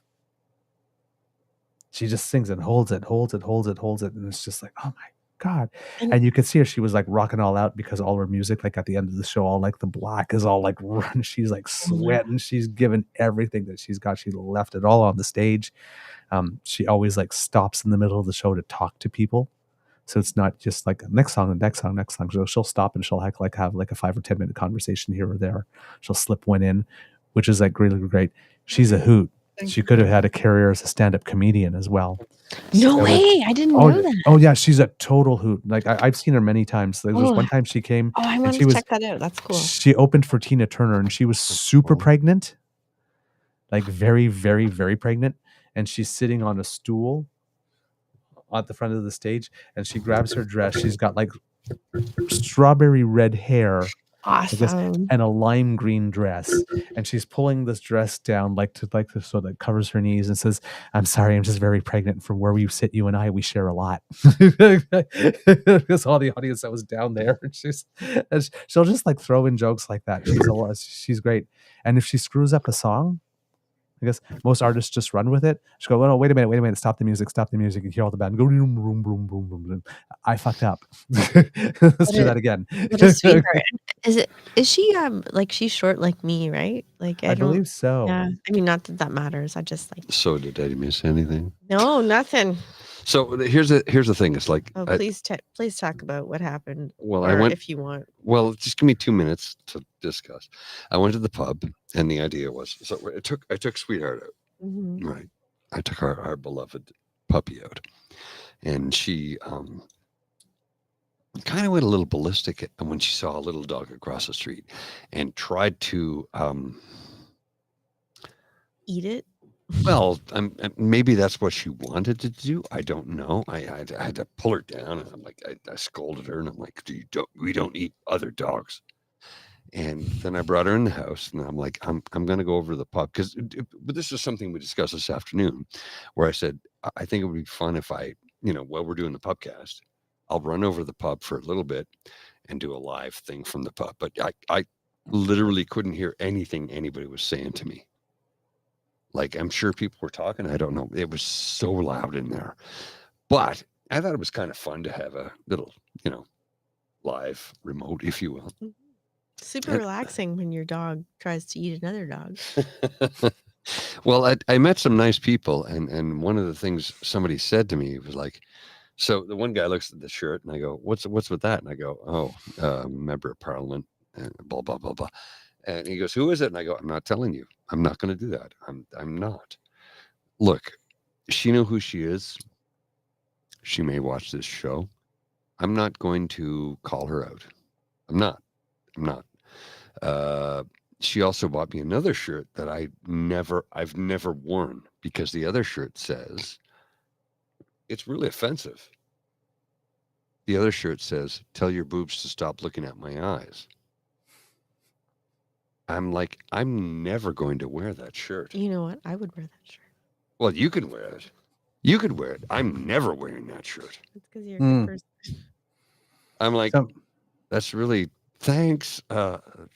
This one I went, okay, that's kind of cute. That's funny. I'll wear that. But the other one, I'm like, no. There's one in somewhere folded somewhere in my clothes pile that says mustache rides 5 cents. Yeah. There's very, very, very, very limited places I can wear that t-shirt. Yeah. Oh my gosh. Anti-corporatist, how short is short?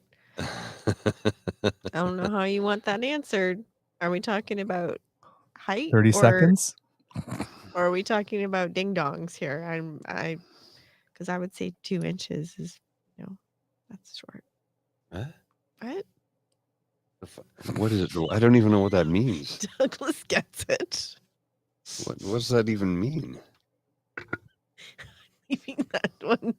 I'm just leaving that one. I don't think Paul's ever had the experience. Just let Douglas take over. This is closer to. This is actually a little bit less than. Right? This is a little bit thicker, but the lengthwise is a little bit tinier. I don't know what we're talking about right now. Yeah. I would. Douglas, So for please- those please wondering, take Cindy over. Locker's 5'3". Well, so here's the best part. One day, Bridge is like, "How tall are you?" I'm like 6'8". She goes, so when somebody said to you, "Well, how big is your man?" She's like, "He's 6'8".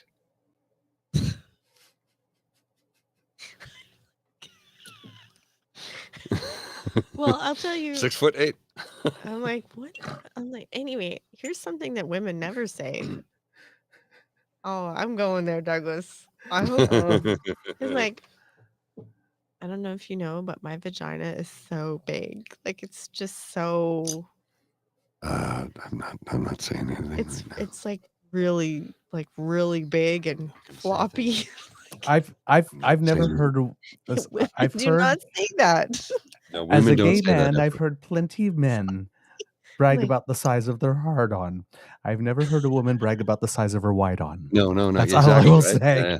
It's not a thing. It's like it's like, do you want to see how big it is? It's really, really big. I got a t-shirt made to say the woman, I can handle all of you. the legend, cavernous Linda. Oh my goodness.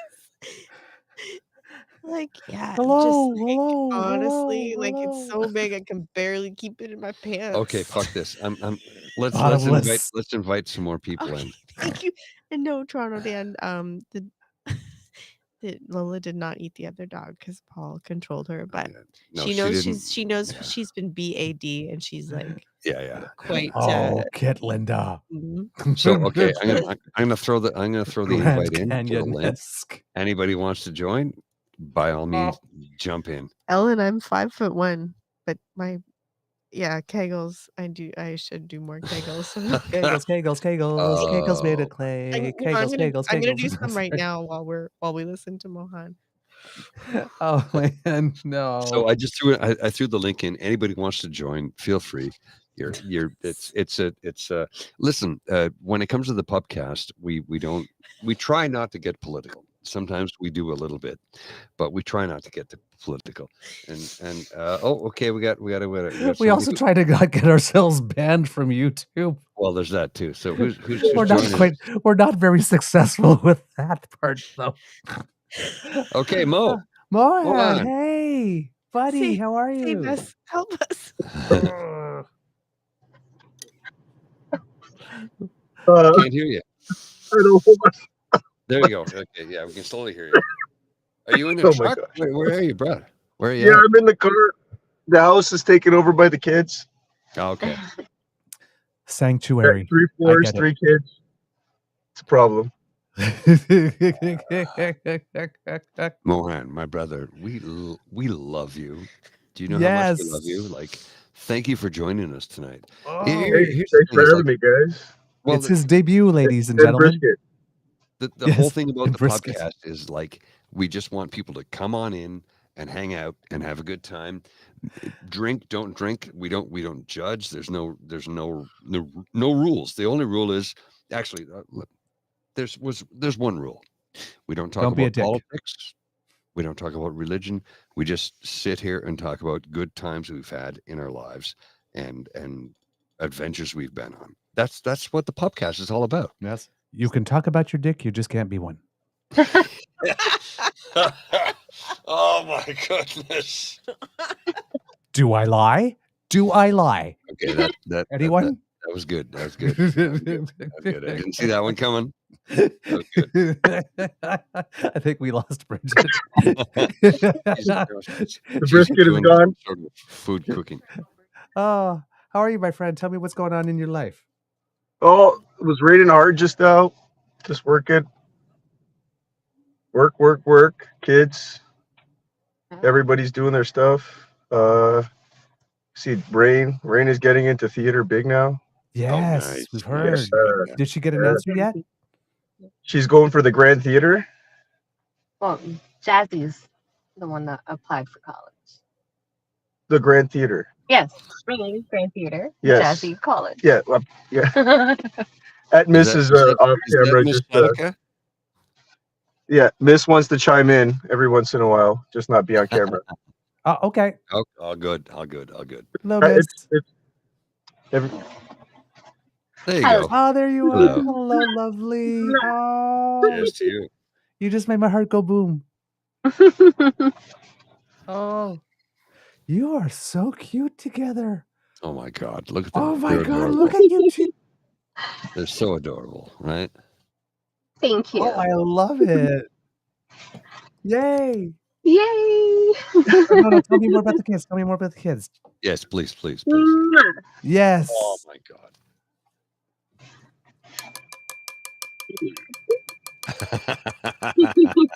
Yeah, things are happening in the pub tonight.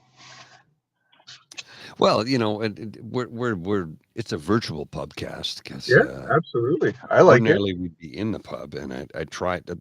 I joined for a few minutes. Honest to goodness, I couldn't hear anything anybody was saying. It was so loud in there, and that's why we decided well, Douglas, you had rehearsal today, so scheduling you couldn't be here, and not only that, let's consider the fact that it's St. Patrick's Day weekend, and it's literally every bar in town has posters up says 15th, 16th, and 17th St. Patrick's Day weekend. I'm like, so Friday, Saturday, Sunday. Yeah, it's called how much alcohol can we sell? Yep. And I get it. Kit Ellen Keep the doors open. Oh yeah, exactly.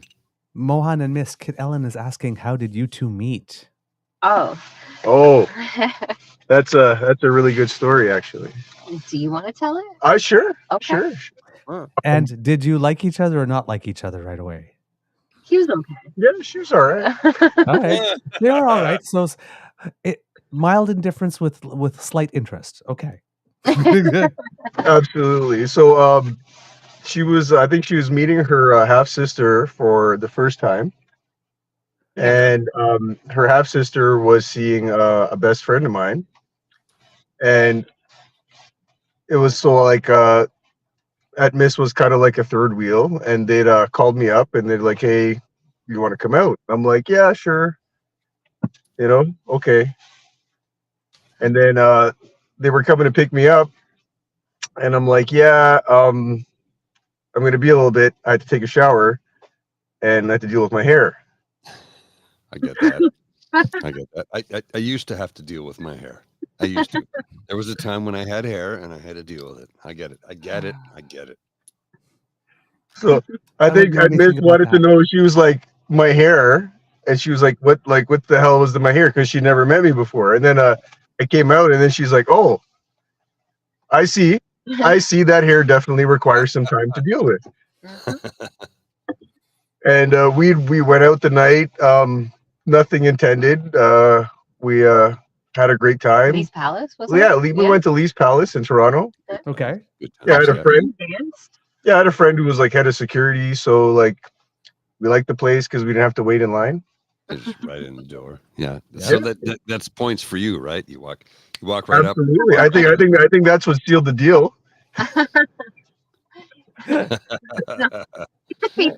He told my sister, or he asked my sister for my number a few months later. And then I was like, yeah, of course you can give him my number. And we started talking almost every night. And then he'd come and visit me every weekend from Pickering. Oh, wow. Ooh, so a bit of long distance relationship. You went out. You put some effort in. You went there. Honestly, the night I wasn't feeling like it to go out. But something just told me yeah, you know what? Just go. like a little pinch in the butt. You know what I mean? Like, hey, buddy, get the hell out there. You know what I mean? And I'd been dealing with some stuff because I'd recently lost my mom at the time, like a few months. Yeah, and like that's why like it was like, okay, man, you need to get out there. You know, like something's like go and then. You know, and like she said, we went out. We had a great time at the night. We danced. Dropped her off at home, and like I never really like I never asked her for her number or anything. And then a few months later, I was like, hey, you know, like I said, because her sister was seeing my best friend, and we're like, yeah, let's do it. You know, and here we are with a happy family. Like 7 years later. Like, hey, you're 7 years. Wow. Nice. So you guys are both from Toronto, right? Well, he's from Pickering. Yeah, I grew up in Pickering. Yeah. It's not the same. Toronto is Toronto. It's definitely not. Well, I mean, literally, once you get to Cobourg, it's all Toronto, right? Like you're driving down the 401, you get to Cobourg, it's like, yeah, it's all Toronto after this. Yeah, it's GTA. Yeah, it's all GTA. You know, it did change over the years, but yes, I'm like from Toronto and Toronto Light. That's kind of like. Yeah. I was born at St. Michael's Hospital downtown, actually. So was I. Nice. Really? Yeah. Yeah, I was born at St. Mike's in 1968. And I was born. Here's the other thing is like what a lot of people don't get is like I was born 3 weeks early. I was a preemie. Me and too. A preemie, 3 weeks preemie in 1968 was like, holy shit. This is it's miraculous that I lived by medical standards of that time. Yeah. Today it's like you can be born 6 months early, and they're like, "Well, we might be able to do something. It's a zygote, but we can put them in a thing, and maybe." In 1968, 3 weeks early was scary. Yeah. Yeah, man. Like look at it. Like look how far medical science has come in a lifetime. Dude, man, well, just heart transplants and heart surgeries. I was supposed to be It was dead. a big deal at some point, and now it's like a routine thing. I was born 3 weeks early too. I was late. Oh. I came out fast. Everything's. I keep on coming out fashionably late for everything. Just fabulous. Yeah. So 1978. You needed time to get the hair ready, Douglas. Yes. No, Mom, you're not ready for me yet. Hold on. No, my hair's not done. 1978 to need an extra 2 weeks in the oven to be just the right amount of fabulous. I was very sick. I was very sick. 78 to 79, and it got to the point where I went to the hospital, and they're like, "Why do you have 2 broken ribs? 11-year-old boys don't get broken ribs." I'm like, "Well, this guy punched me, and then a couple of weeks later, he kicked me." And thank you, darling. But I got an Irish stew in front of me. Oh my goodness gracious me! When Irish stew is eaten. And I remember when all this happened, and they were like, "Are you gonna charge the family? Are you gonna charge us?" I'm like, "No, actually, you may have saved my life." Because when we went to the hospital, the doctor was like, "Well, if this didn't happen, nobody would know. You probably would have died." So at the time, it was called first stage cancer, first stage in 79. By today's standards, like, here's a shot, go home, you're fine. But in 1979, you were almost destined to die.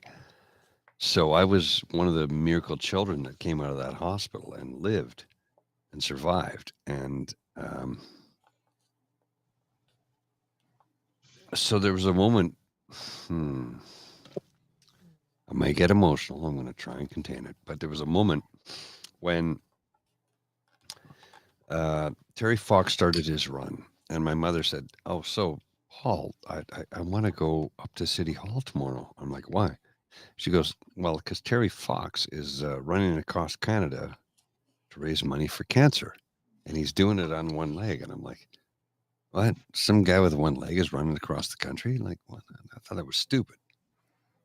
I was like 11 years old, so whatever, 11 or 12, whatever the case was. And he was supposed to arrive at City Hall, which was literally 300 meters from my front door.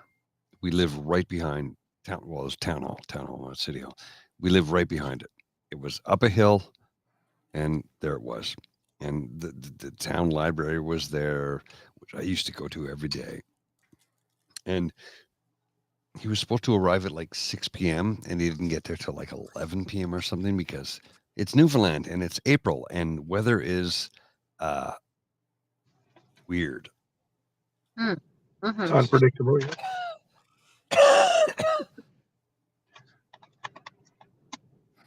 Sorry about that. I had to cough. Just basically a tuberculosis situation. No. Anyway, so I could literally look out my bedroom window and go, oh yeah, there's town hall. It's like meters away. And we didn't go to see him because he arrived at like 11 p.m. or 10 p.m. or whatever it was on a Tuesday night. And in one of the films they made about it is like when he arrived, he was waiting to meet people. And there's like, well, you got here at 11 o'clock at night on a Tuesday. There's nobody there. There's like a police officer and maybe a single person. And I'm like, I was 300 meters, maybe 400 meters away from literally the most legendary Canadian that ever lived. Wow. Ever. And I didn't go, but I didn't know. And it was also 11 o'clock at night on a Tuesday or Thursday or whatever the hell it was. And I was a kid. And I don't have any regrets in life. But that's a regret. I was that close to literally the greatest Canadian that ever lived. I was that close. Like literally, he was right there. I could see him. And we didn't go. But it was because, it was 1979 or 1980, whatever the hell it was. I don't remember that. But it was cold. It was rainy. It was Newfoundland weather in the spring, which is like tomorrow it's 23 degrees and today it's minus 23. And what do you do about that? And then this guy who was supposed to be here 5 hours earlier than he showed up, and then the legend of Terry Fox was born shortly thereafter. And I don't have really many regrets, but that's the only one. That's the only regret I have, that we didn't go. But I was a kid, and my mom and I were like, well, 11 o'clock on a Tuesday or whatever the hell it was. So yeah, that's my story of how close I was to literally greatness, like literally greatness. And it's wild how your perspective changed over 40 years. Yeah. To the conversation we were having in the chat earlier about perspective, like you come like 180 degrees. You know what I mean? You're like, at that point in your life, you were like, it is what it is. And to know like what he was going through to be there in that moment too. Now you're looking on the other side of the table, be like, wow, that guy really did it in that weather. Yeah, he did. He did what he ran through on one freaking leg, by the way, is mind blowing to me. In running shoes that no school would ever allow a student to play a sport in today. Right? You look at the running shoes and like, oh yeah, you can totally use those. Today they'd be like, no, you will destroy your knees, your shoulders, your back. Like, you can't run in those. No way. Incredible. And I don't know if people from Ottawa or maybe heard about it, because I'm sure it made national news, but there's a Terry Fox statue that was down by the Rideau Center, and it was defaced.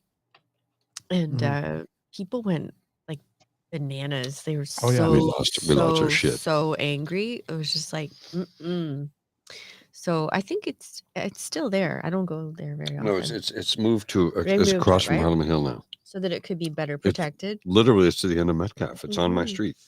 It's on my street. I mean, honestly, like I think he inspired generations to become a runner, and I'm like, many of us have these stories, but it inspired me. I'm like, if that guy can run on one leg across the country, that guy's work, right? That guy's work is what laid the foundation for what Paul was just talking about go in and get a shot. Yeah, stay, you know what I mean? Hey, it's him. Without what he put down, I don't think the cancer treatment would be where it's at today. Oh no, You're absolutely right. No doubt. Like the billions of dollars that have been raised because of the Terry Fox run. So I'm in back in 2019, October of 2019. I was in New Delhi, India, and I was visiting a friend, and we went to the Canadian ambassador's residence for a big party because they have like it's like here's when you should come and here's why you should come. And I'm like, okay, cool. It's like the weather's really good, the pollution's really low, and it's the start of ball season. I'm like, cool. So we show up for ball season, and I'm like, ball season is like not baseball, not football, not I'm gonna need you to break this down for me a little bit. What ball season is? Well, it's like when all the embassies hold like okay, I got it. like a big gigantic party. Okay, got it. Thank you. I was like, So I'm like cricket ball, no, ball. nothing sports related. Okay. So I go there and I have this wonderful time with my friend Sasha, and we go to the Canadian ambassador's residence, which is this beautiful place, and the Canadian embassy in New Delhi, India, is the largest Canadian embassy in the world outside of, we have embassies all over the place, but the one in New Delhi it's massive. It is huge. And it's like a gigantic piece of Canadian, like when you walk in the door, you're on Canadian soil, literally. Even though I'm in another part of the world, I'm on Canadian soil. So we walk into the bar and we order a couple of beer and we sit down by the pool, and I'm meeting all these wonderful people. And they're like, "Are you coming to the party?" I'm like, "What?" She goes, the thing." I'm like, "Oh, yeah. Sasha told me all about it. We're going to come to the thing, and it's going to be a good time." And I had such a wonderful time, and I met all these wonderful people from all different walks of life and around the world. When it got weird was, so I met these people from different parts of the world who were like, "Oh yeah, this is great. Thank you for Canada. This is a good party." I'm like, "Oh yeah, I'm a centrist, leftist, progressive who believes in helping people." And after, the weird part was, prior to my saying that, I had people were sitting there going like, "Oh yeah, we've heard about you. You're the guy who does the voices," because I do accents and stuff. And I did a bunch of accents, and they're like, "That's awesome. You're great. This is wicked." And the moment I said, "Oh, I'm kind of a centrist, leftist, blah, blah, blah," all of a sudden they just got up and walked away. And I was like, I don't give a shit. And my friend was like, "Paul, you be you. You be you. I don't care. If they hate you, I don't give a shit. And if they love you, I don't give a shit. Because either way, you're still my friend at the end of the day. And whatever they say or do doesn't matter." And I went, "Awesome, cool." So I was just myself. And I met some wonderful people. I met so many wonderful people who were super cool about the fact that I'm like, yeah, I'm a left-leaning centrist, but, I think we should help the poor people, and we should house them. We should do all the things that we talk about on the on the political show, because this is not a political show.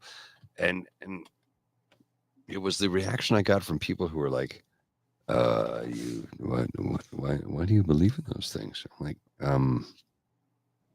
No, off. because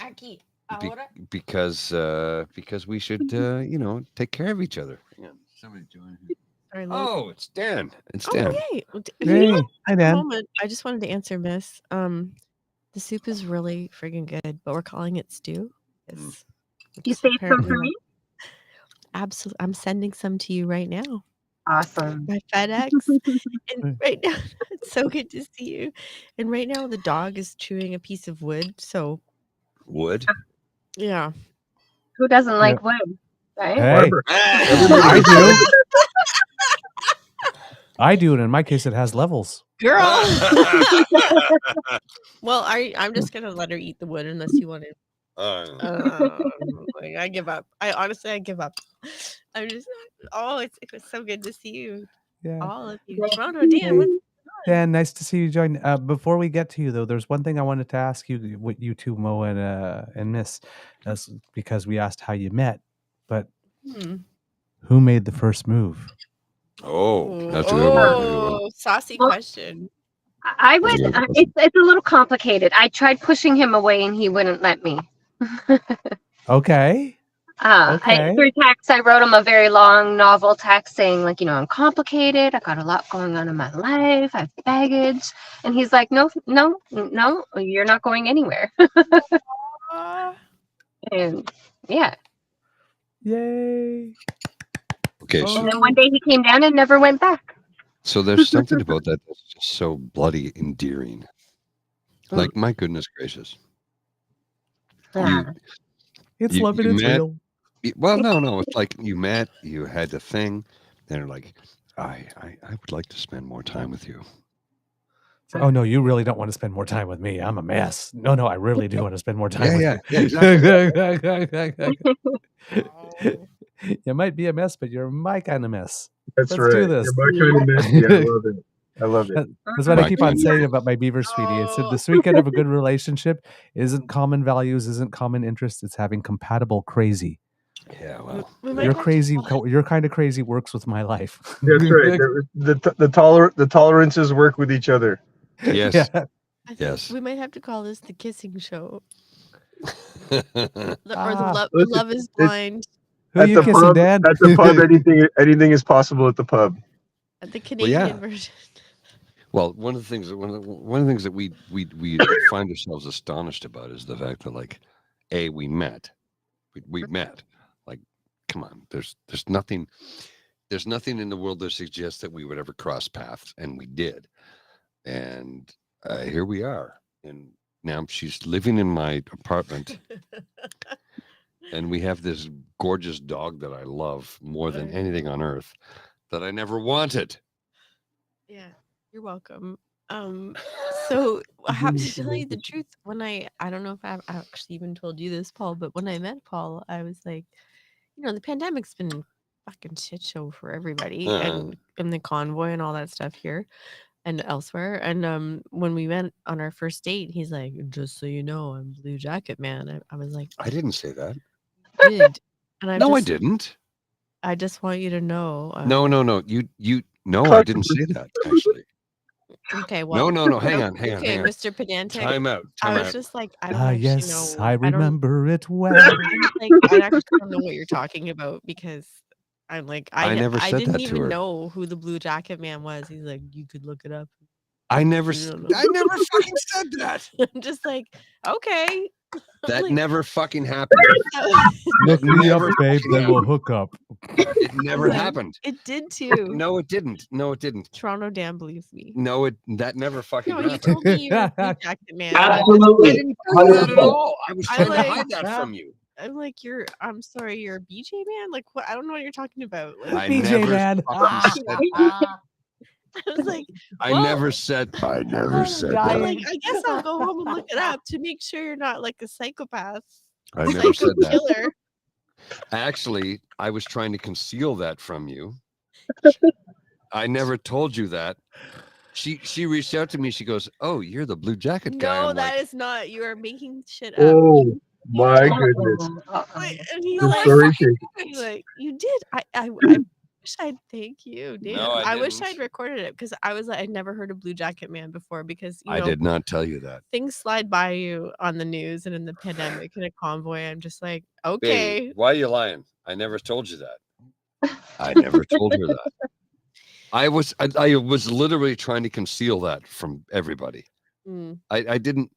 Well, look, I didn't want people to judge me. So I didn't. I never told you that. Who are you gonna believe? Well, Paul, there is a certain picture of you floating around that many judge you by.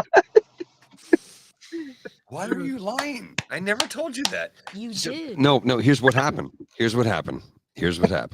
This is the truth. We were sitting on the at the patio Stop it. at Stop Poncho it. Villa. No. And he's like, we're chatting, and he honestly he did, because I had never heard of No. Before we went on that date, you said, "Hey, you're the blue jacket guy," and I went, No, I did not. "Yeah, actually, I have the text. Receipts. Well, I have the right. receipt. I know what I know. She's like, "Hey, you're the blue jacket guy," and I'm like, I think I said I checked out the blue jacket video thing that you told me about on our date. Actually, what you said was, "You're blue jacket man," and I'm like, "Well, it's guy, but sure." Listen, with love. And see, I'm learning a lot from you. I got all the receipts, baby. I'm reminding I'm you. learning a lot from you guys because, like, I'm in a 14-year slump here, right? So I gotta take tips from all of you. But one of the reasons, all jokes aside, one of the reasons I joined the show is because people right there like Mohan and Miss, and of course Douglas and Alex, and Paul and Bridget there, and it's like, unless you talk about shit with people, man, you ain't gonna get through nothing.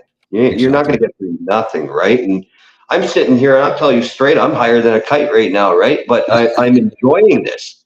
I'm enjoying it because it helps me get through, not only just get through the day, but maybe give me, because I have no aspirations of getting with anybody. I'll be straight with you. I don't.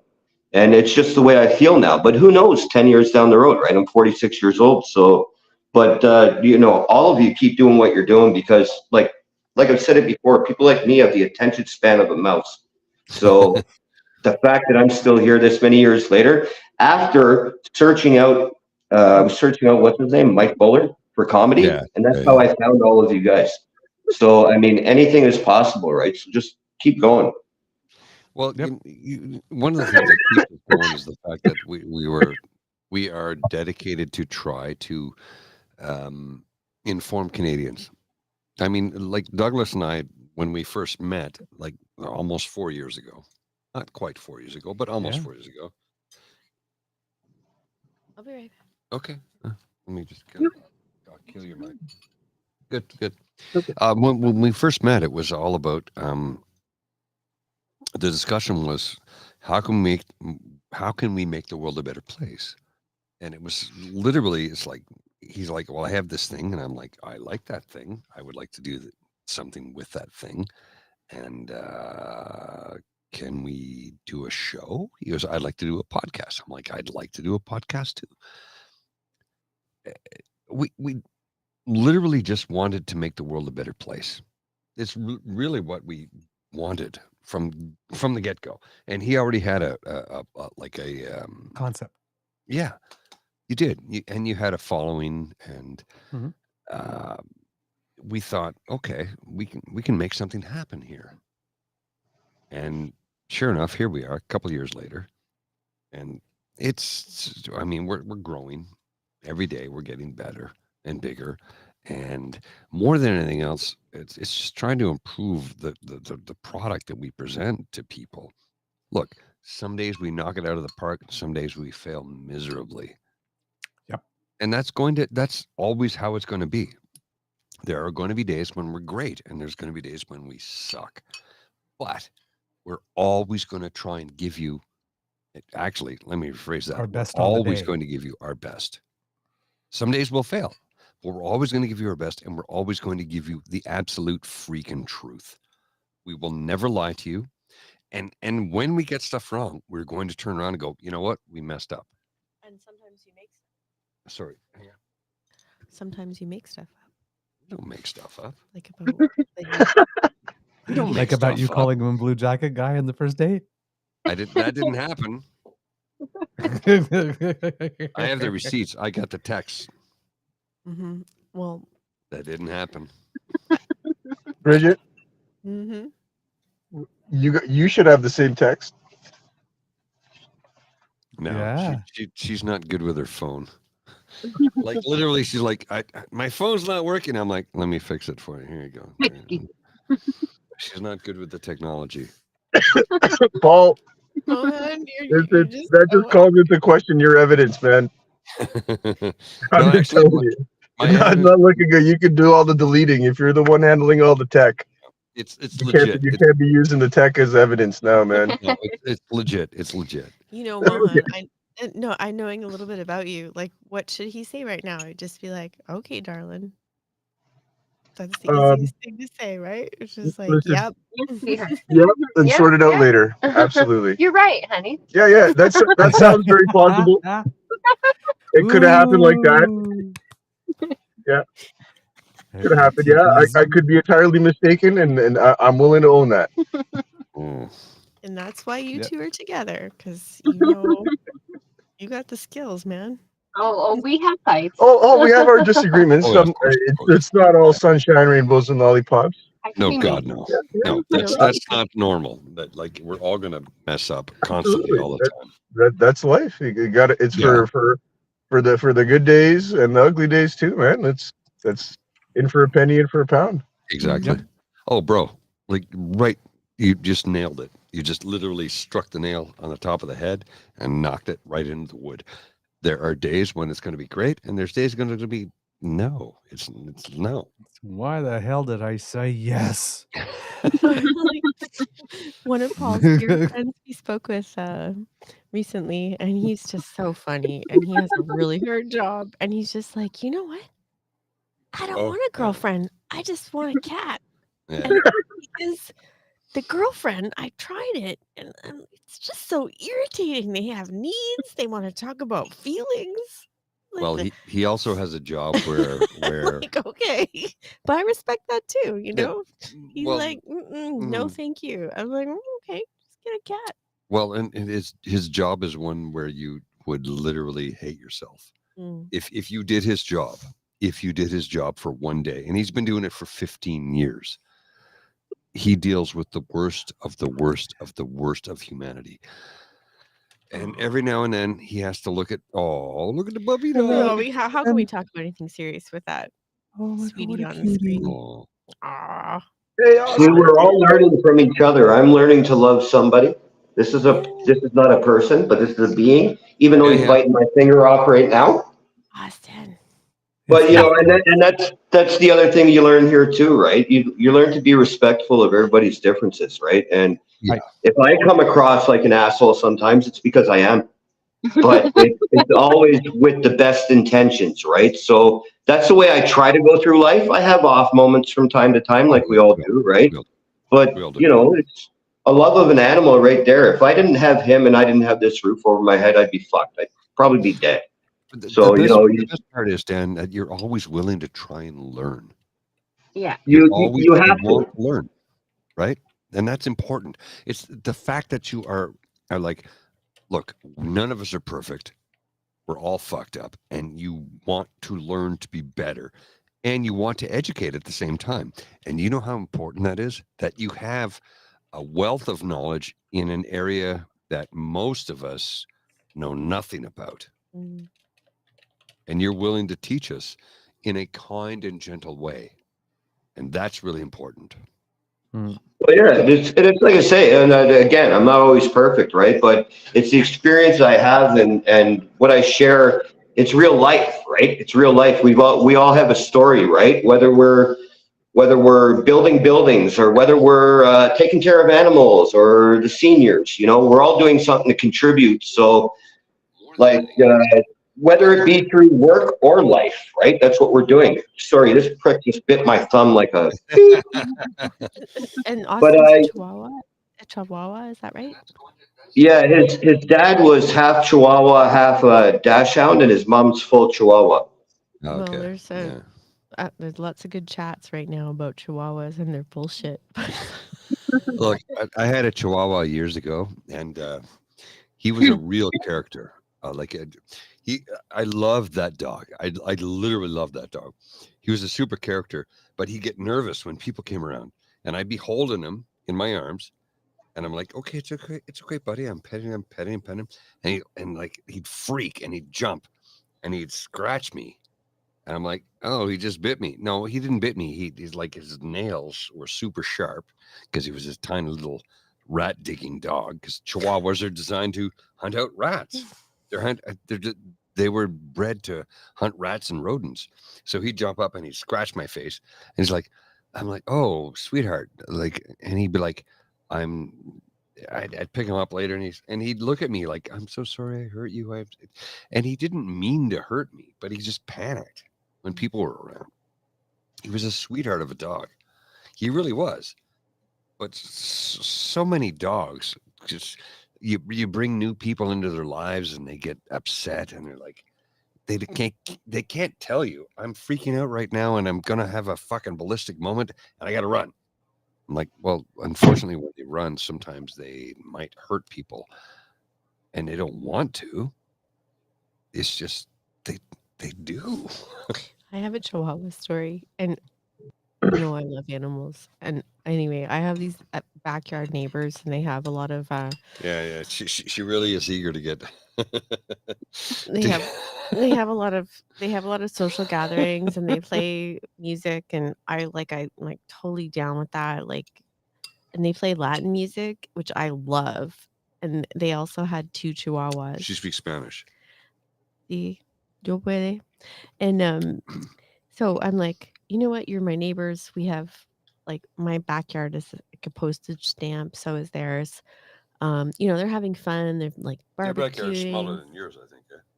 I'm not sure. I think their backyard is smaller than yours. But they've got this Chihuahua that like everybody in the neighborhood is like fucking Chihuahua, and they just have it outside for hours, yapping and yapping and yapping.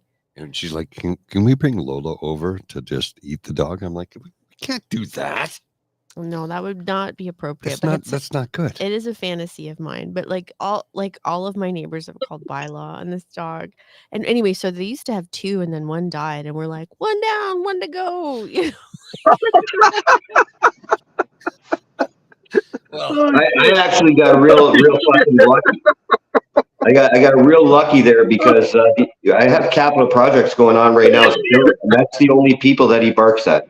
So he won't even let you, if you bend over to touch him, he won't let you touch him unless I'm holding him. So it's good and bad in a way. I'm trying to get him used to being around people and other dogs and stuff now. But in the neck of the woods that I live in, it's good to have a dog that barks real loud at night. No, that's fair. And I have to say, like, I mean, the dog stuff, it's irritating. But what's worse to me is that, well, there's a lot of hilarity here because there's the boyfriend of the woman who owns the house, and she runs a daycare and she works really hard, and she's trying her best. You're talking about your neighbor, right? With the Chihuahua. Yes, sorry, I'm talking about my neighbor with the Chihuahua, and we're finding our peace with each other, but her boyfriend, he's kind of a sexist prick. Like he leaned over the fence. He like leans over the fence and offers me tequila at 10 in the morning, and I'm like, no, thank you. Hey, and he's lady, like, you want a tequila? I'm like, no, not really. And he's like, you look like you're 18 years old. And I'm like, that's fucking disgusting. That's really dirty. And that's greasy as fuck, right? He makes my kids so uncomfortable that they don't want to go in the backyard when he's out there. And he asked me if he's like, I'm not gonna lie, he's plump and like 10 years older than me, and he's like, Regita, you run all the time. I'd like to learn how to run. Sorry, I'm not making fun of. So I'm kind of a little hotter than him. But he's like, would you like to be running buddies? Do you want to teach me how to run? I'm like, no. 0%. And I'd also like you to put your fucking dog inside. And he's offered me, he barbecues. He's a good barbecuer. I'll give him that. And he'll like offer me meat over the fence. And I'm like, I don't want that very much. So she went out and bought like these grasses that grow to like 12 feet tall, just so that we don't have to fucking see them. And this is a little bit evil because I am an asshole. I got a dog whistle. I got a dog whistle. So sometimes when the dog is barking, and this guy Marvin, who he's like, he knows that the dog's a problem because everybody hates this fucking dog, and he's like, he'll just yell at the dog and he'll say, no barca, no barca. Every time the dog barks, he's like, no barca. I'm like, Marvin, I yelled at him once. I'm like, Marvin, it's not fucking working. I have to listen to the dog and you. So anyway, so I got a dog whistle, and sometimes I'll just go out on the back deck and be like, just I have 3 poodles and 2 other chihuahuas on my floor alone in a 10 apartment floor. So go figure what that sounds like in the morning. Bridget, you're probably not the only one with the whistle. That's what's got the dog all around. Now I'm kind of like, Lola, are you hungry? Well, Lola, that would be a snack for Lola. She's a big girl. There's something really delicious if you just go around the corner. I would never do that. It's just funny. It's just fantasy. Lola. Lola. Oh, she's sound asleep. Do you think she knows that she was super bad? I scolded her pretty hard. I actually smacked her in the butt, and that killed me to do that. But she went kind of. So I took her out to the corner, and normally it's like she's gonna pee or poop or whatever, and she didn't do either. Mm-hmm. And I was like, I was out there 10 minutes ish, and she did neither. And then she saw this dog and went bananas, and I'm like, I was texting you. And I'm like, no, everything's good, everything's good. And then she went bananas, and I'm like, what the flying hell? And I smacked her on the butt hard, and then I'm like, I hate myself. Oh. I just hit my dog. I can't believe I just did that. I said I would never do that, and I just did that, and I hate myself. And she just looked at me like, yeah, whatever. Like it didn't faze her at all. It doesn't register. No, it didn't register at all. Like at all. And I'm like, you cannot do that, sweetheart. You can't. I'm like, you can't do that. She's like, what? You got to understand how big and strong this dog is. I'm 185 pounds this week, maybe next week 190, and she's 80 pounds. And when she decides to take off, if I don't have a good grip and I'm standing back, she will pull me off my feet. She is so strong. It's crazy how strong this dog is. It's crazy how strong this dog is. And I love her more than anything in this world. And I will do anything. I would kill for this dog. Are you kidding me? I told my mom that. My mom's like, I understand. And she's like, I think you guys are taking the right step. Get on some obedience training, because if she's still a puppy, right? She's 3. This She's is 3 a years good old, time. though. She's 3 years old. Well, it's like it's still like it works good, man. I've witnessed a lot of dogs come in for obedience training and make like huge turnarounds in like 3 to 5 months. Oh yeah. Like huge turnaround where they listen. They go from all the on leash training right off to the off leash stuff, and it's like all kinds of dogs, all kinds. And that's what blew my mind. It was like the age gap, the breeds. It didn't matter. It was just the consistency in what you do is what Lola will do. And Lola's in a new place, so exactly. She's been here. Lola, you're not going to see real Lola for like at least 3 months. That's when you're going to see the real Lola come out. Yeah. Right. So what you're seeing now is like, it's new. I'm new. Where am I? I'm trying to figure out my boundaries. I'm trying to figure out, hey, what am I supposed to do? What can I get away with, and what can I not get away with? You're right. And I just wanted to say, completely, absolutely. Like, sorry, I just wanted to say, Ellen, I don't know what I just want you to know I would never hurt an animal or a chihuahua. Oh God, no. But no, and good. Mohan, Good I God, totally take your point. Like, she just needs time, but in the meantime, she can't hurt anybody. Oh, absolutely, right? absolutely.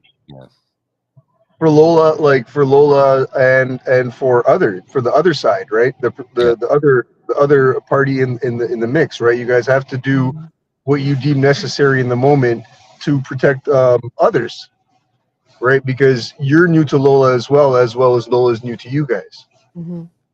Exactly. Right? So it's like you don't know what she's going to do, so you got to be prepared. Like, hey, this could be a worst case scenario, so I really got to do something here to not make it get to that situation.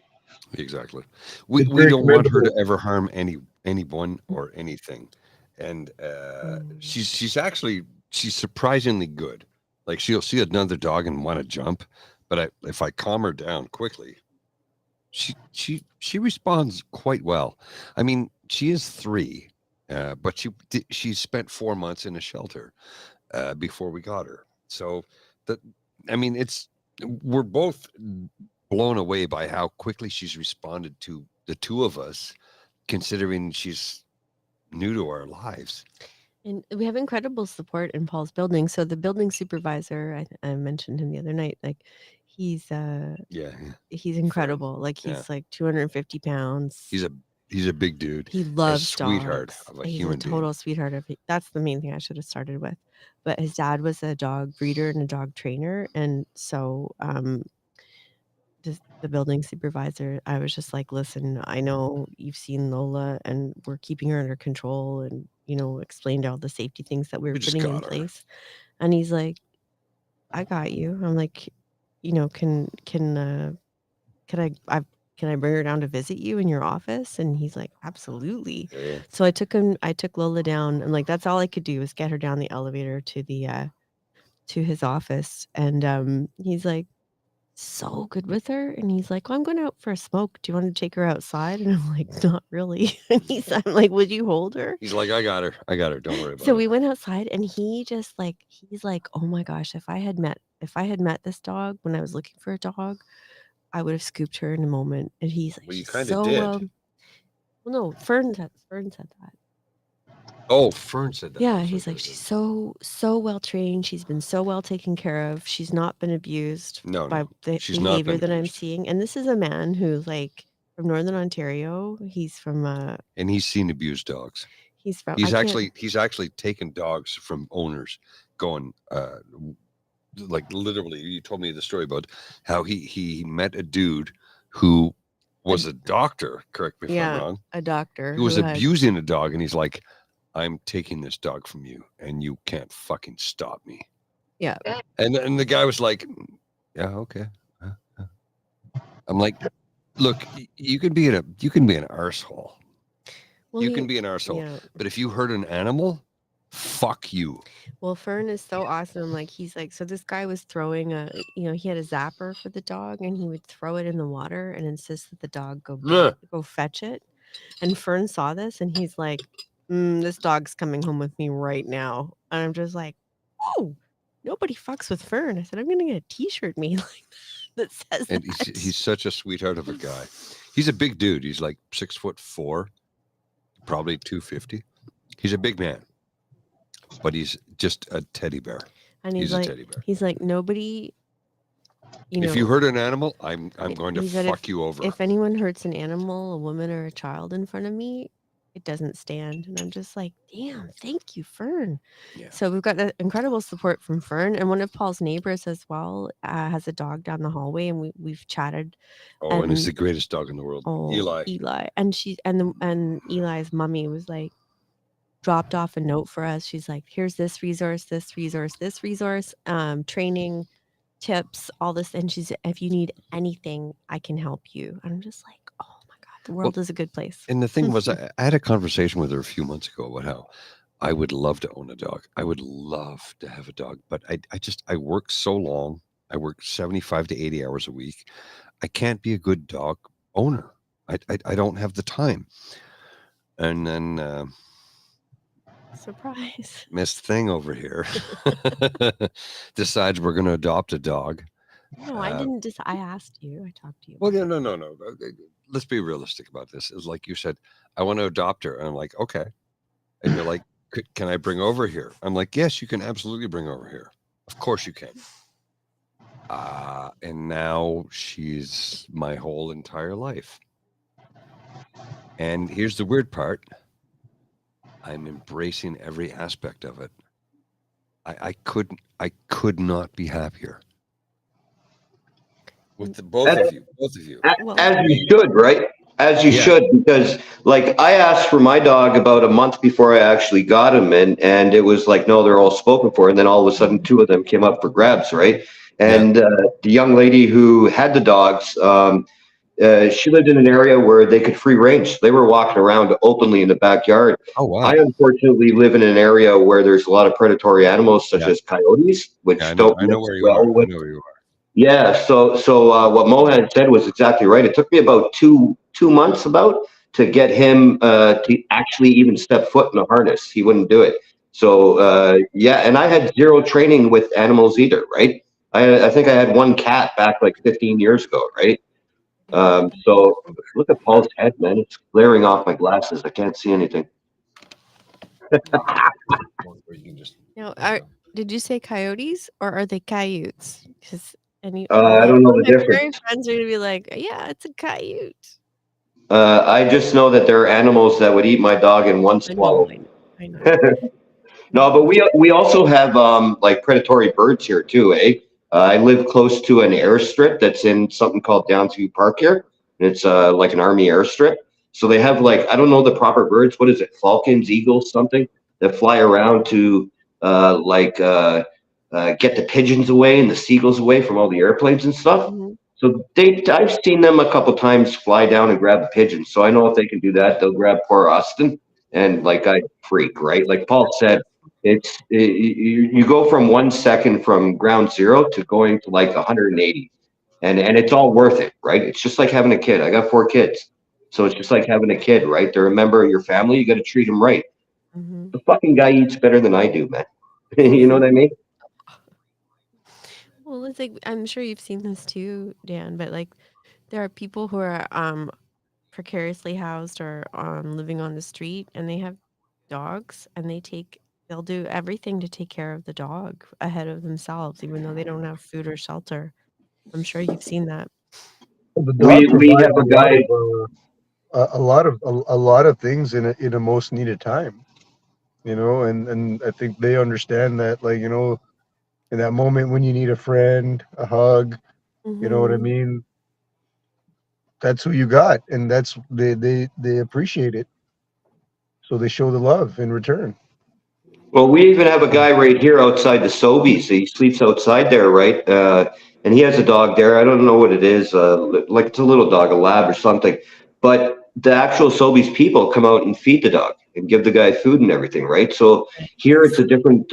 We don't treat the homeless. We have an encampment. We have a park right here. So we have an encampment that's like 3 feet from my back door.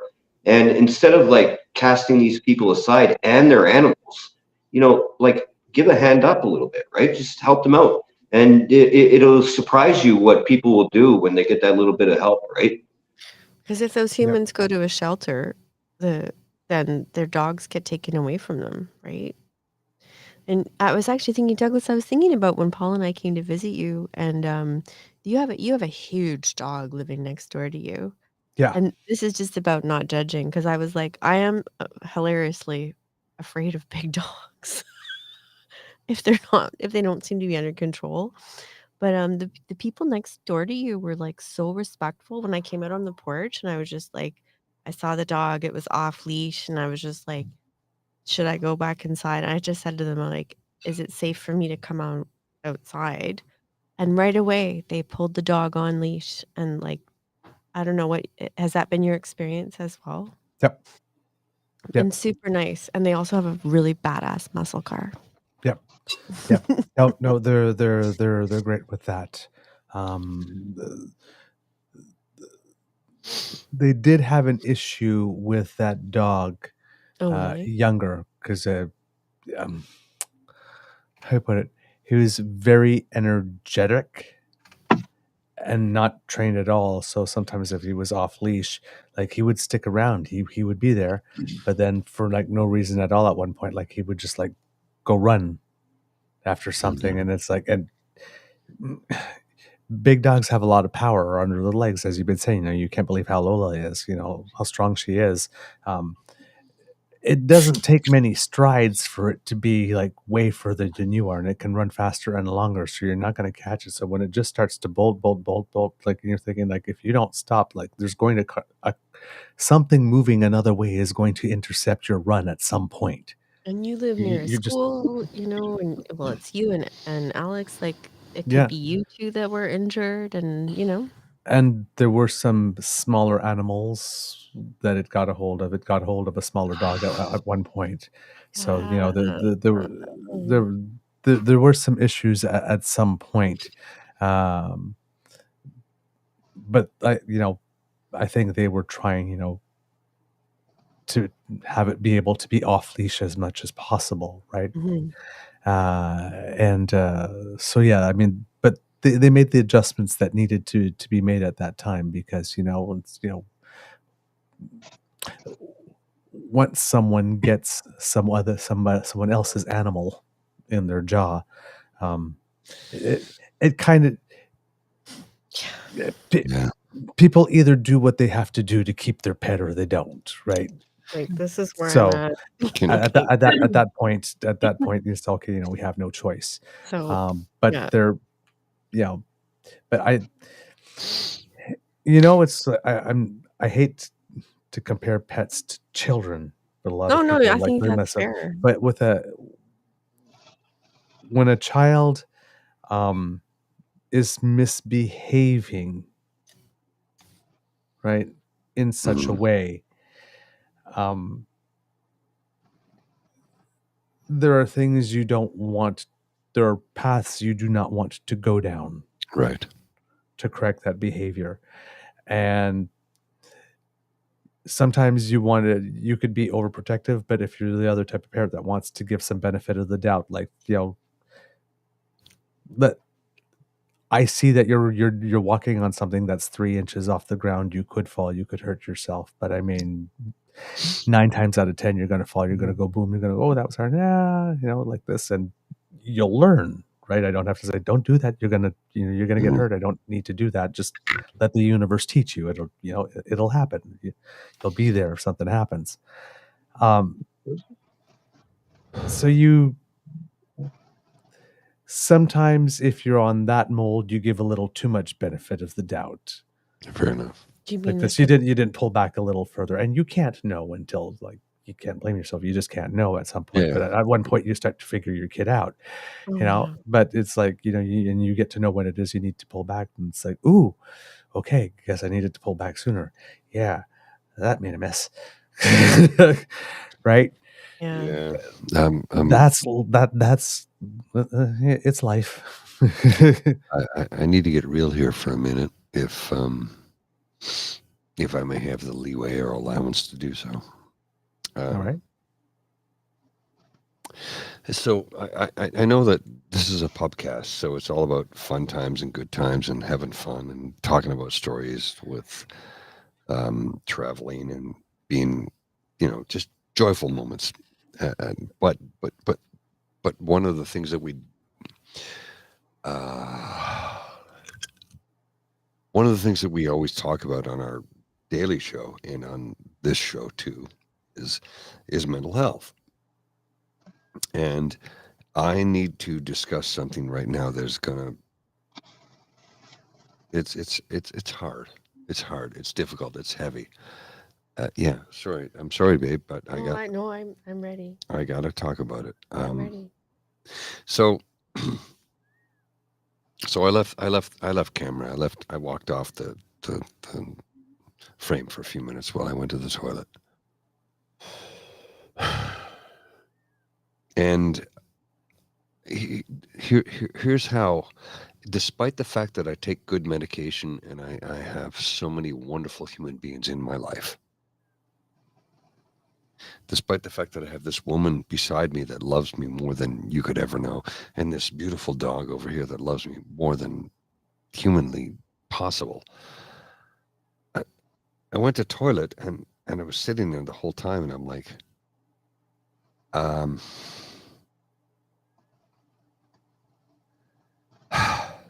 the thing about mental health and mental health issues is it tells you to do bad things. Mhm. It tells you to do bad things about yourself when life is good. And I'm sitting there and I'm thinking, like, I'm not going to listen to you, you son of a bitch. And all I was hearing was, you should take that razor blade right there. You should just not exist anymore. And I think it's important that I talk about the fact that this is where my mind went. And it was not in my control. I'm like, this is a great day. This is a wonderful day. This is St. Practice Day. Tomorrow's St. Patrick's Day. We're having a good time. It's a pubcast. It's all about enjoying ourselves and having a good fun time and having people join in the conversation. And let's talk about things that are joyous and fun and places we've been and things we've done. And I feel that if I don't discuss what I just went through 10 minutes ago, it would be a disservice to humanity. And I literally sat there thinking, fuck you, I'm not going to harm myself.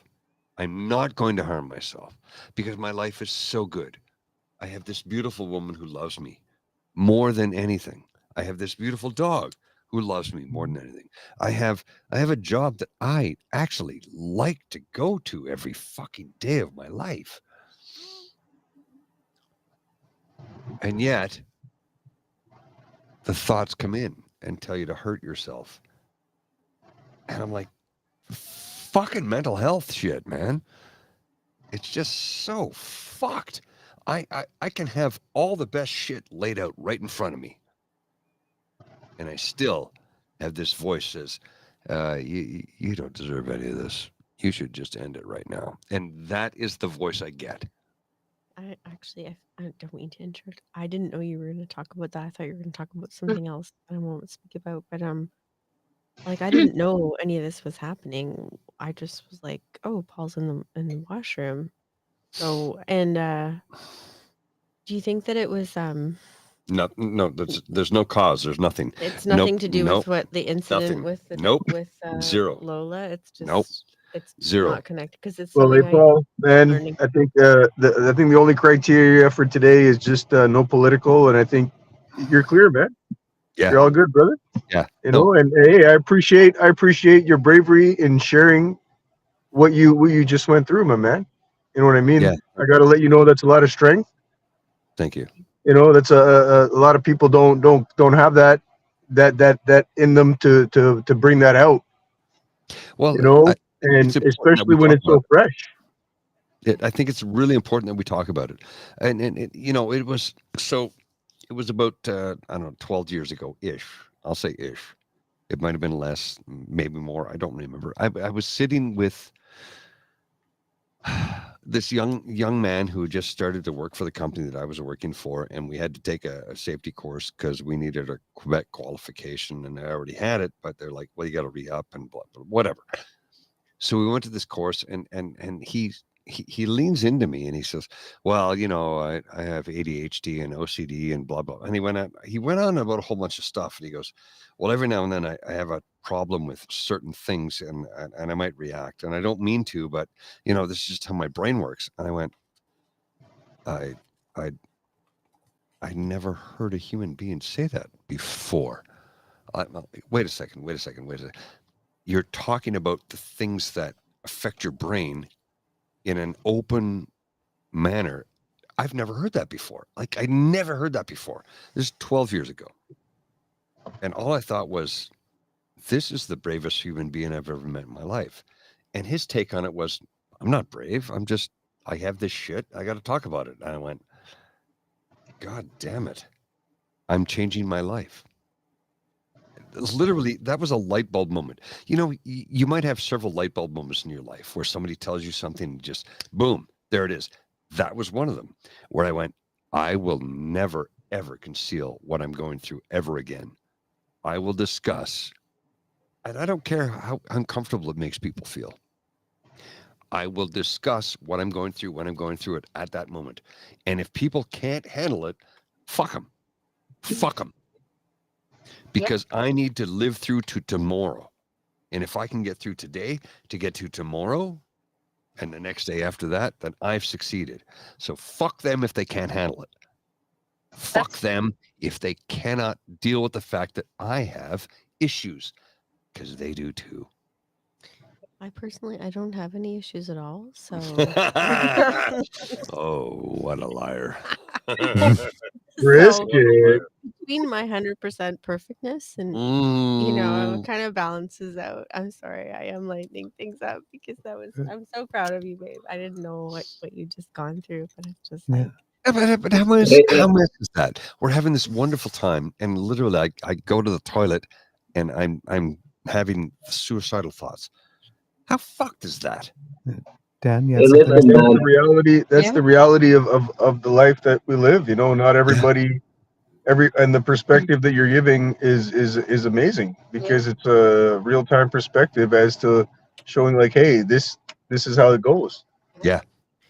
You know what I mean? You're in no control, and there was nothing in the situation. There was nothing in the conversation that suggested anything even down that direction. Exactly. It was literally, it was none of that. Yeah. It was just boom. It happened. Yeah. Dan, you wanted to get in there? 19 years of my fucking life I did this shit, man. 19 fucking years. And it's not that I had a bad family or circle of friends. Right. It was that I didn't want to reach out. I didn't give a fuck, right? I wasn't on any hardcore drugs, but I had an alcohol problem at the time. Some mental health issues going on. I got ADHD, borderline, bipolar and such. At 14, I was about to be diagnosed by the courts and I ran away. And for the rest of my life, I suffered through it just because that was the motherfucker I wanted to be. You chose to share tonight. And I've never been suicidal yet in my life.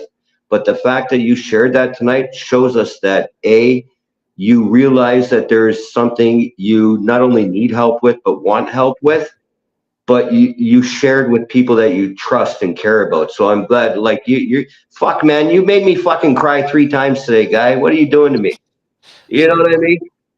All jokes aside, no, sorry, fuck all. This is why I do what I do.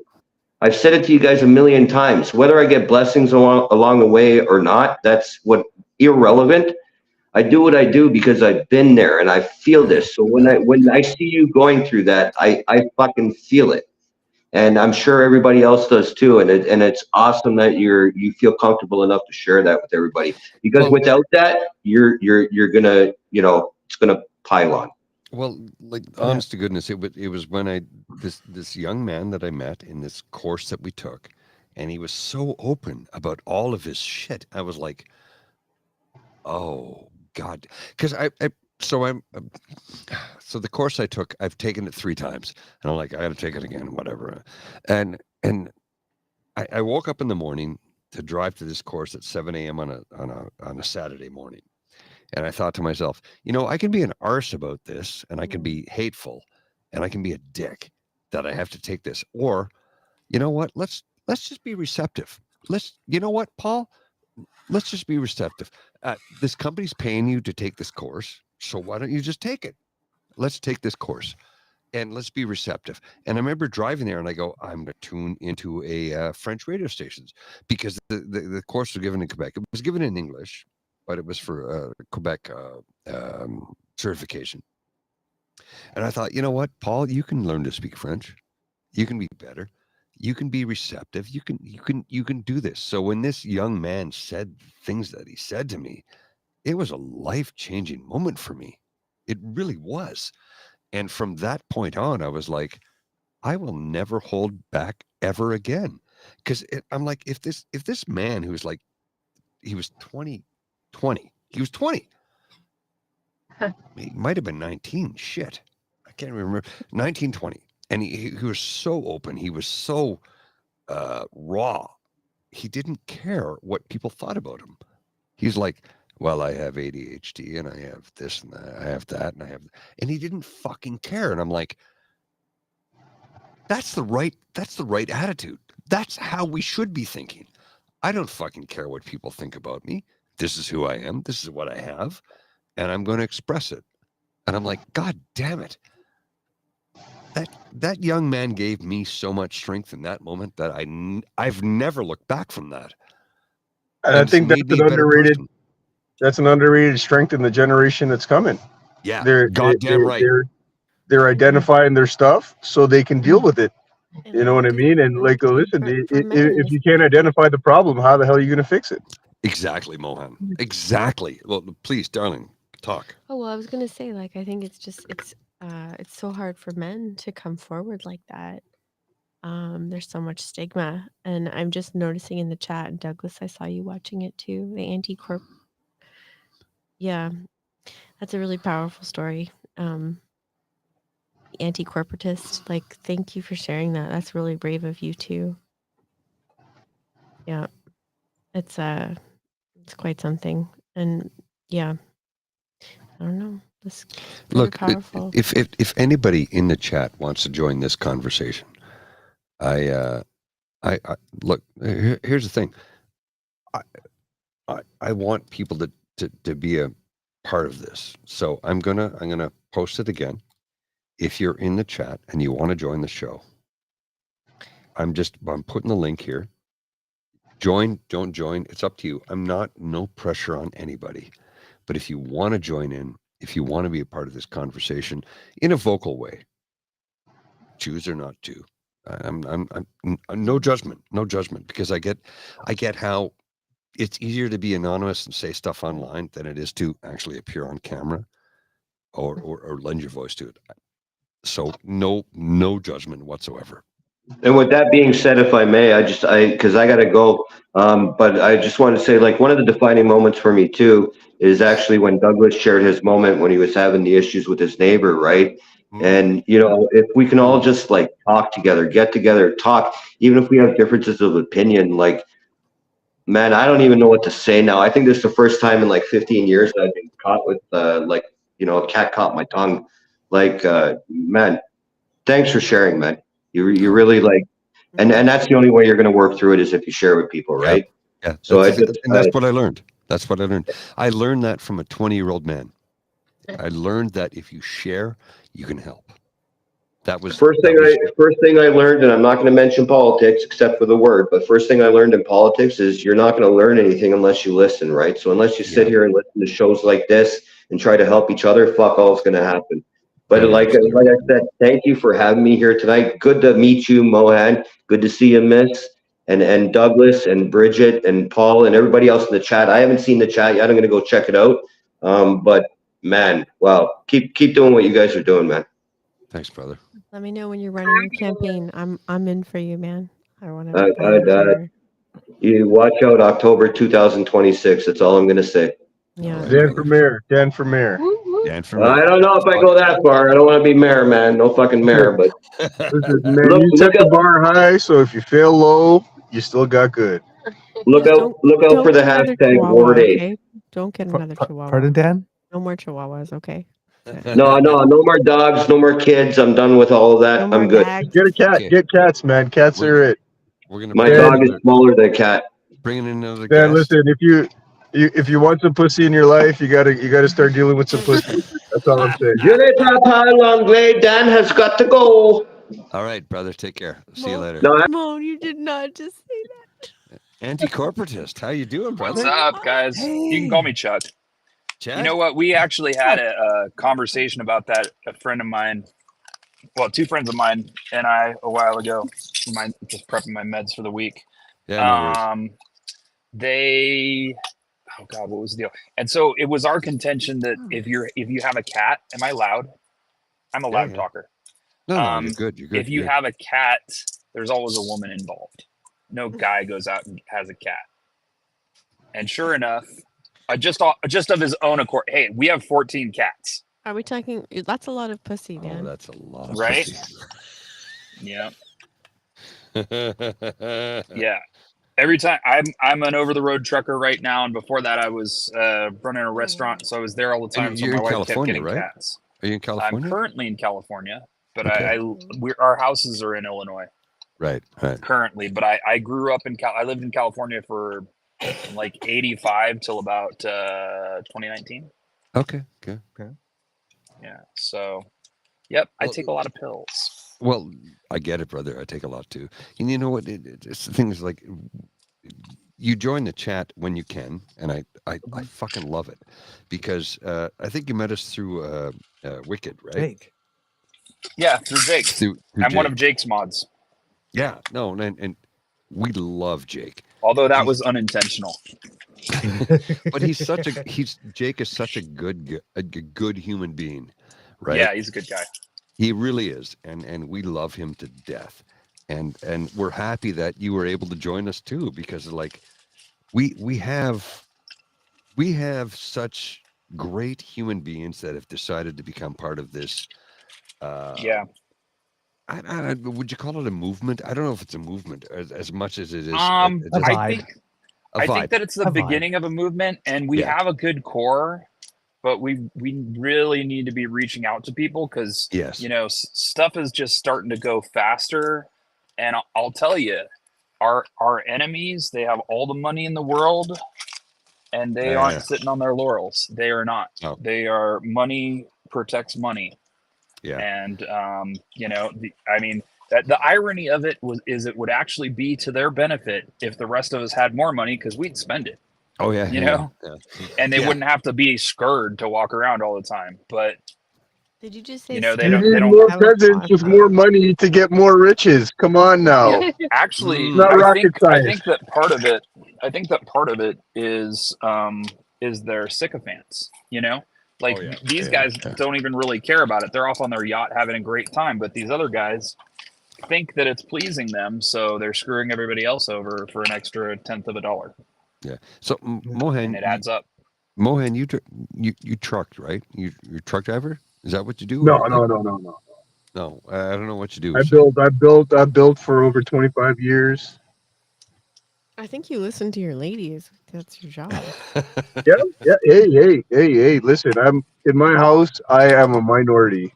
Yeah. I'll tell you that. Mateo and I are out democratized. All my pets are ladies. Right? It's like, heel boy. Right. Yeah. Sorry, I don't mean to be disrespectful, but I'm just. You know what's like, funny is I love I'm is in of my our office cats, only now. 2 of them are women. Oh my god, it's so funny. Pardon? I just love the banter that you two have. It just makes me. It just kills me. It's so funny. He's like, "Where is he? Why isn't he responding to my chat? Where's my sandwich? Where's my coffee?" I'm like, I think we all know who's boss. That's funny. Well, so here's the weird thing in my house. Like, my darling lover wife here, who has decided to adopt a dog that is now my dog. We don't live together. She owns her own home. I have an apartment downtown, and I walk 10 minutes to work every day. And she's like, "So if I adopt a dog, can I bring her to your house?" I'm like, "Yeah, totally. That's cool." That's what you said. Yeah. Now this dog is living in my home. Yep. Completely, 100%. And I'm like, oh, she will never leave here. You're welcome. That's I it. love More her Bridget, so more much. Lola. Come on. That's how it happened with my dog. I got this girl gave me a dog, and then my parents split up like right after that. And taking care of that dog kept my mom alive. Oh, I know? believe it. I believe it. And Yeah. you know, like I said, she turned 82 weeks ago, and she just had her carotid artery scraped 2 days ago. That's so crazy. You know, y'all should what? Yes, you're going west, young man. So we just switched over drivers. So dude is taking over. You're driving and no. talking. No, we're Or team you're drivers. No, they got teams. He's driving. But you know what? Mm-hmm. On Friday, Saturday, and Sunday mornings, I do stream while I drive. Yeah, I've watched a couple of them. I'm like, God damn, bro! Like, you work your ass off, man. And I love that you join our chat, and like you join our chat at like 7 a.m. in Canada, and it's like fucking 3 a.m. or 4 a.m. where you are. You know, like, God damn. Yeah, well, it's 4 a.m. on the West Coast, but I mean, we're all over. We just operate on West Coast time because that you got to operate on some time, you know. Oh yeah, I hear you. I hear you. Mo, that is a beautiful cat. Where are you off to? Us right now, we're heading up to Vacaville by Sacramento. It's actually where my mom used to live. But we've had a long run of it. We started in Vacaville by Sacramento. We went up to basically Seattle, SeaTac, which is right between Seattle and Tacoma, so SeaTac. Yeah, I know that. Yeah. Well, I mean, you know, I knew that some would, some wouldn't. So, and then we came back down. Good. Whose phone went off? Came back down to LA. Okay. So yeah, this is one of the ones I take. Wellbutrin. You should put this in the water. Yeah. Can we geek out a bit about trucks? If you'd like. Okay, right above your head, is that not a sleeping station? So there's 2 bunks in the truck. However, it's illegal to sleep in the top bunk while the other person's driving. So we hot swap. Oh, okay. So I have the sheets that are on the bed, and then he throws down like this towel stuff that he has, and then we wash the bedding like weekly. So the top bunk is storage. As a matter of fact, pretty much every trucker uses it as storage because there's not much room for storage. Yeah. That fell over. What do you like? What is? How do you because trucks with like wheels flying off trucks and like That's hurting. an Ontario thing. That's an Ontario thing. Well, I'm sure it happens elsewhere too. Probably does. Probably does. It's not a very common thing. I mean, I've had a truck tire fly off of in front of me from an 18-wheeler and hit my windshield. And was it the tire or was it the tread? It was the tread. Tire, the whole. Was it tread? Okay. Yeah, because see, what the deal is truck tires are really expensive. Yeah. Although we know a guy.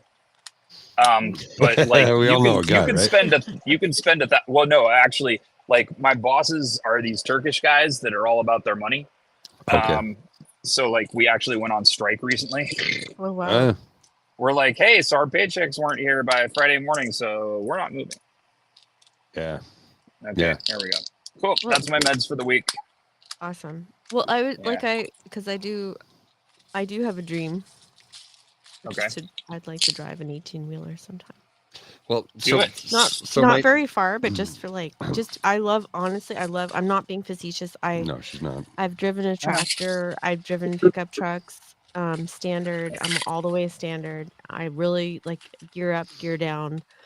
So pretty much all of the trucks anymore are what they call automatic manuals. Gosh darn it, that thing keeps falling over, but that's okay. I'm done making my meds now. So. I've not heard of that before, but honestly, and I'm not going to do I'm not going to become a long haul trucker. Just long haul trucker is my new porn name. But go do the forest, have some fun. I think honestly, it would be really cool just to because truckers pull into truck stops and have steak and eggs and stuff like that. I would just like to drive one around the back of the parking lot just for a little bit. Go to a nearby truck driving school. I'm sure that can be arranged. Well, exactly. You can go in there with your car and get the same steak and eggs. Yeah. Well, I won't recommend the truck stop steak and eggs. Wait a minute. I eat at truck stops somewhere recently, and you were like, she drove something somewhere. I'm trying to remember what it was. Well, I drove a tractor at my friend's farm. So if you want to check out a really cool farm, one of my dearest friends, his name's Trevor, and his wife is a good friend of mine too. They live in the Pontiac region, and they bought a farm. Yeah, they're lovely people. Honestly, this man and he's like present company included, but one of the most fucking brilliant men I've ever met, and then one of the kindest men. And I was just he's like, oh, we bought a vineyard. Do you want to come and harvest grapes? We're gonna make wine. We've got llamas, we've got rams, we've got all this stuff. And this is someone I met in grad school. Do they have Ramalama ding dongs? They've got Ramalama ding dongs, total ding dongs. And I'm just like, hey, Trev, Carrie, I'll come and join, and they're like, yeah, absolutely. I'm like, I'll come, but can I drive the tractor? And he's like, absolutely, you can drive the tractor. So my friend Trevor had to go and do something, and Carrie, it was just me and Carrie, and I have some video of it. I'm like on my phone. I fucking hate llamas. Llamas are pricks. Oh, right? No, llamas are assholes. She's vicious, but she is so protective. And she had her name escapes me at the moment, but she's her job, and she has a cleft palate, but her job is to protect the Really? Yeah, her job is to protect the little animals, and she does. And you're like, you don't fuck with that llama. You're like, you don't fuck with llamas. So if you go onto it, there's a website called The Useless Farm, and it's in Southern Ontario, and it's run by this woman, and she has all these radical animals. And she's like, oh, say, this is Gary. Gary's an idiot. And she shows Gary for 10 minutes, and Gary is like a duck, and Gary's an idiot. And she's like, and this is so-and-so, and she's a cunt. Well, this llama is... And literally, she shows this fucking, what is it? It's not an ostrich, but an osprey or something like that. And it's like, she's a cunt. But if I put a hat on her, she's a sweetheart. And literally, she puts a hat on her, and all of a sudden, this bird just wants to sit and just be petted. Well, this one is not. Weird. This is how badass my friend Carrie is. So she's like running the farm. She's like making wool from the fluffy things, and she's feeding the llama, and like this has been a few years now. And then the llama kicked her in the face. Like she posted a picture of like, and I'm like, oh my God, you're not dead. Like, holy shit. But anyway, so these people can handle anything. And my friends, these Trevor and Carrie, like they run several businesses from the farm. But when I asked Trevor, I'm like, can I please drive the tractor? I'll be super, super careful. And he's like, of course you can. And he's like, I gotta go do something. Carrie will set you up. No, I drove it forward. I sent you this video. He's like, drive it for, like, you can drive it through. Anyway, Carrie coached me too. I'm like, I went forward. I went through the vineyard. I backed it up. And I didn't run over an animal or a human or any plant. Can't ask for more than that. You did just. So we went to visit my sister and brother-in-law, and they live in. I'm actually a really fucking good driver. Just gonna say. They live in southern Not Ontario. like you, Auntie, but. They live in. Not as good as you. They live in southern Ontario, and we went down to visit them for a weekend, and my darling here is like, we got in the side by side, and we drove like 30 kilometers to the next town to get some stuff. And she's like, "Can I drive it?" And I'm like, And my brother was like, "She can drive it." I'm like, "Yeah, okay, cool. Everybody, put your helmets on." Well, here's the thing. Here's the thing, though. Well, we did. Here's the thing, though. Legally, you are supposed to wear your helmet anyway. You're supposed to wear it. So we all put our helmets on, and she drove it for like, you drove for like 5 minutes, and actually you drove through really rough territory. You actually, she drove through really rough territory.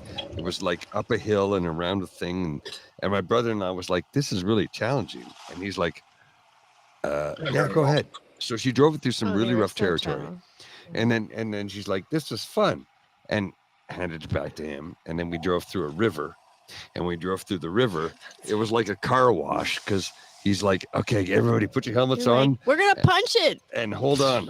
And we hit the water, and it was like, and there was a whole group of like, there was 5 or 6 trucks on the other side of a bunch of rednecks drinking beer and smoking cigars, and shooting fucking guns, and So we went through this. We plowed through the river, and they were like, "Yeah!"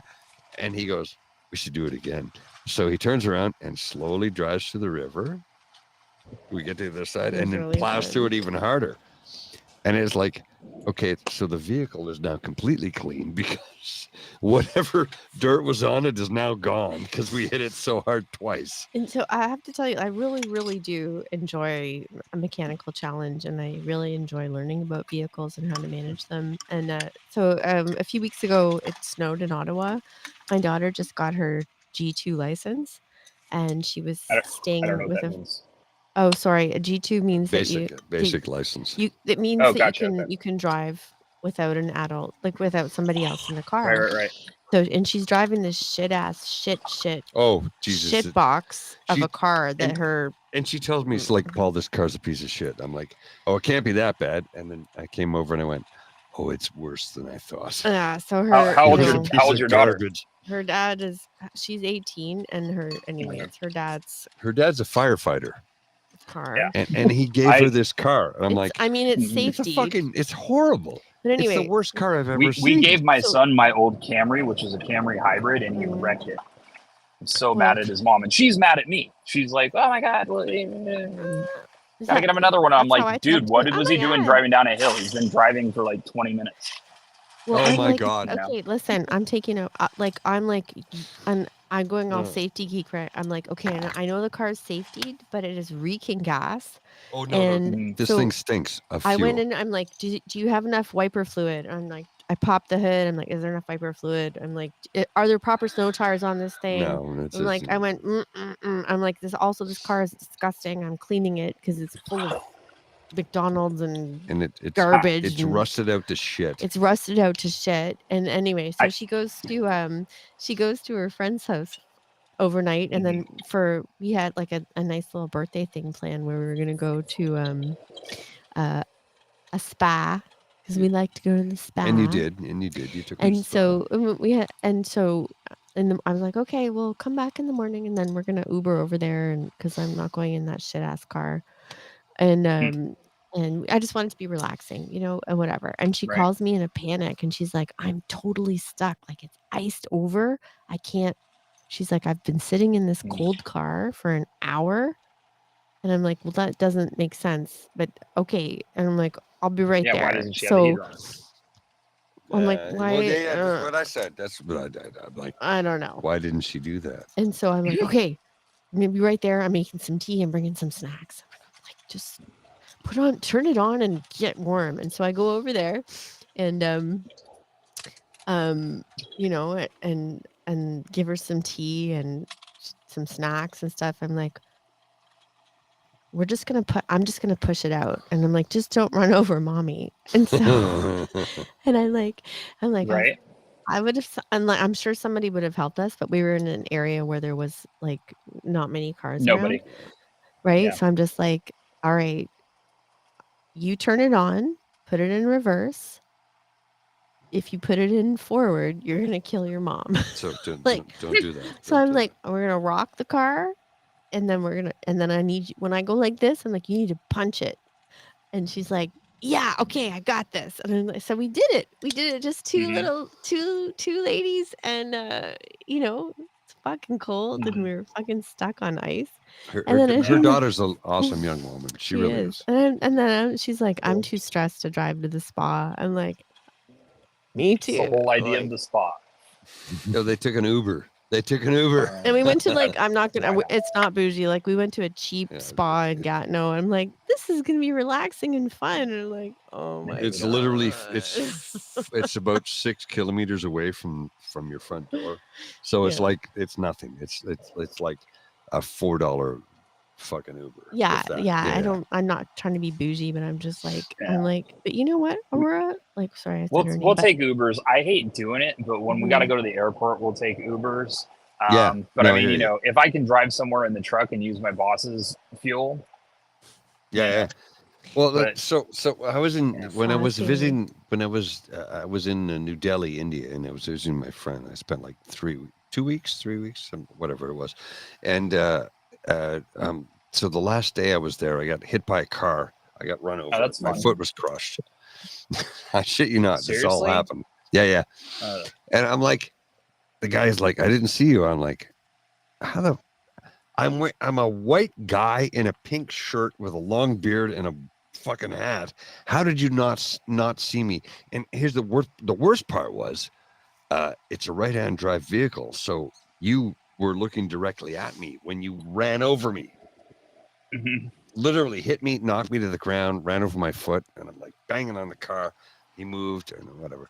And so I was a little freaked when it happened because, I hadn't been hit by a car ever. and all these people came to my aid, and I'm like, immediately put my hand in my pocket to hold down money and wallet and shit. And everybody was like, they were super cool. They were like, no, are you okay? Okay. Do you want to? I'm like, no, I'm not calling the police. Why the fuck would I do that? It's India, and I have to fly out of here in like 9 hours. Right. I could sit 12 hours in a police station to say, he hit me. And they're like, Right. Like, so I went to a pub, I had a beer, and then I went back to my friend's place. I took a shower. I soaked my foot in ice, and I'm like, no, I'm going to jam it in my shoe. And I did that. And then we went out to see a band, that played amazing music. And I'm like, all right, I got to get on a plane in like an hour. She goes, yeah, I'll call you an Uber. So I took an Uber from her place to the airport in the Indiraganda Airport. I've never seen anything like it in my life. Yeah. So I flew out on a Sunday night at 11 o'clock. And I show up to the airport, and there are literally armed guards there with like fully automatic weapons, not semis, like full automatic weapons. Yeah, they're not fucking around. And here's the thing: it's like, okay, sir, go ahead. So I walk in, and I walk into this airport, and it was like, think of the busiest shopping mall you've ever seen on Christmas Eve, and this was like an average day. Oh yeah. How long ago was this? 2019. Yeah. It was October 2019, just before the world shut down. Yeah. And crazy. So I'm in the airport, and I walk in, I sit down to this pub, and I'm like, well, I got 3 hours for my flight. Oh, the best part was I took an Uber that if I took the Uber in Ottawa, it would have been like $70 easy. And it was It was $8. So I'm like, fuck it, I'm just gonna tip him 50%. Here's 16. Like this means nothing. $16. Jesus Christ, take the money, go have a good time. Christ almighty, thank you for taking me here. This is amazing. Yeah. So I'm sitting in a pub in this bar. Airport. In this airport, thank you.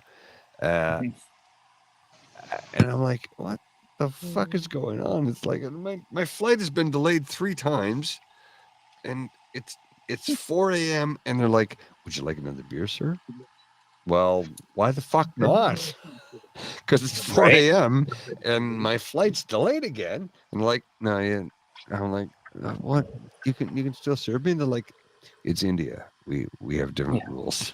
Well, yeah. India, we can do pretty much anything we want. Yeah. Right? Yeah. I was fortunate to work in northern India, like in rural India, like north of Bhopal. You know where Bhopal, where was the? Oh my God, Paul! But where there was that massive nuclear accident, right? Yeah, it wasn't nuclear. It was it wasn't nuclear. It was chemical. It blew up. Yeah, that's right. Sorry. Yeah, that's right. But anyway, so it was like just a life-changing experience. It was so awesome. Like I got to take a train to. I'm going off books. I don't care. But I'm like, I flew to Delhi, and then I stayed in this incredible hotel where I had a very interesting massage in the hotel. Just a story for another time. But another channel.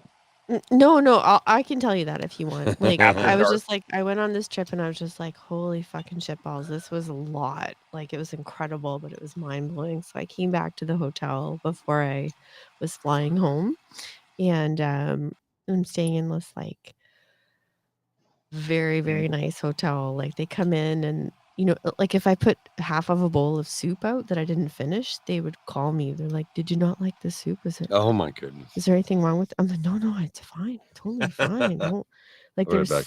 so kind and gentle. And I was just like, you know what? I'm really fucking stressed out because I've just got off a train, and then I slept in a flea bag motel on the side of the highway, and I wrapped myself in a scarf and begged my colleague that I could sleep on his floor because I felt Am I still here? I'm not still here.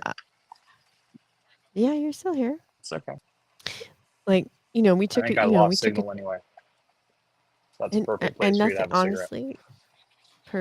Honestly, nothing bad happened, but I was really scared. Like, I'm like, women get gang raped in India, and women of Indian descent. And sorry, I'm not trying to go dark or political, but I was just like, there were a few times I didn't feel safe. And I was traveling with Trevor, my friend, who I was mentioning before. He was in charge of the project, and another friend from grad school. And I was like, Simon, like, I don't feel safe sleeping in a room where the lock is this thin, and I'm a white lady, and I'm sleeping on the side of a train track in a flea bag motel. I'm like, can I come and sleep on the floor in your room? And he's like, of course you can. I'm like, thank you.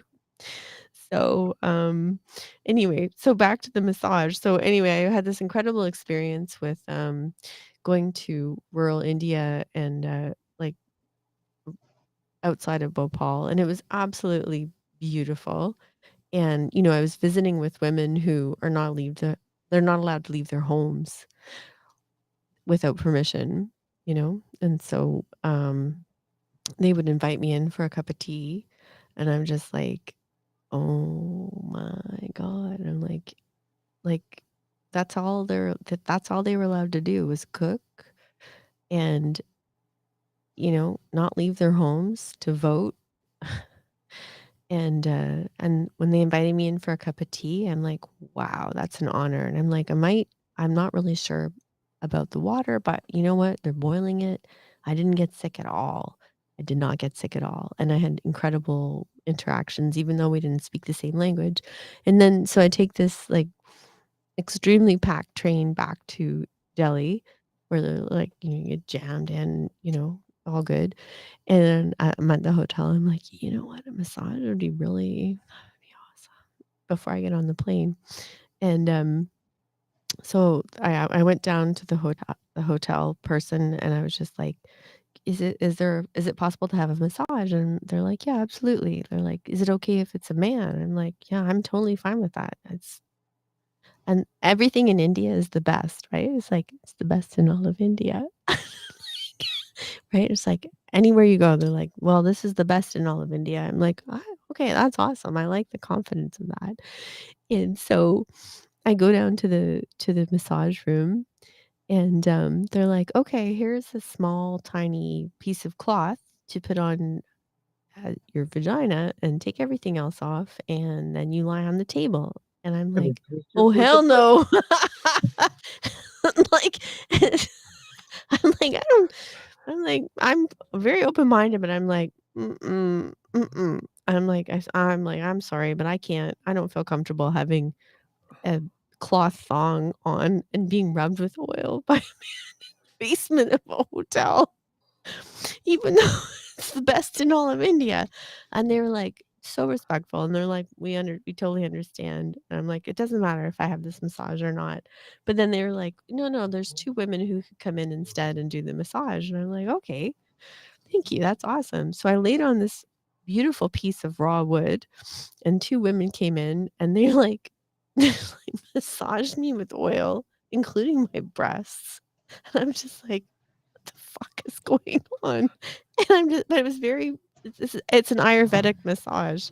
So I'm just like, let's just roll with this bridge. Like, it's okay. You're safe. These are good people. And I'm like, yep. And like, okay. And then they're like, okay, you're done. And now you get in the shower. And I was like, oh, thank you very much. And then they're like, no, we're gonna wash you. Like, we're gonna wash you in the shower. I'm like, you don't need to do that. They're like, no, that's how we do it. I was like, okay. So, but it was nothing about that was harmful, but I was just not prepared. I was not prepared for an Ayurvedic massage in New Delhi. It's hardcore. It's one of those when you travel and you ask for something, the name of which you recognize from home, and then you get it, but it's prepared as it's known over there, and it arrives. And this could be like for that, or for like Yeah. or it arrives on your plate, and it's like, oh, that's not what I was expecting when I said lasagna. Right?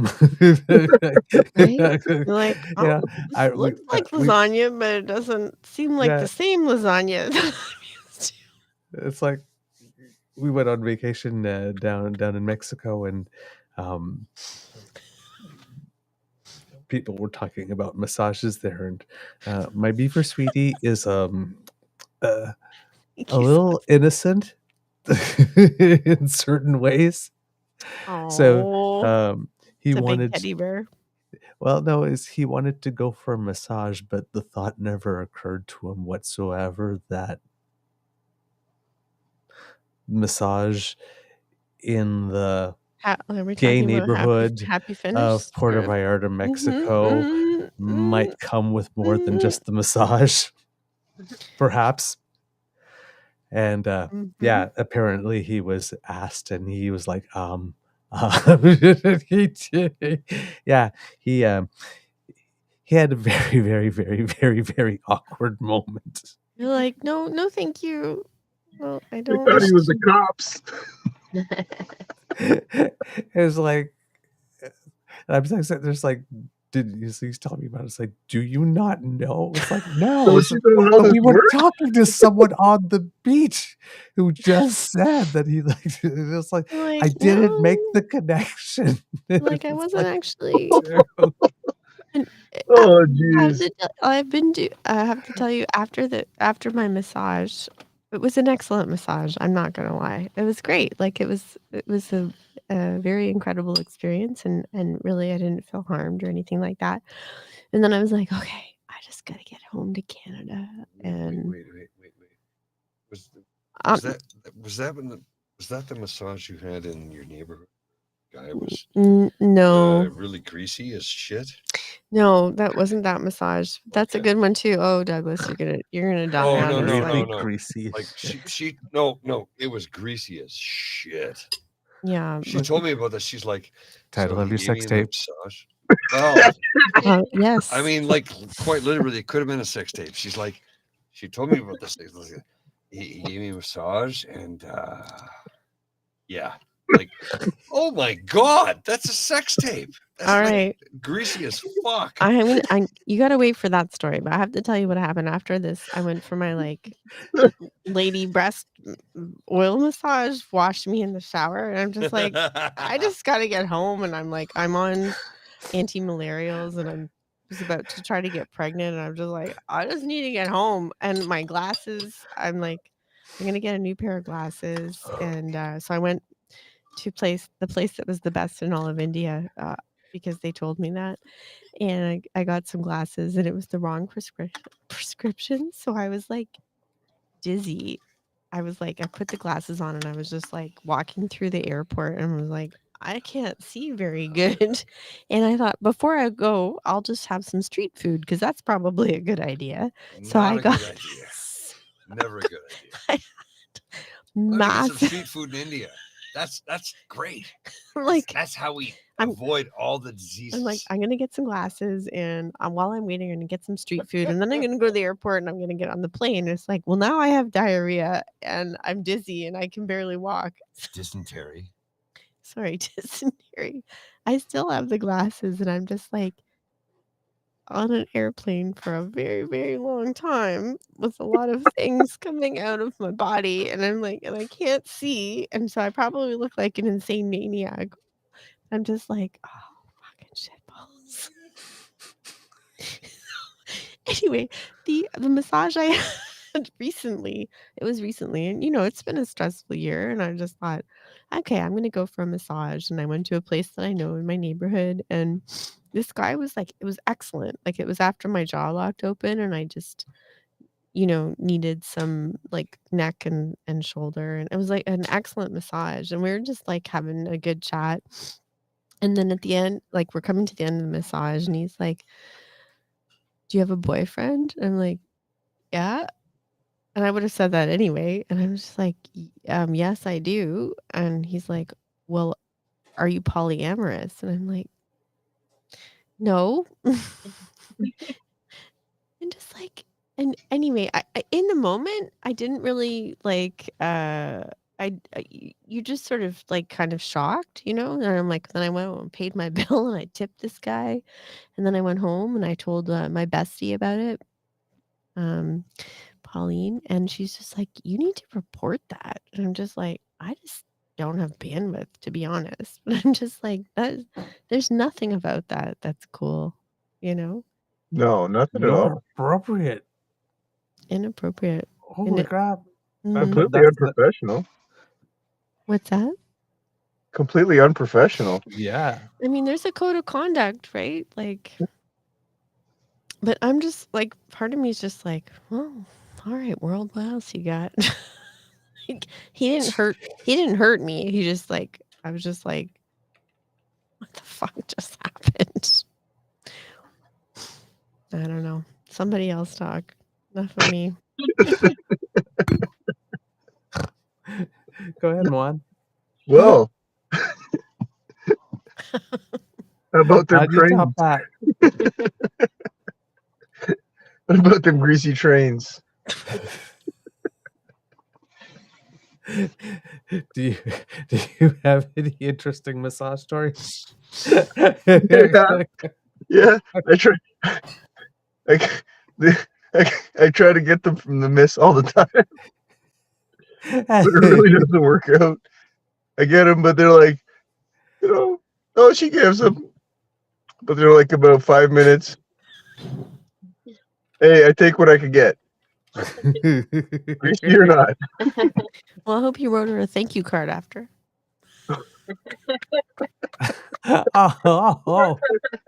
It's more like a thank you squeeze.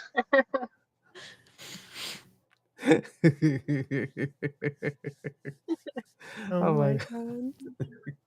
Can you imagine if you read the thank you card for every time?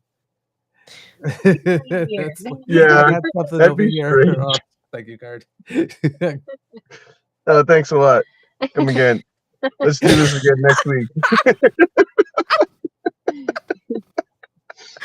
Oh my God. Oh man. Mm-hmm. Oh Lord. Oh my. Wow, we have been going. Whoa, we have. Wow, look at that. This has to be the longest one. If you know how to work the producer credentials, Bridget, James is asking to be let in again. Oh, let me get the man who knows things. Hey, Paul. Can you come back, please? Trying to find my ring. Well, Jay Kirk wants to come in. Jay wants to come into the chat or onto the on camera. So all right, just give me a second. Did you lose your wedding ring? Don't touch the equipment. No, that I still have. Okay. That'll never go away. Douglas kindly asked me to bring him in, thinking that I knew how to do it. Give me 2 seconds. Give me 2 seconds. And sorry, Jay. Yeah. Oh, there's James. Okay. Well, no, sorry. I thought it was Jay. Jay wanted to. Do you want to kick me out? James is here. Yeah, stand down. Stand down. Heel boy. I think all of these exotic massage stories, just everyone needs to come to grips. Thank you. Come to grips. Right? I'm just. What? Oh, no! Come on. Come on. Can we talk about pineapples? Delayed joke. Yeah, that's right. just while Paul's getting set up to bring Jay in. I might have stolen that from Eminem. Did he say "come to grips" like a hand job once? I think he might have. I'm not sure. I don't know. I have a massage story. Do you want to hear a massage story? Yes, please. After I tell my pineapple story, but no, you go first. Okay.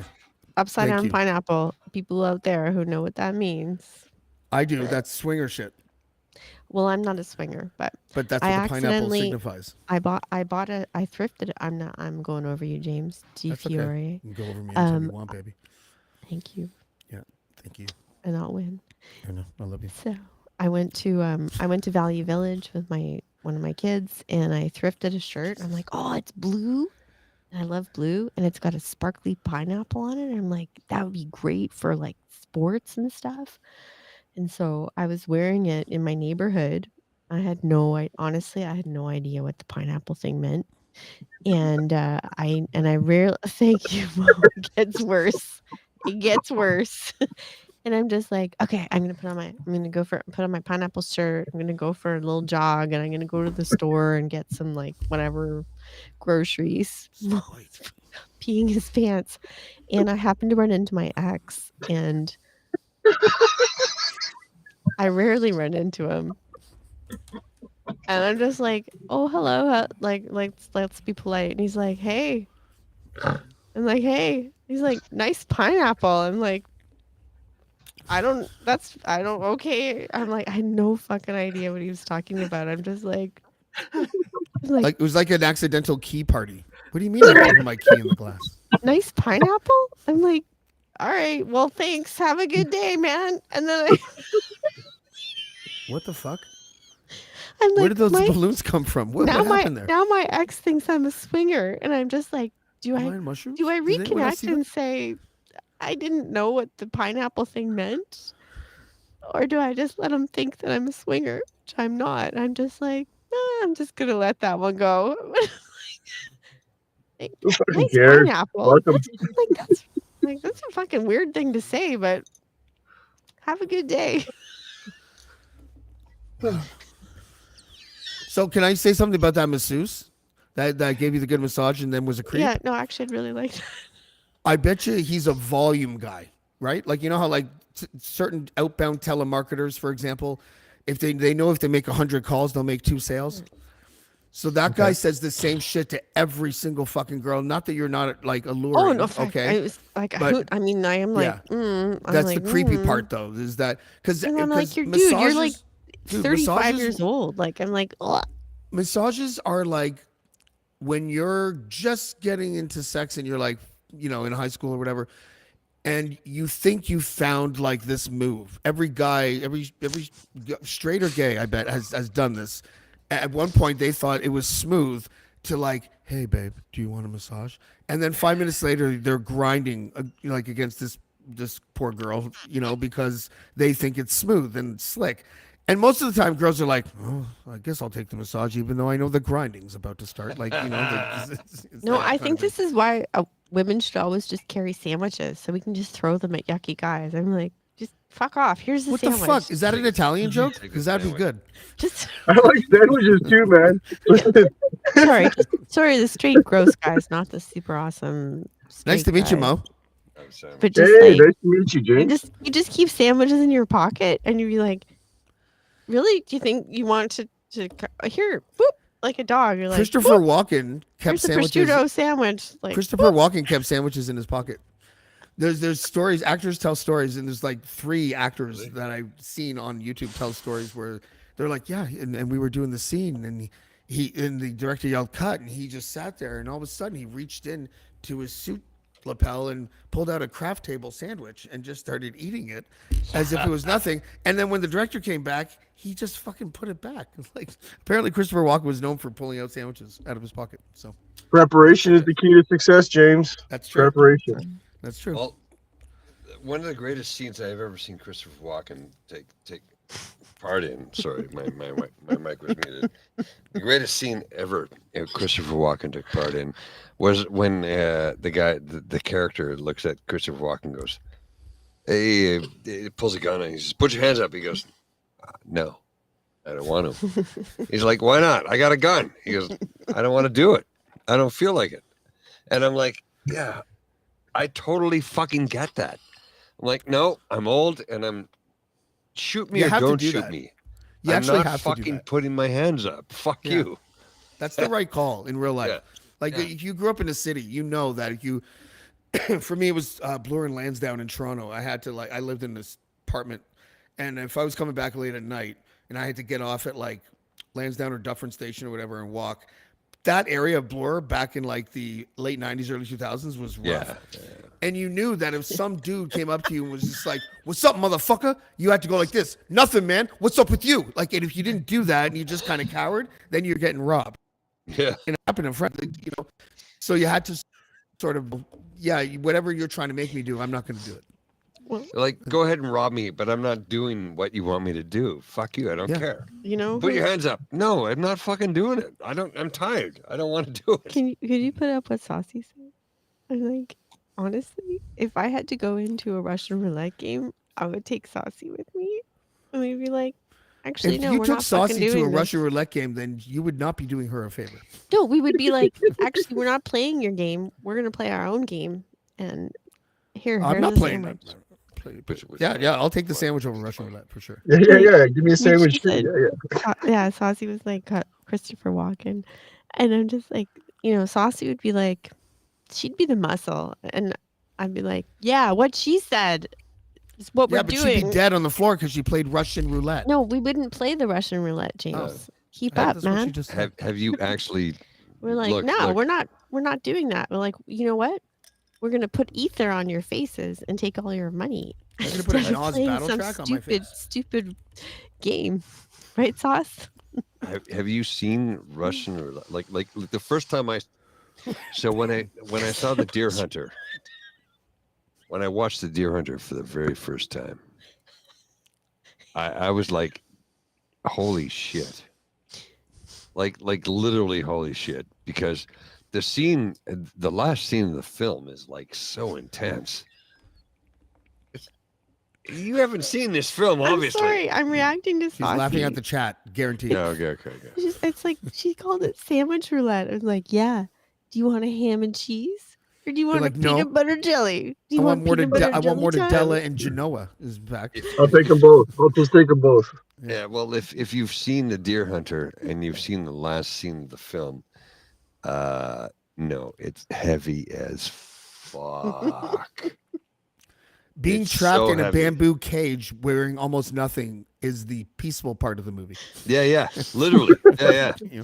Yes, Linda, I do. I carry in one sandwich pocket. I carry ham. So the question is: so Bridget carries ether in her pockets? So for people listening on Apple and Spotify.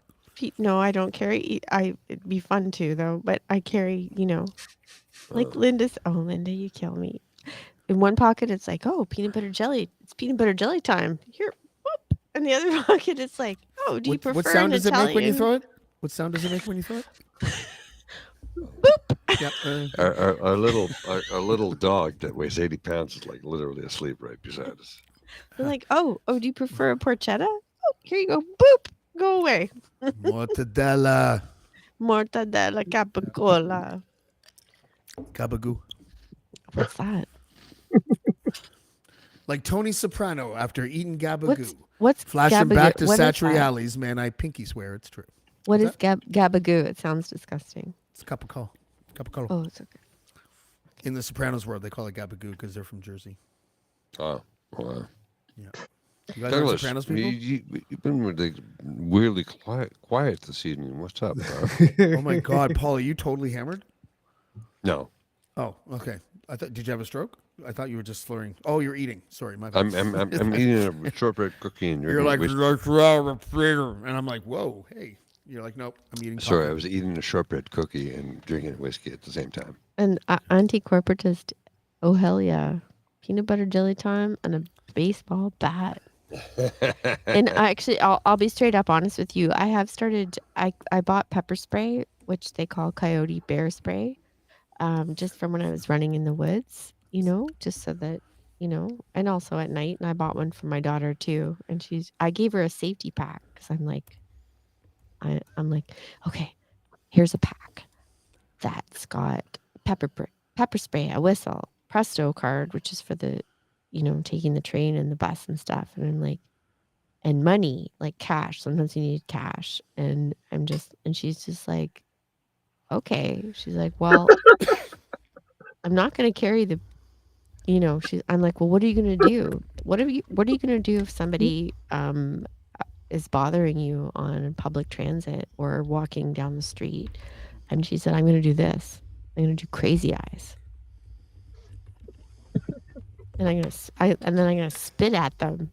And, she's like, I'm just going to, and then I'm like, okay. And then just run away. And she's like, okay. But I'm like, this girl's got it. This girl's got things handled. Yeah, but crazy shit happens on public transit. And I'm just like, be ready. And like, but the next step is the taser, but she'll be like, Mom, that's enough. I'm like, how about a whistle? Just a little safety whistle. She's like, no, I'm not going to do that. I'm like, well, just do that. Ask me what the safe word is. What's the safe word? What's the safe word? I don't know. I think the safe word is, if you're a young person on transit and you're you feel at risk, you're like, I'm gonna fuck you up. Do you want to be fucked up? And then you get off at the next stop and you just run. So, wait, sorry, I was badgering a woman saying it to me, and I'd be like, yes, please. Oh, so she's like, one night we're Please sitting there fuck me up. talking, and Bridget's Just like, make me feel something for the first time in years. Sorry, go on, Paul. Bridget was like, so this is what my daughter does when she decides that somebody should not be, if somebody approaches her as incorrect, we're gonna show up with this face, and she showed me the picture. I'm like, Jesus H Christ, I'd run away. Yeah. Well, Like it's not angry bitch face. It's like, I will fucking kill you face. well, she's been asked out at work. I mean, so she's and she's 18, but she looks a lot older. And she got asked out at work by a guy in his 20s, and he just came to the counter, and he's like, "Hey, how you doing? Can I have your number?" Like nothing. That's Are like you I'm like that's polyamorous, man? I'm like that's your entree. Like is that all you've got? That's And I'm the like this is a woman who's working at a hardware store who fucking knows shit, and you're a construction worker. I'm like, It's do you aisle want 7. Fuck off. maybe you want to like warm it up a little bit? And so he's like, "Hey, can I have your number?" She's like, "I'm 17 and no." Oh my God. And he's just like, "Oh shit! Oh fuck!" Shit, fuck. When I was 30, I was with I'm like, a "That's 20. so boss." When I Like, was this 30, I was with broken a handle is 21-year-old, and it felt like a crime. Yeah. It did. Legitimately. Like when the skin doesn't have that layer of frustration and feminine experience, I don't want to touch it. Yeah. Like there needs some baggage that they know how to carry. If it's too that new car smell when it comes to women, I don't like that shit. Yeah. I don't You like know that. what, James? I know you're gonna find like a super, super awesome woman. You are. Yeah, because I only want Just the wear a forever pineapple girl. shirt. A I only pineapple want the shirt to forever the- girl, or die alone. I don't want anything in between. Yeah, just stop looking and they'll show up. Oh, I'm not looking. I'm not. That's it. Perfect. I'm That's joking it. right now. I'm in the joking phase of looking, but I'm not really looking. Look, That's how I met my that's how I met Well, my you're Beaver pretty sweetie fresh Milan. out, I had right? stopped So- looking. What's that, Douglas? That's how I had met my Beaver sweetie. I had stopped looking. It's about I haven't started. Yeah. Nearly 3.5 years before I met him, I had stopped looking. I was just like, screw it, I'm gonna be my own boyfriend. That Miley Cyrus song, I could have written that one. When I I first bought got- myself flowers. I took myself to flowers. Paris. Yeah. Douglas, can I I did go all there? that stuff. I was my own boyfriend for 3.5 years. Then all of a sudden, somebody taps me on the shoulder, goes, "Do you want to dance?" And there you go, smitten kitten. Pamela And he was like- Handyman? I don't know. Because you're gay. I thought the handyman was better than Henderson. I had completely resigned myself to never being with anybody ever again in a meaningful relationship. I decided, like, okay, so I'll just be alone. Okay, fine, no problem. I had no issues with that. I'm like, I'll just be alone. I don't like to be alone. Well, Bridget's like, I'm too Bridget much for was like, myself. Like, I just need to spread alone. some I'm of this like, shit. Like, I'm like, well, alone in the sense that I will never have a relationship or a meaningful relationship. But I won't. Don't start talking about hookups. I will just lose my shit. oh wait, I had a massage story. Oh wait, I shouldn't tell that. That's Oh no, really- please tell your massage Please tell story. the massage story. Okay, let me. Please tell She the gets so massage mad story. at me. I'm like, what? I'm so unattractive that some woman wouldn't want to spend time with me. Yeah, thank you, Bridget. Thank you. Thank you. Mhm. Oh my God. Massage, thank you. massage. Yes, yes. What's love? I'm like, do you want me to tell you about when a 30-year-old tried to sleep with me? Like, Yeah, I want to hear that. Because it will delay the Uh, massage story. Because I don't know. If Yeah, I how should does tell that it or get not. into the massage story? well, this is on the camera, but I want to hear a massage story. But he was a driller. I'm not kidding. That sounds. Oh wait, porn name. Someone write porn name for me in the chat, please. Driller. Is this Starring porn name Driller. Yeah, it was 30 years old. It's and just I'm a like, driller. Driller night. Driller night. That would be Like, my. you know, That would be and like he's- the opening movie. Yeah. I'm like, And his I'm like, debut role. dude, I'm not going to tell the whole story, but honestly, You I'm put like, the oh in zombie. It's great. Okay, go on. I'm just like, I just would like you to know that I'm 50 years old. And he's like, I don't care. He's like, I really like your earrings. I'm like, thank you. I'm like, I'm old. I'm 20 years older than you. He's like, I don't care. Whatever. Just like, Yeah. that. Well, I'm not going to say it didn't happen, but I'm just like, what the fuck? And So- I know I'm only saying this because I don't Sorry, Paul, so Paul you're doesn't saying he care. was 30 and you're 50 and he wanted you and you're saying what the fuck? Mm-hmm. Honestly, I think that's quite a compliment. Can I tell you? When I We're was still 21, friends. I'll just tell you, we're still friends. He's a really good guy. when I was 21, I dated the wife of Hakim from Hakim Optical. Like we were having an affair. Oh, really? Wow. I worked at a gay bar in Toronto, the Sherbourne Hotel, as my first waiter job, and then I realized my second shift why I was hired because I had no experience and I wasn't gay, but I kind of knew how to like be so like. you weren't back then, but now. No, but I knew how to like. I did this twice at that bar and the Pottery Barn. I both kind of made it ambiguous enough for them to think I might have been, so I had a better chance of getting the job. Oh, I swear to God, I did. Well, I'm just saying, I didn't actually overtly say anything. I was just like, "Thank you," like that kind of shit. Like it wasn't, yeah. But anyways, I met this lady and the other waiter. You code switched. The other waiter, Listen, well, this is some form of oppression I'm experiencing for the first time. I think that's what's happening. Anyways, the other waiter there was like, "Hey man, there's only one straight woman in this bar right now, so you might as well take a run at her." I'm like, "Fuck off, right?" And then I did, and then so I was like, she was like my sugar mommy for like 3 weeks. She just took me shopping and out for dinners and stuff, and we would like do things. And then one day, this is the story I've only told my close friends. Okay. Oh like, gosh. Now I'm telling whoever. Then one, like I was like, she was like 48 and I was 21. Okay. Wait. 58 and 21? 48 and 21. 48 and 21. Her name was Ilona. And it was Ilona, my gosh, she never brought it back. There's many jokes that I also made many times. Yeah. But she was like, you some money, you know. But it was sexy because she was experienced, and it was like I was 21, and like yeah, it was she was my sugar mommy, and she literally said, "I'm just your sugar mommy," and I'm like, I'm fucking fine with that. Like that's okay with me.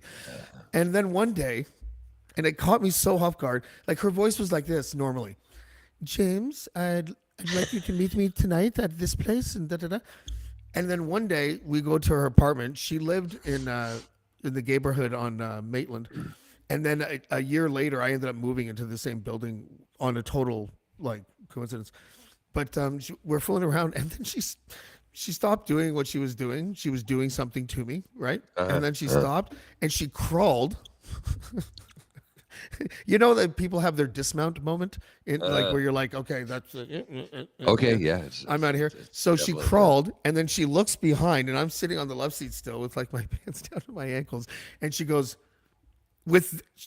normally her voice like this, "Hello, James," and then she goes like this, "No, put in my ass, lover," and I'm like, I'm out. The deep voice and the way she creepily went across the floor like this, like you have to like talk about that. Are you into this type of, you have to do that. But she went right in with the man. So I literally left. I left right at that moment. Sorry. If it's okay, I'm gonna clean things up a bit. It's actually not, it's not clean at all. Trying to make me feel bad. No, I'm just like, we're trying to do my good time, Narc.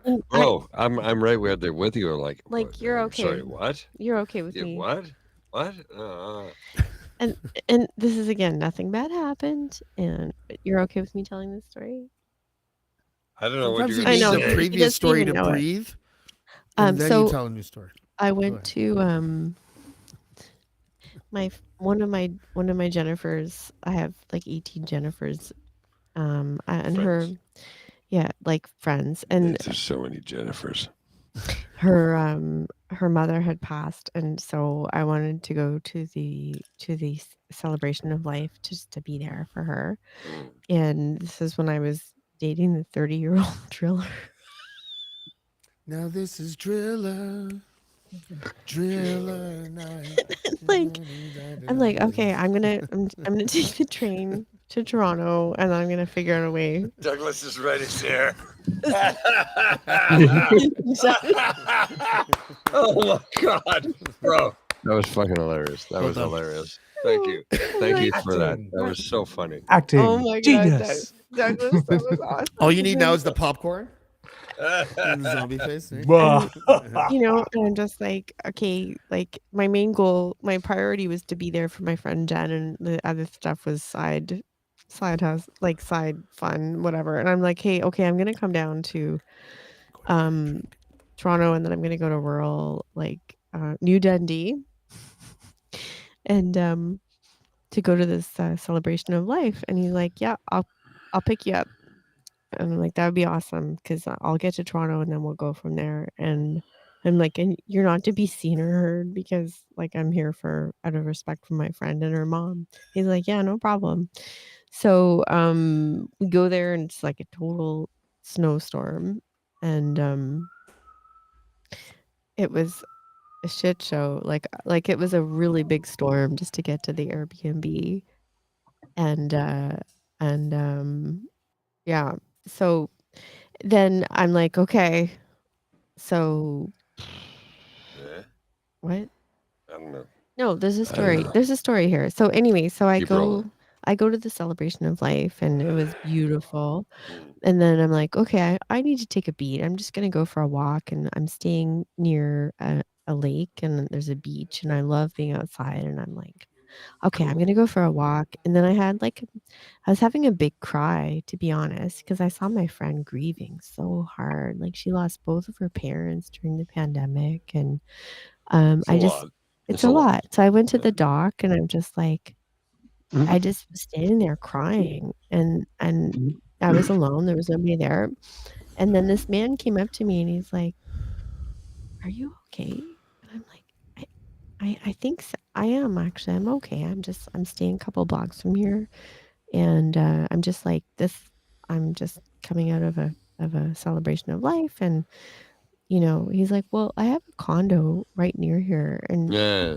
do you want to come up to For a He's massage? like, no, he's like, "Do you wanna come up to the guest room?" Like, not my room, but he's like, "Do you wanna just come up?" And he's like, he's like, "I'm really shy. I'm a real introvert, but I just saw you here crying." And Lies. no, honestly, he was incredibly genuine. And he's like, "Would you like to come up and like have a glass of His act water, a was that glass he's of wine?" incredibly genuine. That was his act. No, he was. Totally didn't want it. Wait, who are you talking about? You talking about This Paul? is No, No, this it wasn't me. It this wasn't is me. the guy who found me crying on the dock after the celebration of life. Okay, so like there's a part of me that's going like he, maybe he wasn't an honest person. Maybe he literally just wanted to help. Was he a virgin? Because when you ask someone to come up, No, I mean, he was a everyone guy knows what in you it mean. he was in his 60s, and he was just like a real sweetheart, and he's like, Uh-huh. "Do you wanna come up and just" How he's old like, am I? 50 something, 55. 5. So, and he's just like, I have this place here, and he's a kid, he's got kids, he's a good dad, and he's just like, if you're comfortable, we could go to the common room at the condo, and I'll bring you a glass of water, a glass of wine, whatever you want. Like, maybe he was a nice guy. I don't He know. was. He is. We've stayed in touch, and we Anything watched happen? Nope. So did he? Okay, say we're going to anything that visit was- him then. We watched the sunset, and I'm just like, tell me about you. Where the fuck does he live? Niagara? He has a couple of different homes. Well, we're gonna go visit him then. One of them is in New Dundee, and he was just like, No, I'm like literally. Let's go visit him. yeah, his name's Dean. Paul really wants to visit him. And he was just like, Fucking nice house is a nice house. Who's kidding who? he's got kids with special needs, and like he's just like a super good dad, and he's divorced and all the things, and he's just like, we did have some discussions. He's like, I'm retired, I have lots of money, I'd like to, you and I could travel together. And Okay. yeah. Oh, how the fuck are you with me then? Like, And- how are you with me? Because I am broke ass, indebted motherfucker. She can control you quite easily. Clearly. No, I'm just honestly, kidding. I'm just kidding. Because the other guy was powerful and rich. This guy, like, he actually broke Paul, up with don't- I'm me. just joking. I'm just like, you know what? You're just like an incredible human being, and I'm like, I've got kids and you've got kids, and maybe this could work. And then I told him, about some things about me, and I'm like, I'm in a band and, I'm this and I've got my business and blah, blah, blah. And he was like, you know what? This is a John Hughes film, is what this is. He's like, you're too much. Like he's like, this is a testament to him. He's like, you have so much in front of you. And if I'm with you, I'll hold you back. And, I'm like in a different place in my life and I don't want to harm you. And I just want to travel. And he's like, you've got a lot of, you got a lot of stuff on the boil.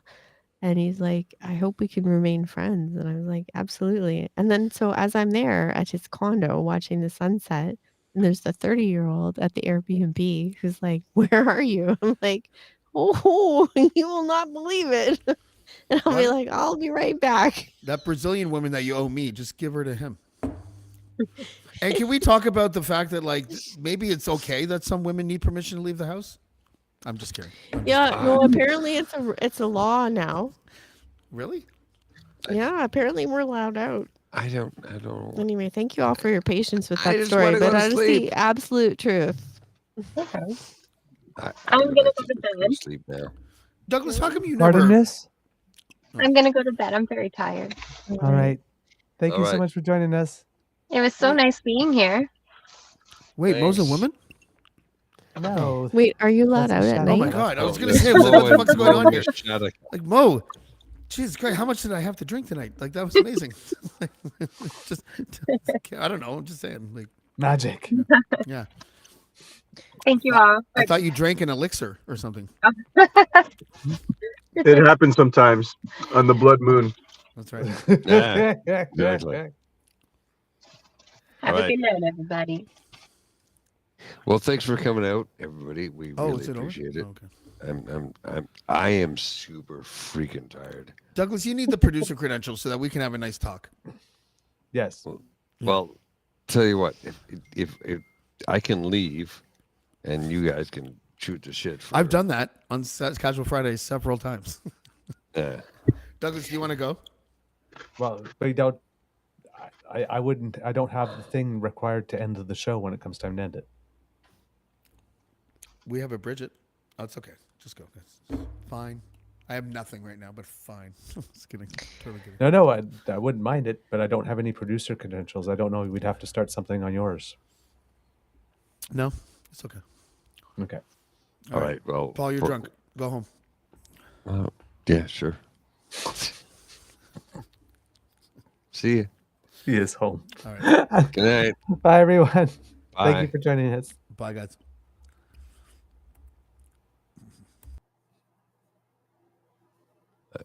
It's not working. I'm trying to end it. It won't work. He does this all the time. No, I'm like I sent the thing, and it's the command is like end, and it's not working. It's not working. Like, I'm just. Oh my god, if you could snort laugh again, I would love that. That's awesome. Douglas. I don't know. Nothing works.